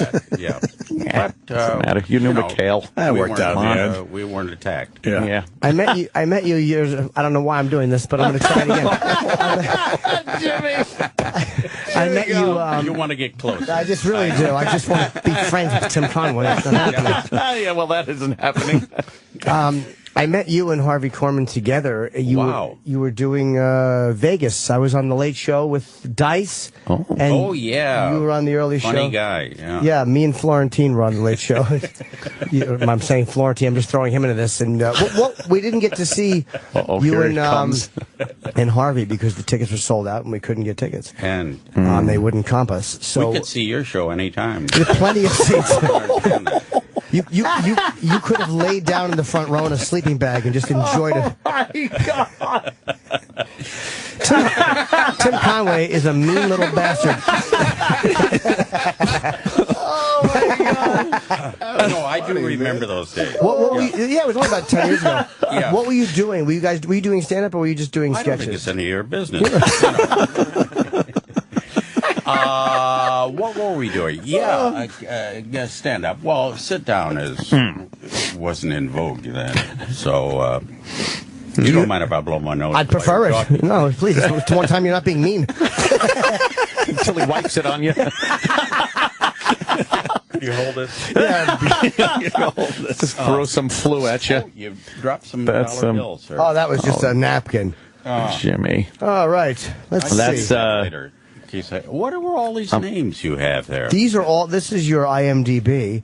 IMDb? Yes. What does that mean? Yeah. Internet Movie Database. Oh, my that's God. That's the history of everything you possibly could have done on television and movies. Pretty impressive. You memorize this, obviously, because you want to talk about a lot of these shows. I did, actually. There must be 50 or 60 things there. There's a lot more than that if you go back to the other page. You did a lot. Yeah. You were in Speed 2. I'd like you to talk about that. Okay, well, did you see Speed 1? I did. Yes, of course. Well, it was pretty much the same thing. They just played it again. Yeah, but in the water. Yeah. It was the big the boat, of course, of course.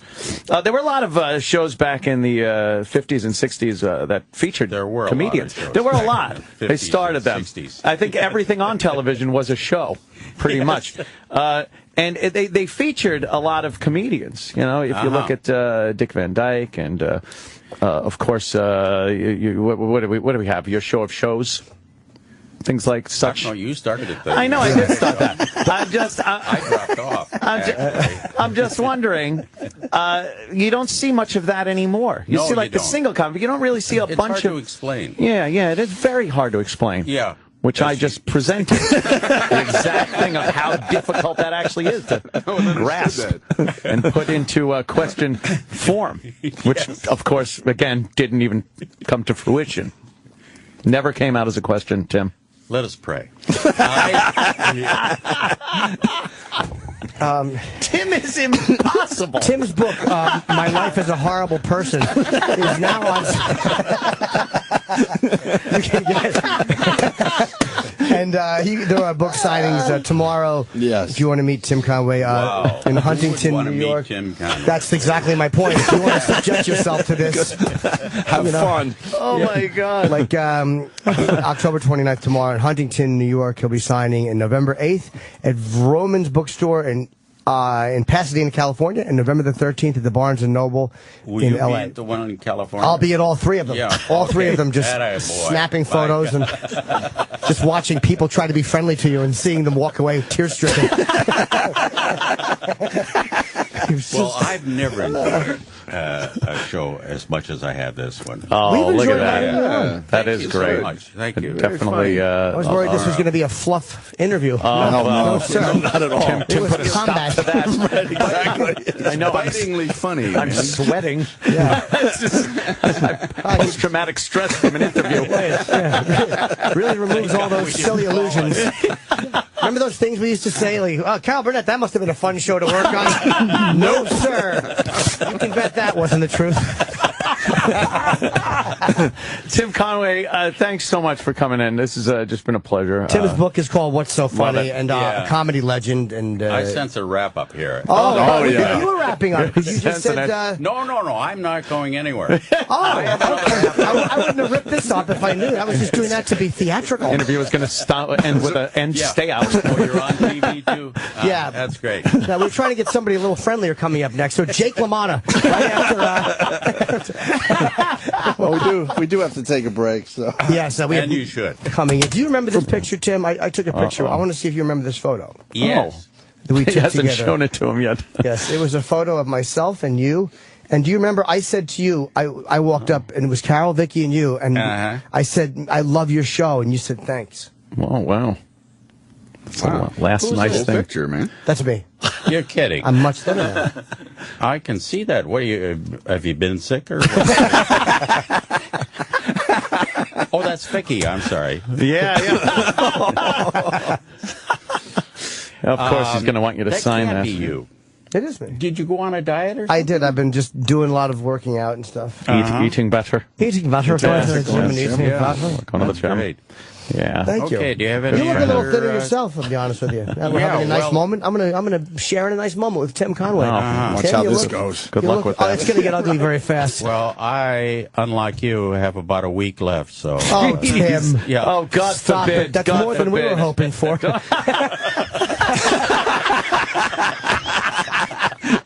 That's all right. Let's say thanks to Tim Conway, everyone. The great Tim Conway. Thanks a lot. That's the best we got from last week. I mean, that's the best we have from the past week. The Opie Anthony Worst of the Week Countdown is available whenever you want it. SiriusXM.com/on-demand for details. This is the Opie Anthony Channel on SiriusXM. DaveSmith.com will give you huge savings. In thanks for a record year in 2013, DaveSmith.com is giving unheard of savings on over 1,500 Dodge, Chryslers, Jeeps, Rams, Chevys, GMCs, Buicks, Cadillacs, and top quality pre-owned vehicles. No matter where you live, it absolutely is worth buying from DaveSmith.com. We are #1 for a reason. Go to DaveSmith.com, enter to win a Chevy Sonic, and see how much savings we're giving you. This is Bob Diener, president of GetARoom.com, and I've got some great deals for you. 30% off the Lawrence Hotel in Dallas, the Executive Hotel Vintage Court in San Francisco from $109 a night, the Marrakesh Hotel in New York from $114 a night, half price at the Disney Wyndham Lake Buena Vista Hotel in Orlando, from $89 at the Chateau Debris Hotel in the New Orleans French Quarter, 30% off the 5-star Trump Hotel in Vegas. Go to GetARoom.com. GetARoom.com. Hi, I'm Daniel Mancini. I want to thank everyone who's been buying my meatballs and sauce. Now, those of you who haven't tried them yet, you're probably thinking yours are better. Well, it takes me hours to make mine, just like you. I use all natural ingredients, just like you. And I use the recipe my grandmother taught me when I was just a little kid. So instead of spending hours in the kitchen making yours, go to MamaMancinis.com, find a supermarket near you, and pick up some Mama Mancini. Mama Mancini's the meatball lovers meatball. Available at your local supermarkets. I need to archive emails to comply with business regulations. Do you have an IT guy to help search through thousands of PSD files? No. Got time to install a complicated product or create detailed reports? No. You okay paying storage fees to save duplicate emails and images? No. Offshore automated phone tree support okay? No. Then yes, we can help. The Barracuda Message Archiver lets you store and find emails fast to avoid compliance and litigation penalties. Easy setup and single instance storage will save you time and money. And if you need help, you'll talk to a live human. Try the Barracuda Message Archiver free. Go to barracuda.com/yes. Are you putting your money into an IRA, pension, or 401k? Then I hope you're prepared to lose 30, 40, 50% or more of your retirement savings, because it's not a question of if the market crashes again. It's a question of when. It's going to happen. Did you know there is a way you can protect and grow your wealth safely and predictably every single year? The people using this approach didn't lose a penny when the market crashed in 2000 or 2008, and they won't lose a penny in the next crash. In fact, their money will continue to grow safely year in and year out, even when stocks, real estate, and other investments tumble. A free report detailing this savings program is now available. This free report shows how you can get guaranteed growth, safety, and wealth-building power without risking your retirement in the Wall Street casino. This is the best way to have a 100% secure retirement. It far outperforms any IRA or 401k. To get this free report, visit bankonyourself.com. That's bankonyourself.com. Bankonyourself.com. This is four-time NBA champion and men's health advocate John Sally. Prostate cancer continues to be one of the leading killers of men over the age of 50. I've seen many relatives, friends, teammates, and coaches fall victim to this disease. Taking Vermax Prostate Formula is an all-natural way to promote healthy prostate function and urinary flow. You can find Vermax Prostate Formula at Walgreens, Rite Aid, or you can just visit at VermaxInfo.com. That's VermaxInfo.com. These statements have not been evaluated by the FDA. This product is not intended to diagnose, treat, cure, or prevent any disease. Feel like telling someone to fuck off? Fuck yeah. I like where this is going. Call the Opie and Anthony FU line. You can do anything. You can literally do anything you want. Say something. Do what you gotta do. 866-FU line 1. That's 866-FU-LINE-1. Fun stuff. That's genius. Amazing. I love it. It's the Opie and Anthony FU line. And if your call doesn't suck, it just might make it on the air. Fuck yeah. This is Friends of the Show. Friends of the Show. Audio entertainment courtesy of the people you hear and hear about on the Opie and Anthony Show. This week, Jay Moore's More Stories. Yes, Judd Apatow in the house, Fake Mustache Studios. But he has a real mustache and a real beard. You're a bona fide hirsute man. Well, the issue is that my beard and mustache are going gray, but in a weird way. So, like, I have a big patch of white on the mustache, which looks like I might just have snot on it, but really it's like going gray in patches. And as soon as the beard goes gray, I have to go back to face again because I don't like looking at the gray face.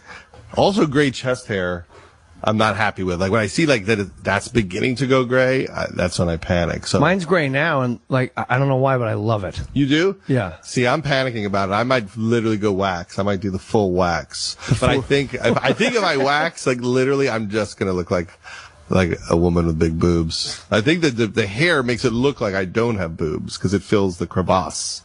Oh, that's a good point. But if I remove it, I think I'm just fully revealed. Well, let's get real honest. When you shave, when you have shaven to go full face, be honest. How many times out of the thousands and thousands of times you shaved have you just for a minute for yourself and your own enjoyment, just left the Hitler mustache?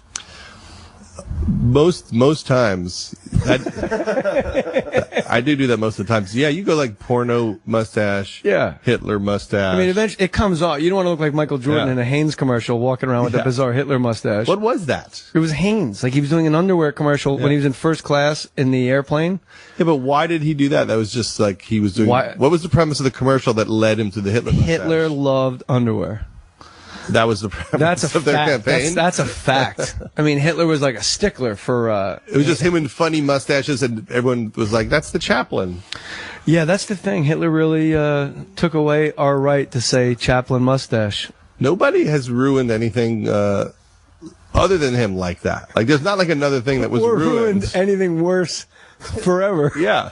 Like, nothing has been completely wiped off the face of the earth. Like, you could say Billy Ray Cyrus ruined the mullet. But yet you still have mullet people, but you can't go Hitler mustache. You can't. And you bring up a very good point with the mullet, because nobody ever says Bono ruined the mullet. But Bono was full mullet for a decade, like Wide Awake in America and Red Rocks. That was a straight Billy Ray Cyrus mullet. I had a mullet for a while. I didn't know it was a mullet. I thought it was long in the back, tight on the sides. As I used to tell my business hair cutter. up front, party in the back. Where did you have a barber, like a neighborhood barber in New York? I'm always just a go to anybody person. Now I know someone who can kind of make me look less bald. That's all haircuts are about now. It's like, who can make me look less bald? But in the day, I used to just drive down Ventura Boulevard and just anybody who cut hair, I would just go in. You have more hair than me. Well, maybe your hair's darker than me.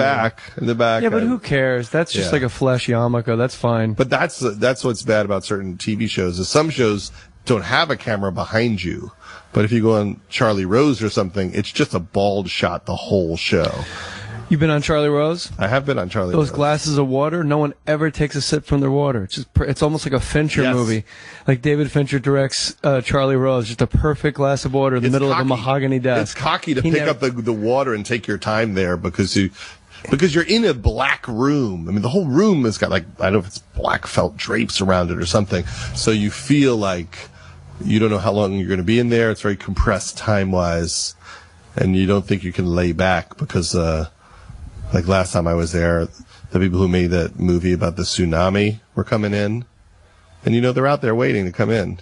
You're like, but I want to do Knocked Up. I got to tell you about Knocked Up. I want to take a glass of water and tell you some more stories. Oh, you definitely don't want to hit the water if tsunami people are waiting behind you. Just mock them. Look how much water we don't abuse. Look how we control water here. I met them on the way out. On the way out, that's one of those awkward things where you really don't know what to say to the woman who was in the tsunami. Like this is so and so, and I'm in awe. Surf's up, girl. I've seen the movie. I'm in awe. But what do you say? You don't say I don't anything. know. I guess just hi. That's what I did. I said hi, and then I walked out. We're recording live from a construction site. If you guys are listening to this in your earbuds, and now school buses are going back and forth. My kids haven't been on that school bus in 6 years, but they stop at my house every day. I think they're spies. This is going to blow your mind, but I used to live in this neighborhood down the street. Really? On the bluff there. Your buddy Kevin Nealon's right here. He wasn't there when I was here. When I had he waited for you to move. It would have been if you guys were here. I might have stayed in the neighborhood. I might have fought my wife when she said, "Let's leave." And here's why we left. This says something about my world. In front of our house, one day, the street, on one side, dropped like a foot. And then suddenly there were cones and surveyors out there. And my wife said, there's something wrong. We're going to fall into the ocean. Where the street's going to collapse because it's on a bluff. And then we would ask people, and no one really understood what was happening. Why is the street dropping? And then some people would scare you with their theories. Where most people would just kind of hang out, my wife said, we have to move. It's, by the way, I'm not joking. You'll see on your way home, all those cones and surveyors are still there. Yeah, it's still there, but it hasn't dropped more. No. So we moved 9 years ago because of that. How far away did you go? Well, we moved a mile away, and then we moved another 5 miles away. But I love that house.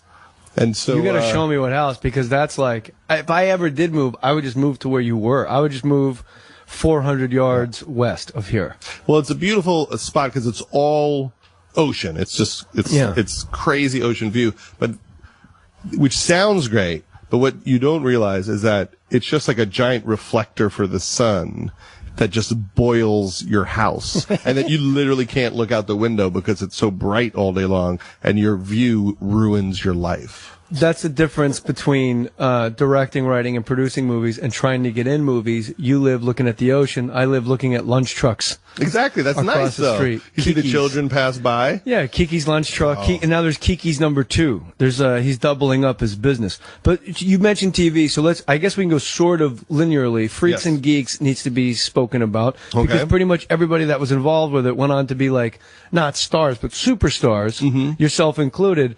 And it must bother you. I mean, you're kind of ahead of everyone as far as what was cool, what was hip, and what was good. And shows, like Freaks and Geeks that get canceled. Do you ever look back and go, just want to have a conversation with the person that canceled it and go, look who's above the title in these last 18 movies. It's all the people from this cast. You had them. They also live in this neighborhood. I used to bump into them. Does it bother? I mean, it must bother you at the time. That was your whole life. Oh, I lost my mind when all that was going down. When we did Freaks and Geeks, I had just worked at the Larry Sanders Show for 5 years, and I just thought, let's just do the Larry Sanders Show in high school. That was my thought about it. Paul Feig, wrote the pilot and created the show, and in my head, anytime we got stuck on something, I would think, okay, imagine it's a Larry Sanders episode, but it just happens to have kids in it in a high school. How would they respond in this situation? Who was Hank? Who was Hank? Maybe it was Sam Levine. But Paul from the beginning wanted to do something that was like a reaction to Dawson's Creek, a show that wasn't about all the gorgeous kids and all their romances. He wanted to show all the beatings he took as a kid and every humiliation that happened. And he said, let's just do the crazy, honest high school show that's also funny. That's about your friends and how you get through it because of your friends. Right.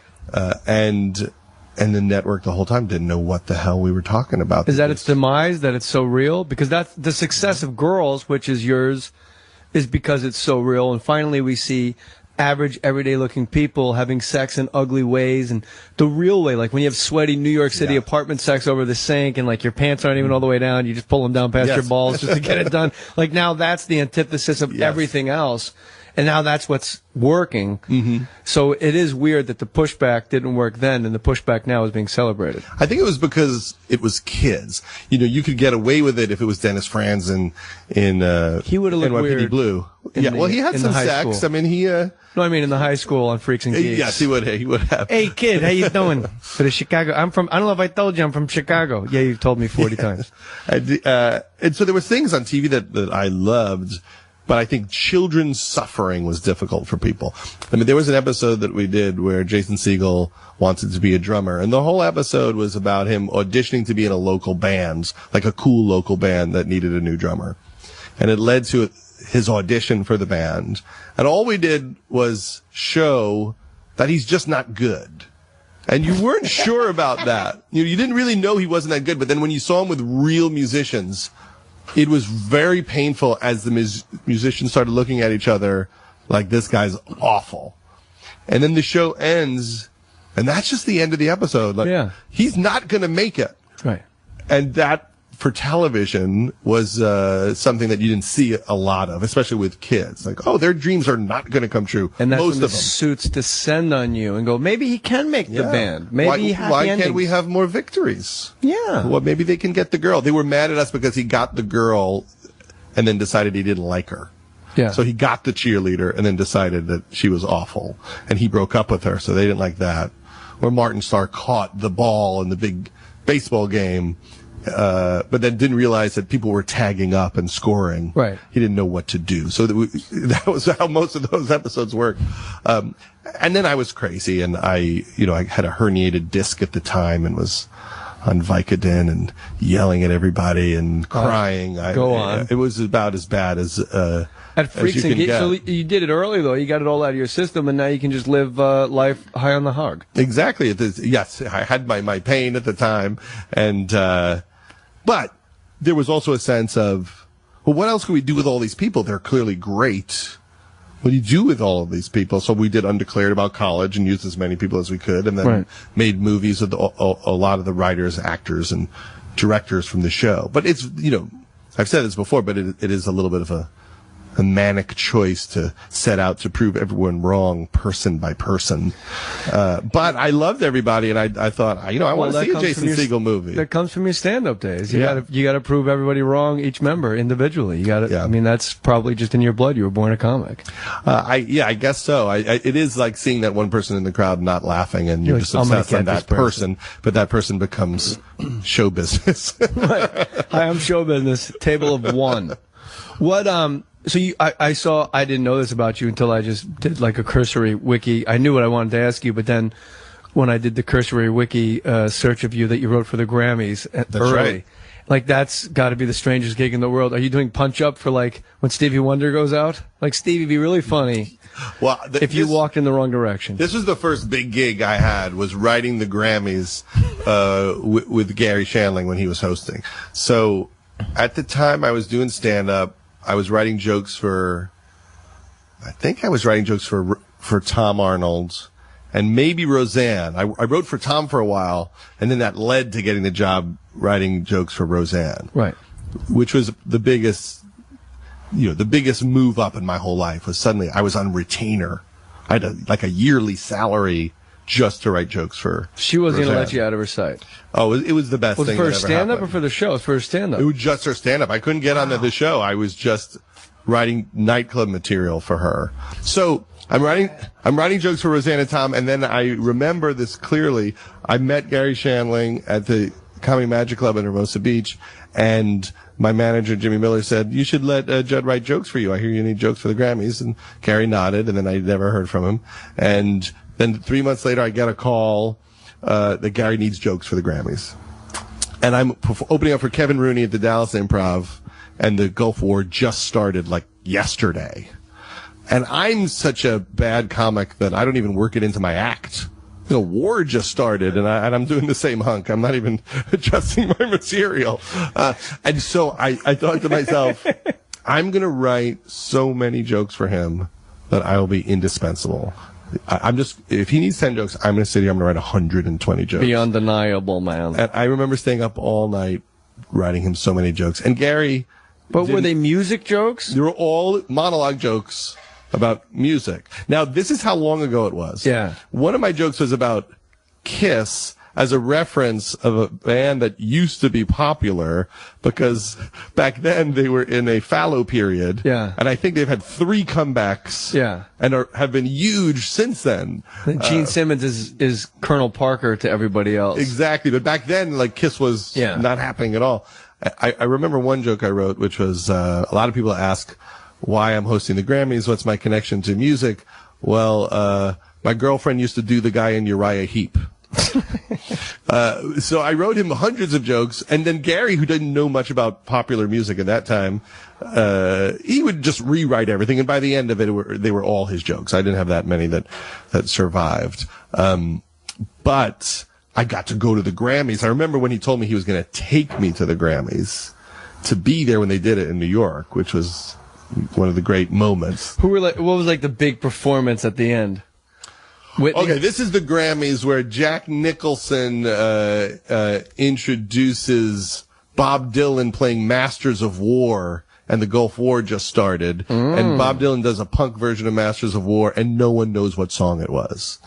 It was just indecipherable what he did. And then on the same show, Bono introduced a Lifetime Achievement Award to Frank Sinatra. And so Sinatra comes out. I remember this, and he clearly, he's very old. It's close to when he died. And he starts saying to the crowd, I wanted to sing for you people. I wanted to sing for you people. They wouldn't let me sing. You're so nice to be here. Why wouldn't they let me sing? And suddenly they just cut to commercial, like in the middle of him talking. And then Gary comes back and makes some joke about how rude that was that they went to commercial. And it was a whole hubbub backstage. How do you cut off Sinatra? Right. And during the commercial, Sinatra's still up there. And, he's kind of like half crying, like, oh, what happened? Barbara, what happened? And it's traumatic. And later we found out that one of his friends was in the director's area, and he was there to tell them to cut to commercial if it didn't feel like Frank was clear-headed enough to do the speech. Old blue eyes. You don't want old cloudy blue eyes. Yeah, and so that milky blue eyes. Yeah, and so his friend said cut to commercial. I don't know if Frank knows where he is. And sorry. And then I remember Billy Idol did Rock the Cradle of Love, and they had the lady dancing behind the sheet where they'd have the big shadow of the pretty girl. It might have been the year Tears from Heaven won everything. So this is a real upper. Oh, yeah. Everything is like Gulf War, Dead Kid, Sinatra doddering and forgetting Tina where Turner, he is. I think, won something. I remember where our little, punch-up jokes during the show area was. We had to leave for a minute because in the middle of a song, Peter Gabriel ran in and changed his outfit. I mean, I remember every detail of it. And I took a picture with Springsteen, me, Gary, Springsteen, and in the background photobombing, Jody Watley. Don't You Want Me? Was it Don't You Want Me? I love Jody Watley. I can't list all the Jody Watley songs off the top of my head. That's a disappointment. I'm going to be honest with you. It's kind of the only reason you're in the garage. It has nothing to do with all your great work. Forgetting Sarah Marshall. First of all, we're going to get to the gals and all that stuff, but there's been many moments as a comic watching comedies, and when I go through your IMDb page last night, I went, oh my God, this is like 80% of every funny movie. That's my favorite funny movie, from Step Brothers to Forgetting Sarah Marshall and Knocked Up, 40-year-old version. It's astounding, the output. You're like Lennon and McCartney for producing and sometimes directing and writing hilarious, Anchorman hilarious films. But Paul Rudd sticks out to me. You pulled him from drama, and I don't think people realize Paul was like a real, I did 200 Cigarettes with him, and he was like an actor. Yes. He was a very serious guy. From Shakespeare. And now all of a sudden, he's the go-to. He will never miss a joke. Nothing gets by him. He can ad-lib his balls off. He's the funniest guy. Even Forgetting Sarah Marshall, he's just that surf instructing guy. Yes. It's hysterical. Now, you obviously had to have known him prior to that to know that was in him, or did he just come in and do an audition the old-fashioned way? I didn't know Paul Shauna Robertson, who produced Anchorman with me, she knew Paul, and I had met him briefly when I did that show Party, was it Dinner for Five with Jon Favreau, when he had that show. But I didn't know Paul. I saw him as just a great actor, a handsome guy from Clueless. And then he came in full mustache and in the outfit for his audition for Anchorman. Not everyone came in dressed up from the 70s. So he was fully committed and had that character, just brought in that character and was hilarious. And that was that. Anchorman's one of the auditions that you have, like when I auditioned for Champ Kind, and then when it goes to Keckner, you're like happy. You go, oh, I couldn't possibly have done what Keckner did. Like they made such a, of course I want to work, but that's like the best, other times it goes to like the fifth Wayans. You're not really sure who it is. You're like, wait, what? We're not even the same height. And then, but then with Champ Kind, Keckner getting it. And I remember in my audition for Anchorman realizing I'm not saying whammy right. Whoever gets this is nailing it. Let's hear it. Whammy. It was just too, I don't know what it was, but it wasn't, I knew as I was saying it, if I was making this movie, I'd be like, he's really good. The beats are good. The jokes are good, but he's not saying whammy right. And then you see Keckner just whammy. Keckner's so funny. It's perfect. And in the sequel, that Will Ferrell and Adam McKay just made, Keckner is so crazy funny. Wait, they cut you out? What happened here? Well, they wrote it and Adam directed it, and I'm just a visitor, really. I mean, I'm supportive, but it's really their vision, and Keckner crushes in the sequel. I mean, we were just very excited. Everyone, they spread the wealth really well, but Keckner really gets his shots in. Going backwards, forgetting Sarah Marshall, I'm a little obsessed with Russell Brand, and I think his comedy's okay, but anytime I see him do panel or any interview, I'm stunned and alarmed at how smart he is, how sharp he is. And he has a timing, his tuning fork is he's tuned differently than anybody, but in the best possible way. And then you see on YouTube, the listeners can go, forgetting Sarah Marshall, Russell Brand audition, you guys ask him to just ad lib. You're just trying to get your girlfriend out of the room. Yeah. And that audition, you have to know, I guess I'm not going to tell you what you know, but when you're watching Russell Brand explain horses and man meets beast, and he just goes down that crazy road, you go, who the hell is this person? B, can we get him on the cheap if we ask him to sign the contract right now? Was it just done at that audition?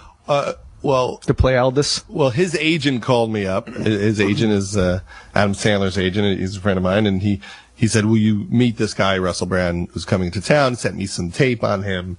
And I said, sure, I'll meet him. And I don't know if I got it completely from the tape he sent over. And then he came in and was really funny to talk to. Everything that you see, walked in the door, and you think, oh, well, this is a special, unique kind of person you don't see very often. And then I went to call my friend Nick Stoller, who was directing Forgetting Sarah Marshall, and I said, I think I just saw a guy who might be great for this part. And he said, oh, he's coming in right now. His next appointment is with me to audition. And then he called me back an hour later and said, oh, yeah, no, we have to hire him right now. So was there anybody else like on the short list of Aldous Snows, or do you just leave that in the hand of the casting people? Or when you're producing this movie, are you thinking like, it'd be really funny if like so-and-so came in and actually could hit this out? We had somebody all set to do it, and they fell out because of a scheduling problem. Blair Underwood. Exactly. And so then we had to figure out fucking what to Ironsides. Too big for his britches. I don't think it was even a rock star. I think it was supposed to be an author, a famous author. And then we met Russell and we said, oh, well, we can make him a rock star and that'll work. And Stoller was great with him because a lot of it is figuring out his cadence and how it fits in life. Yeah. You have to slow him down a little bit, to create a personality that isn't just Russell's personality, that is this person, and still let him improvise and play and give you what he does, which is. I thought you guys amazing. did a really great job with it. And I don't know if enough people realize it. On Get Him to the Greek, he was so human and he was so kind. And Jonah Hill turned in the hilarious performance, in my opinion, and I thought Russell in the last the third of the movie. I don't know how you director folks talk about it.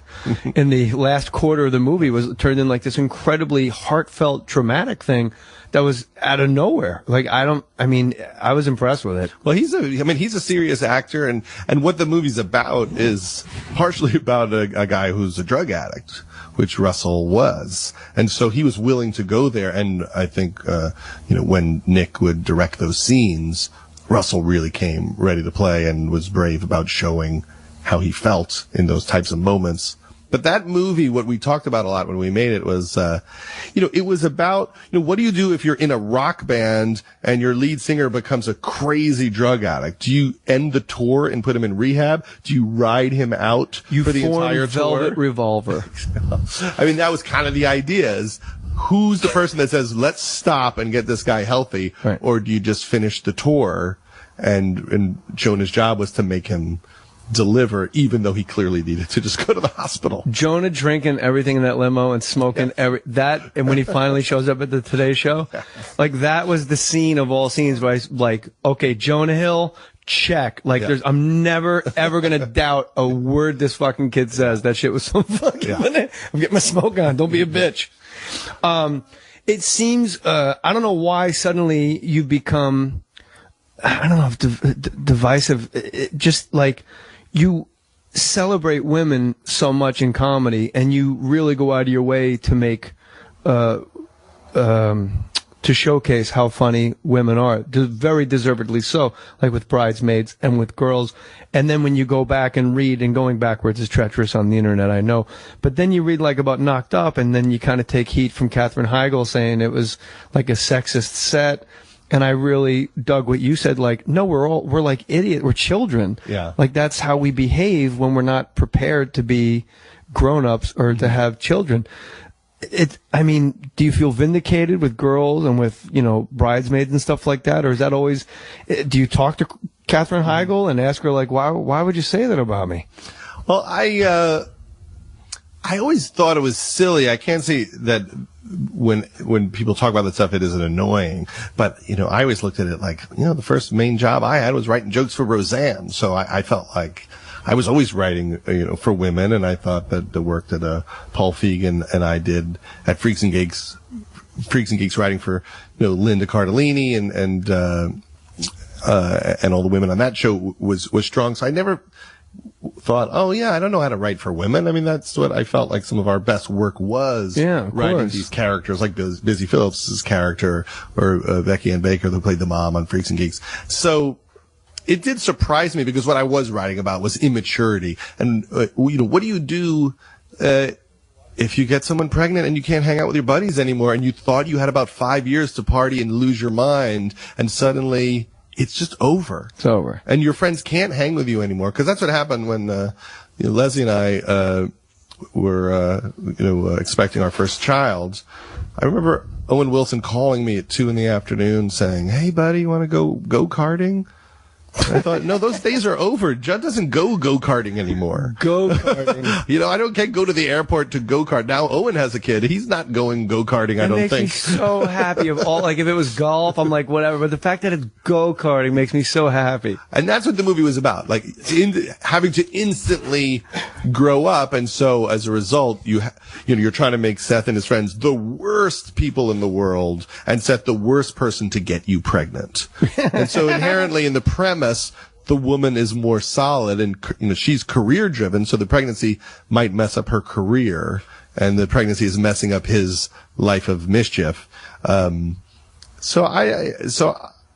what, sometimes people don't get the point a little bit. That happens a little bit on Girls where when people are annoyed by certain aspects of it, I always think, that's there on purpose. That's supposed to be annoying. It's supposed to be that she's a mess and she's making selfish mistakes. That's not an accident, like we don't know it's in there. Right. It is about the moment in your life when you're full of yourself and self-entitled and you're arrogant about what you think you can accomplish in the world, but you haven't done shit yet.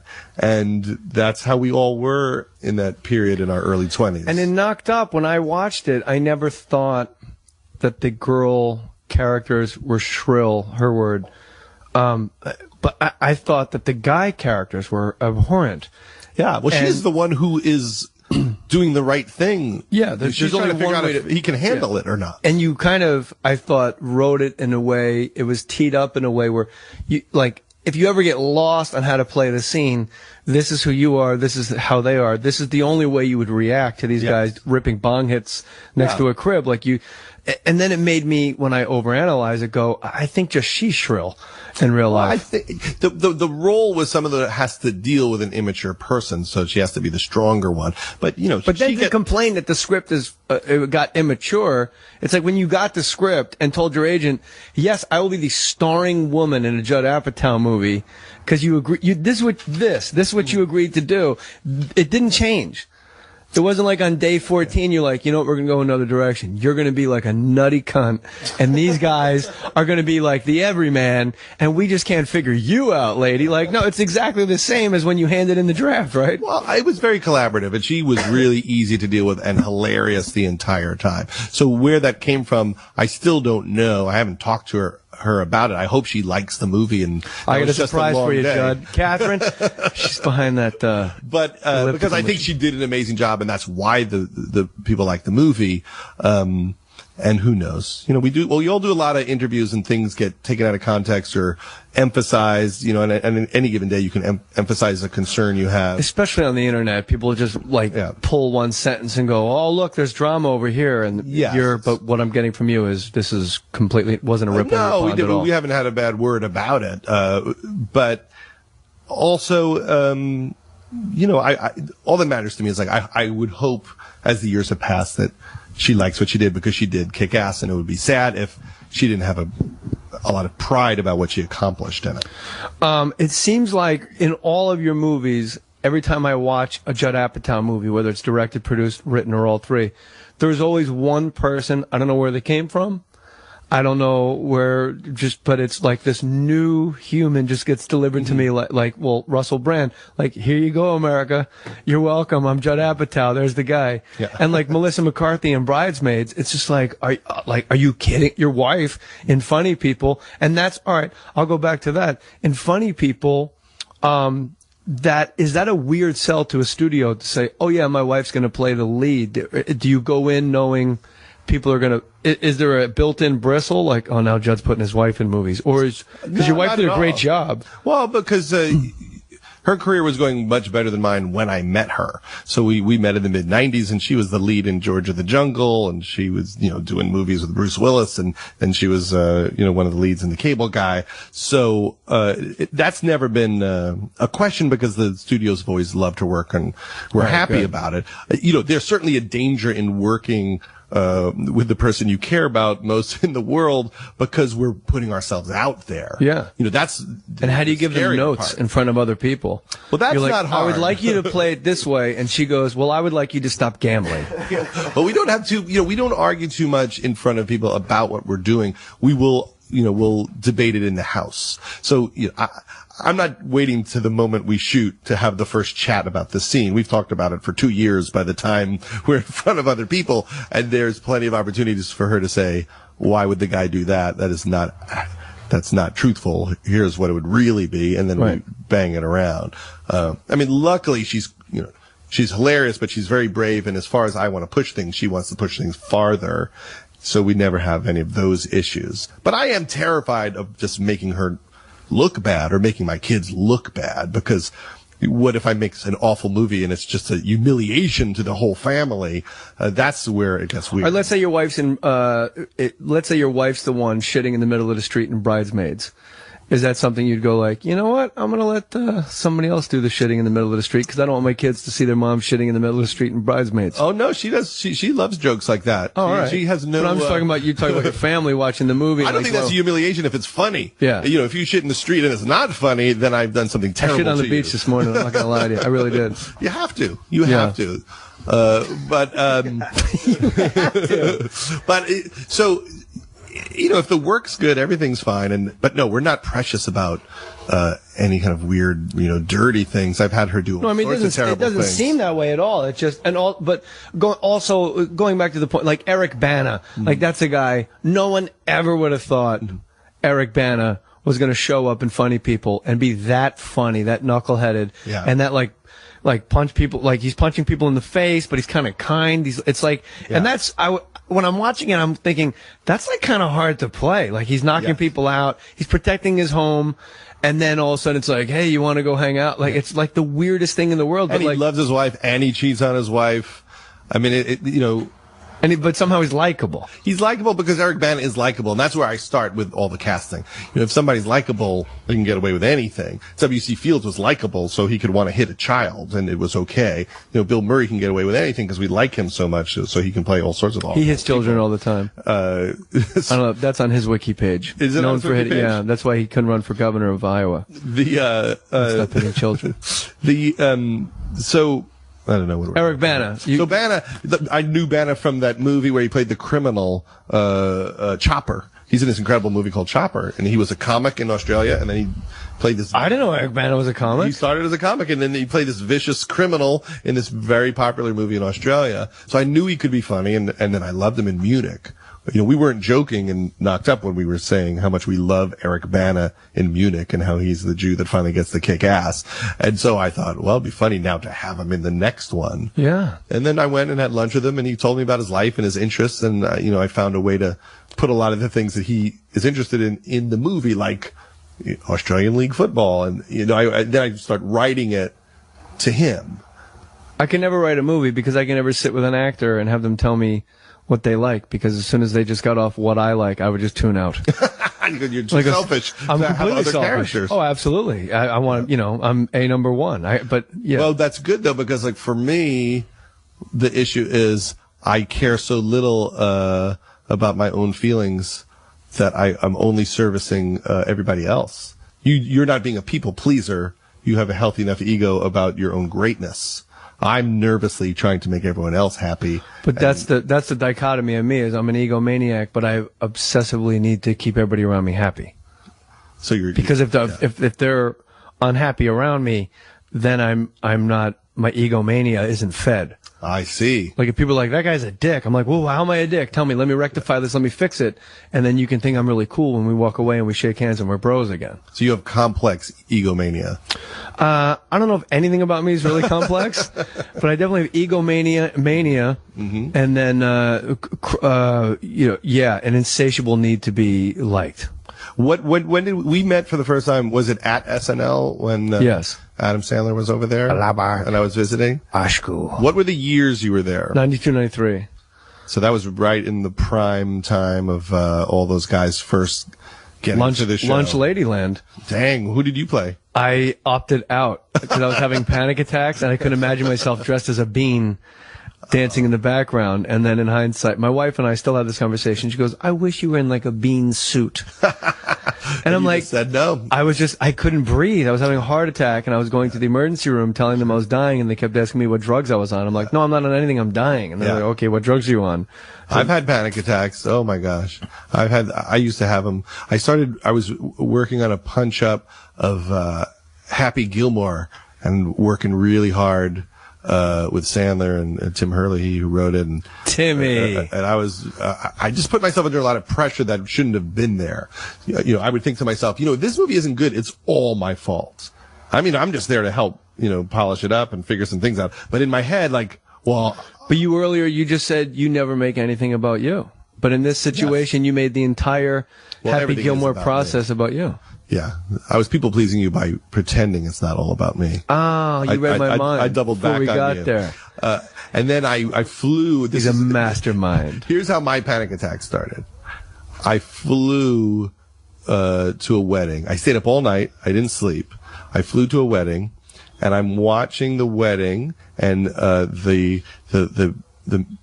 bridesmaids get up and they sing Bryan Adams' "All for Love," and I lose my mind. Like, if you saw my brain, it just melted. It just melted and came out my ears, and I was gone. Like in a very serious way for a long time. And so I had to leave. So I left the wedding of my cousin, and I watched it through a small, like, hole in the door because I couldn't be inside. Because it was in a speakeasy. And I didn't know, what it was. I just knew my heart is going 1,000 miles an hour, and I'm claustrophobic. And I'm losing my mind. Yeah. It took me days for someone to tell me what it was. I just thought, oh my God, I've gone insane. Yeah. And then I was on then I had to fly home. So I get on the plane. So from where to where?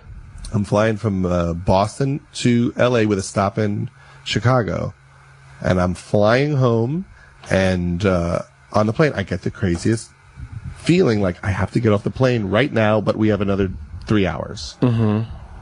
And the guy next to me has one leg.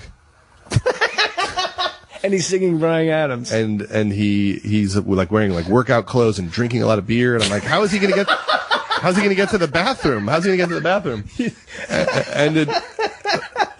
And then I called my manager, Jimmy Miller, and I'm on the phone with him for the entire flight. I'm just going like, I don't know what's happening. You just have to talk to me the whole time. I don't know what the guy with one leg was thinking, because I'm just talking about that too. He's probably thinking, I wish I had two legs. Exactly, so I get away from this asshole.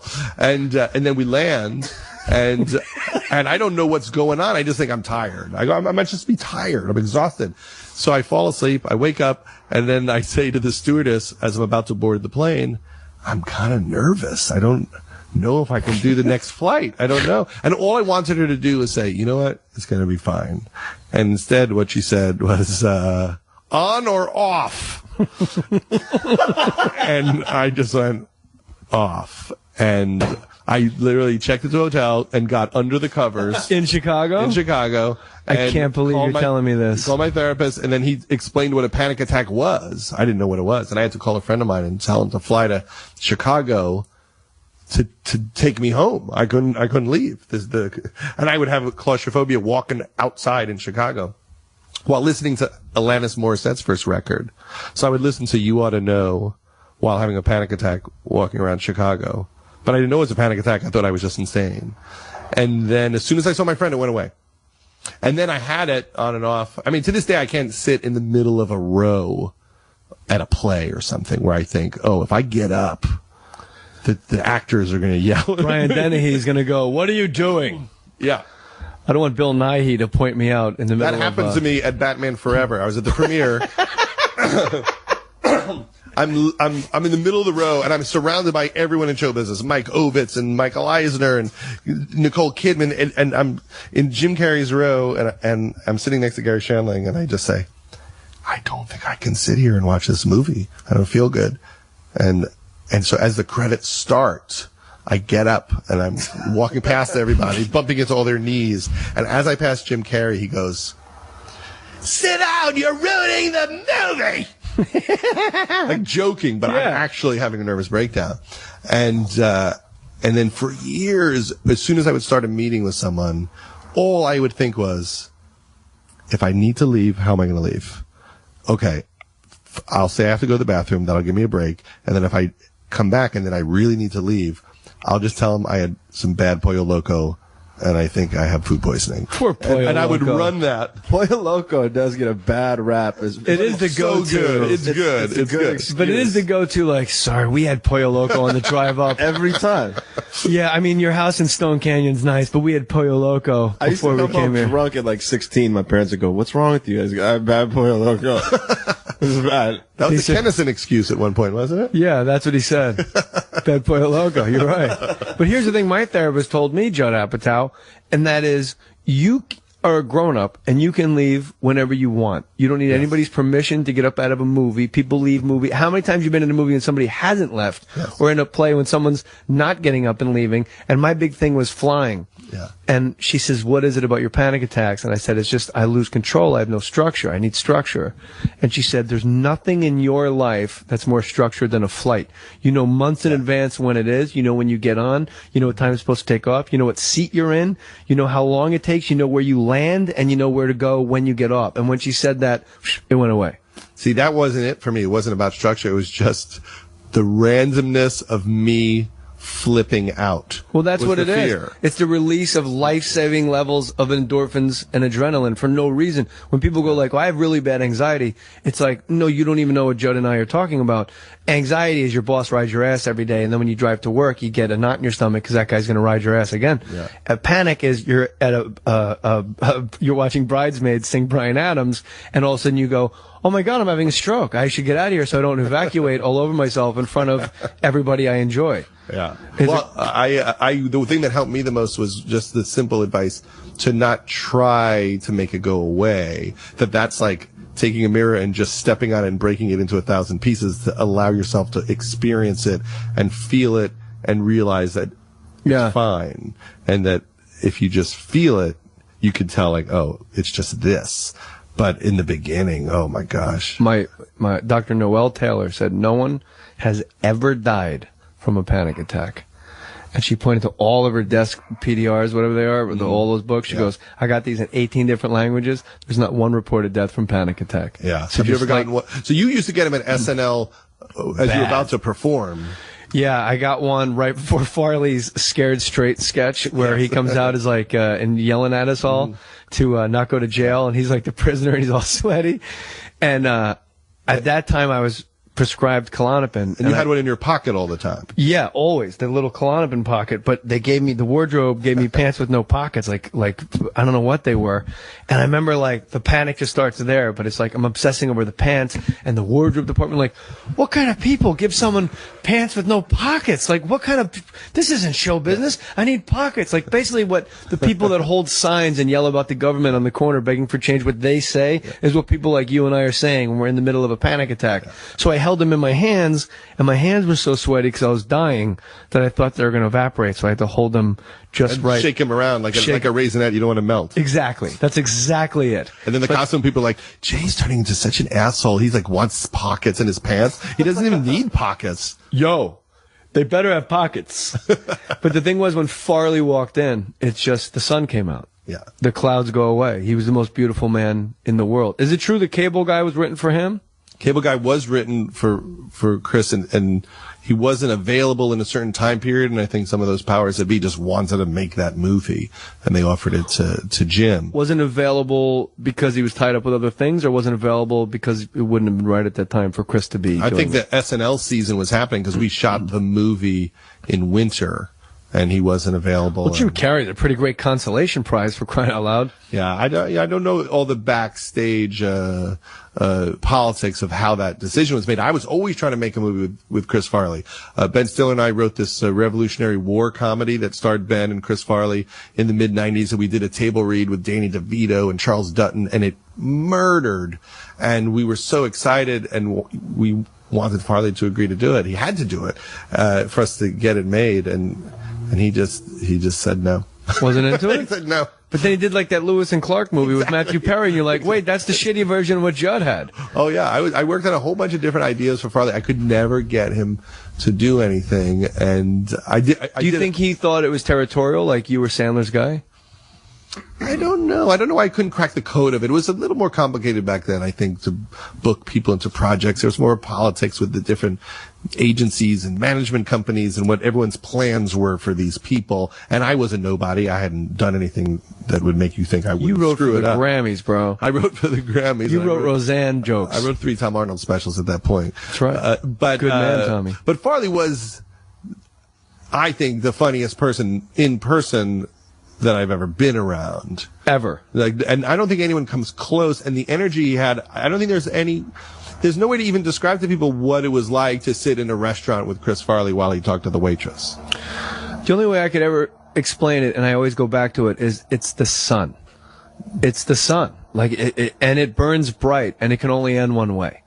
And I've never met anyone like you. I never met anyone that made me feel the way I felt when I was around Chris. The joy, like when you were a kid, and you have that one uncle that'll just throw you in the pool for hours. You're like, he's the best. But that times 1,000 because you're a grown up, and Chris is just saying hi, and it's just this light he would have and just throw on you, and you just started giggling when he was talking, and when just, how are you?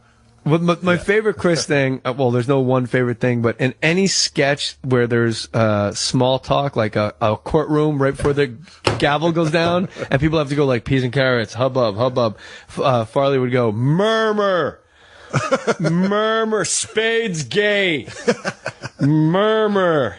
He would actually yell murmur because it would say in the script, murmur, murmur, and he would just scream it at the top of his lungs. What is Judd short for? Nothing. And I have no middle name. My parents didn't bother to give me one. They gave my brother one and then didn't bother with me. What's your brother's middle name? Charles. What's your brother's first name? Robert Charles Apatow. So well, how about you just take Robert as your middle name and just tell him, what are you going to do about it?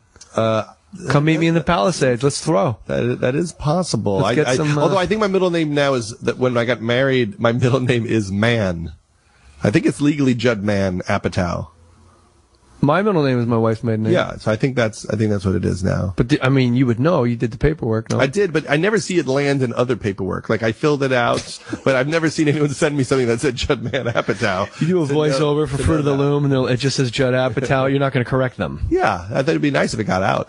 I have to say, one of the saddest things just about everything that's happening in modern comedy is that Farley isn't around to be a part of it. I mean, that is just a tragedy that it's hard for people to grasp what they're missing if he got to do this ride with everybody. Yeah, Bill Murray's a guy. We have this discussion a lot on the podcast, as you know. You told me you listened to it a lot. Like, greatest cast member of all time, like after the fact, greatest cast member as they were there. Mm-hmm. And you brought up a really interesting point. Like, you don't know anybody that was as funny as Farley in person. Mm-hmm. Just if he walked into this garage right now, we would be here for 4 hours. Yeah. And he would like literally pick up an ashtray and put it up to his ear and go, huh? And we would be dying. Like, well, if he was leaving a restaurant, like if he left first, he had to get somewhere, you knew as he walked by the window at the restaurant, he was going to do something crazy. Yeah. Like you would be terrified for the moment, like, oh my God, he's got to pass by that window. What is he going to do? And the last restaurant, he did the going down the stairs gag. So now he'd fall or act like he was getting choked out. Or just talking to strangers. You know, when everyone was first starting out, there was a lot of interaction with strangers that was hilarious. Farley just walking up to a woman going, I'm in town on a convention. I got $50 and I want to have some fun. What are you doing right now? And that would happen all the time before they were famous. Back in the day. I mean, Kevin Meaney's HBO special, he went out in the street and talked to strangers. Well, Sandler used to do this thing at the Improv that made me laugh, which is he would stare at someone across the room until they saw him staring, and when they locked eyes with him, he would not look away or smile till they looked away because they got uncomfortable, and then he would continue to stare at them till they had to check a second time to see if he was still staring at them. While he's doing his act? No, just like in the restaurants. He would just look at someone and just go, and just stare at them like a madman. And you can't do that when you're a gigantic comedy star.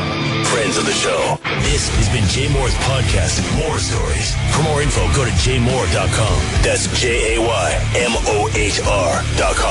This is the Opie and Anthony channel on Sirius XM.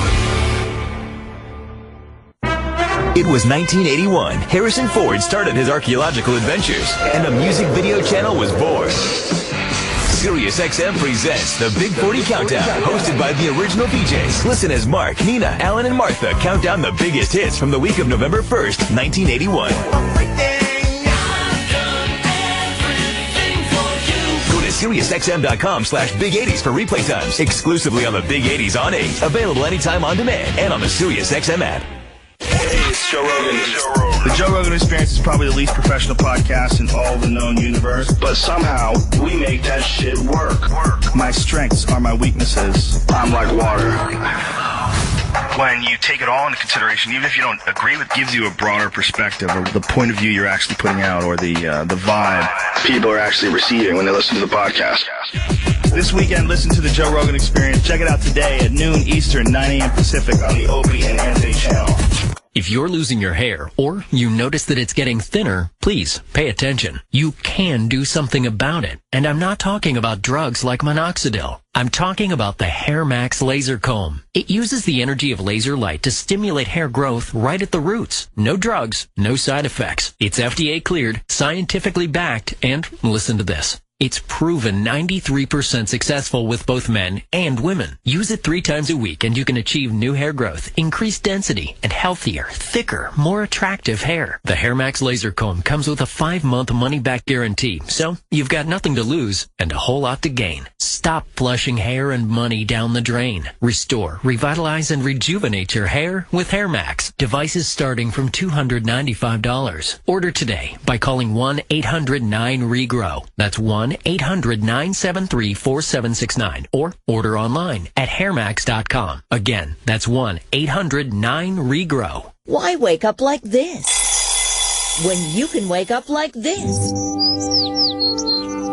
With a MyPillow. MyPillow has a patented interlocking fill that adjusts to any sleep position, so you can sleep comfortably throughout the night without it going flat. It also stays cool, so there's no need to constantly flip your pillow. It's time you wake up feeling refreshed, full of energy, and ready to start the day. And MyPillow has a special new offer to help you do just that. Buy a pair of MyPillows and get 2 Go Anywhere pillows and 2 Present Pack travel bags absolutely free. Mention promo code XM4 for a 25% discount and save even more. Don't miss out on a great night's sleep. Call 1-800-299-6694 or go to MyPillow.com and order your MyPillow today so you can wake up like this and not like this. Change your life today with a simple pillow. MyPillow. Okay, here we go. You've probably tried Hulu.com. Now, with Hulu Plus, you can watch your favorite shows anytime, anywhere. Say what? Hulu Plus lets you watch thousands of hit TV shows and acclaimed movies on your television or on the go with your smartphone or tablet. Can't get enough of it. With Hulu Plus, you can watch your favorite current TV shows like Saturday Night Live, Modern Family, and Jimmy Kimmel Live. You can also check out exclusive content, including Hulu originals like The Awesomes, starring SNL's Seth Meyers. Sounds amazing. For only $7.99 a month, you can stream as many TV shows and movies as you want, wherever you want. It's only all I've been wanting for the past 10 years. Right now, you can try Hulu Plus free for 2 weeks when you go to huluplus.com/talk. That's a special offer for SiriusXM listeners. Don't forget to use huluplus.com/talk so you get the extended free trial, and they know we sent you. I think the choice is obvious. One final time, go to huluplus.com/talk to start your free trial now. Let's do this. Are you shopping for a used car? There are lots of great deals available this time of year, but where do you start? Larry Gamache from Carfax has a plan. Most people start their search online, but you may want to avoid buying from a stranger. You should look for a Carfax Advantage dealer. You'll get a free Carfax report, a $39.99 value, and you can buy with more confidence. You can see accidents and service records reported to Carfax, plus a price based on the car's history. Just say, "Show me the Carfax." This is the Opie Anthony Show on SiriusXM. The NBA is on SiriusXM. In the East, LeBron and the Heat look for a third ring. It is over. Miami wins it. While Brooklyn and the Bulls look to challenge. What's up, Elliot? Derrick Rose has done it again. In the West, Dwight Howard hopes to lift the Rockets, while Kevin Durant wants to return to the finals. Durant fires the angle right. Reach it. Sing it under Moneyball. Find out when and where your team plays at SiriusXM.com/NBA schedule. Hear every regular and postseason game of the NBA season on SiriusXM. Have you still not refinanced your mortgage? Well, soon you may be kicking yourself in the head. I am Wesley Hogan with Westland Financial, and interest rates have gone up recently and will continue to rise, but they're still at historical lows. So don't delay. Let us lower your monthly payment, consolidate a first and second, pay off other debt, or drop you into a 15-year loan with no closing costs. That's right. Nothing's rolled into your loan. We'll pay for your appraisal, title, underwriting, settlement fee, everything. Do not miss out on this historic opportunity. Whether to purchase or refinance, you'll pay no closing costs. You won't spend a dime. Think about it. All it takes is a 5-minute phone call to find out how we can save you hundreds or even thousands of dollars a year. And by the way, Westland Financial now is proud to offer reverse mortgages for our clients over 62. So call us at 888-945-4145. The only way you can lose money is not to call Westland Financial. That's 888-945-4145. 888-945-4145. Lennox Financial Mortgage Corp. DBA Westland. NMLS number 3304. Not all loans apply. Equal housing lender. Mary, have you seen how much we're paying Dun & Bradstreet for credit data on our business customers? I know. We should try Cortera. We could save a lot of money. What's Cortera? It's a new alternative to D&B. I've been hearing really good things about it. They have tons of data on U.S. companies, and they can show us all the credit risks and red flags at a fraction of the cost of D&B. Wow, we can get all the data we need for much lower rates? The CFO is going to be thrilled. Credit managers across the country are turning to Cortera for the essential, accurate financial data they need to avoid credit risks with their business customers, all for a fraction of the price of D&B. Don't overpay for the data you need to make thousands of important credit decisions. Call now to find out how you can get a month of Cortera absolutely free. Hurry, this free offer ends soon. Call now at 1-800-880-6611. That's 1-800-880-6611. 1-800-880-6611. If you are looking for the ultimate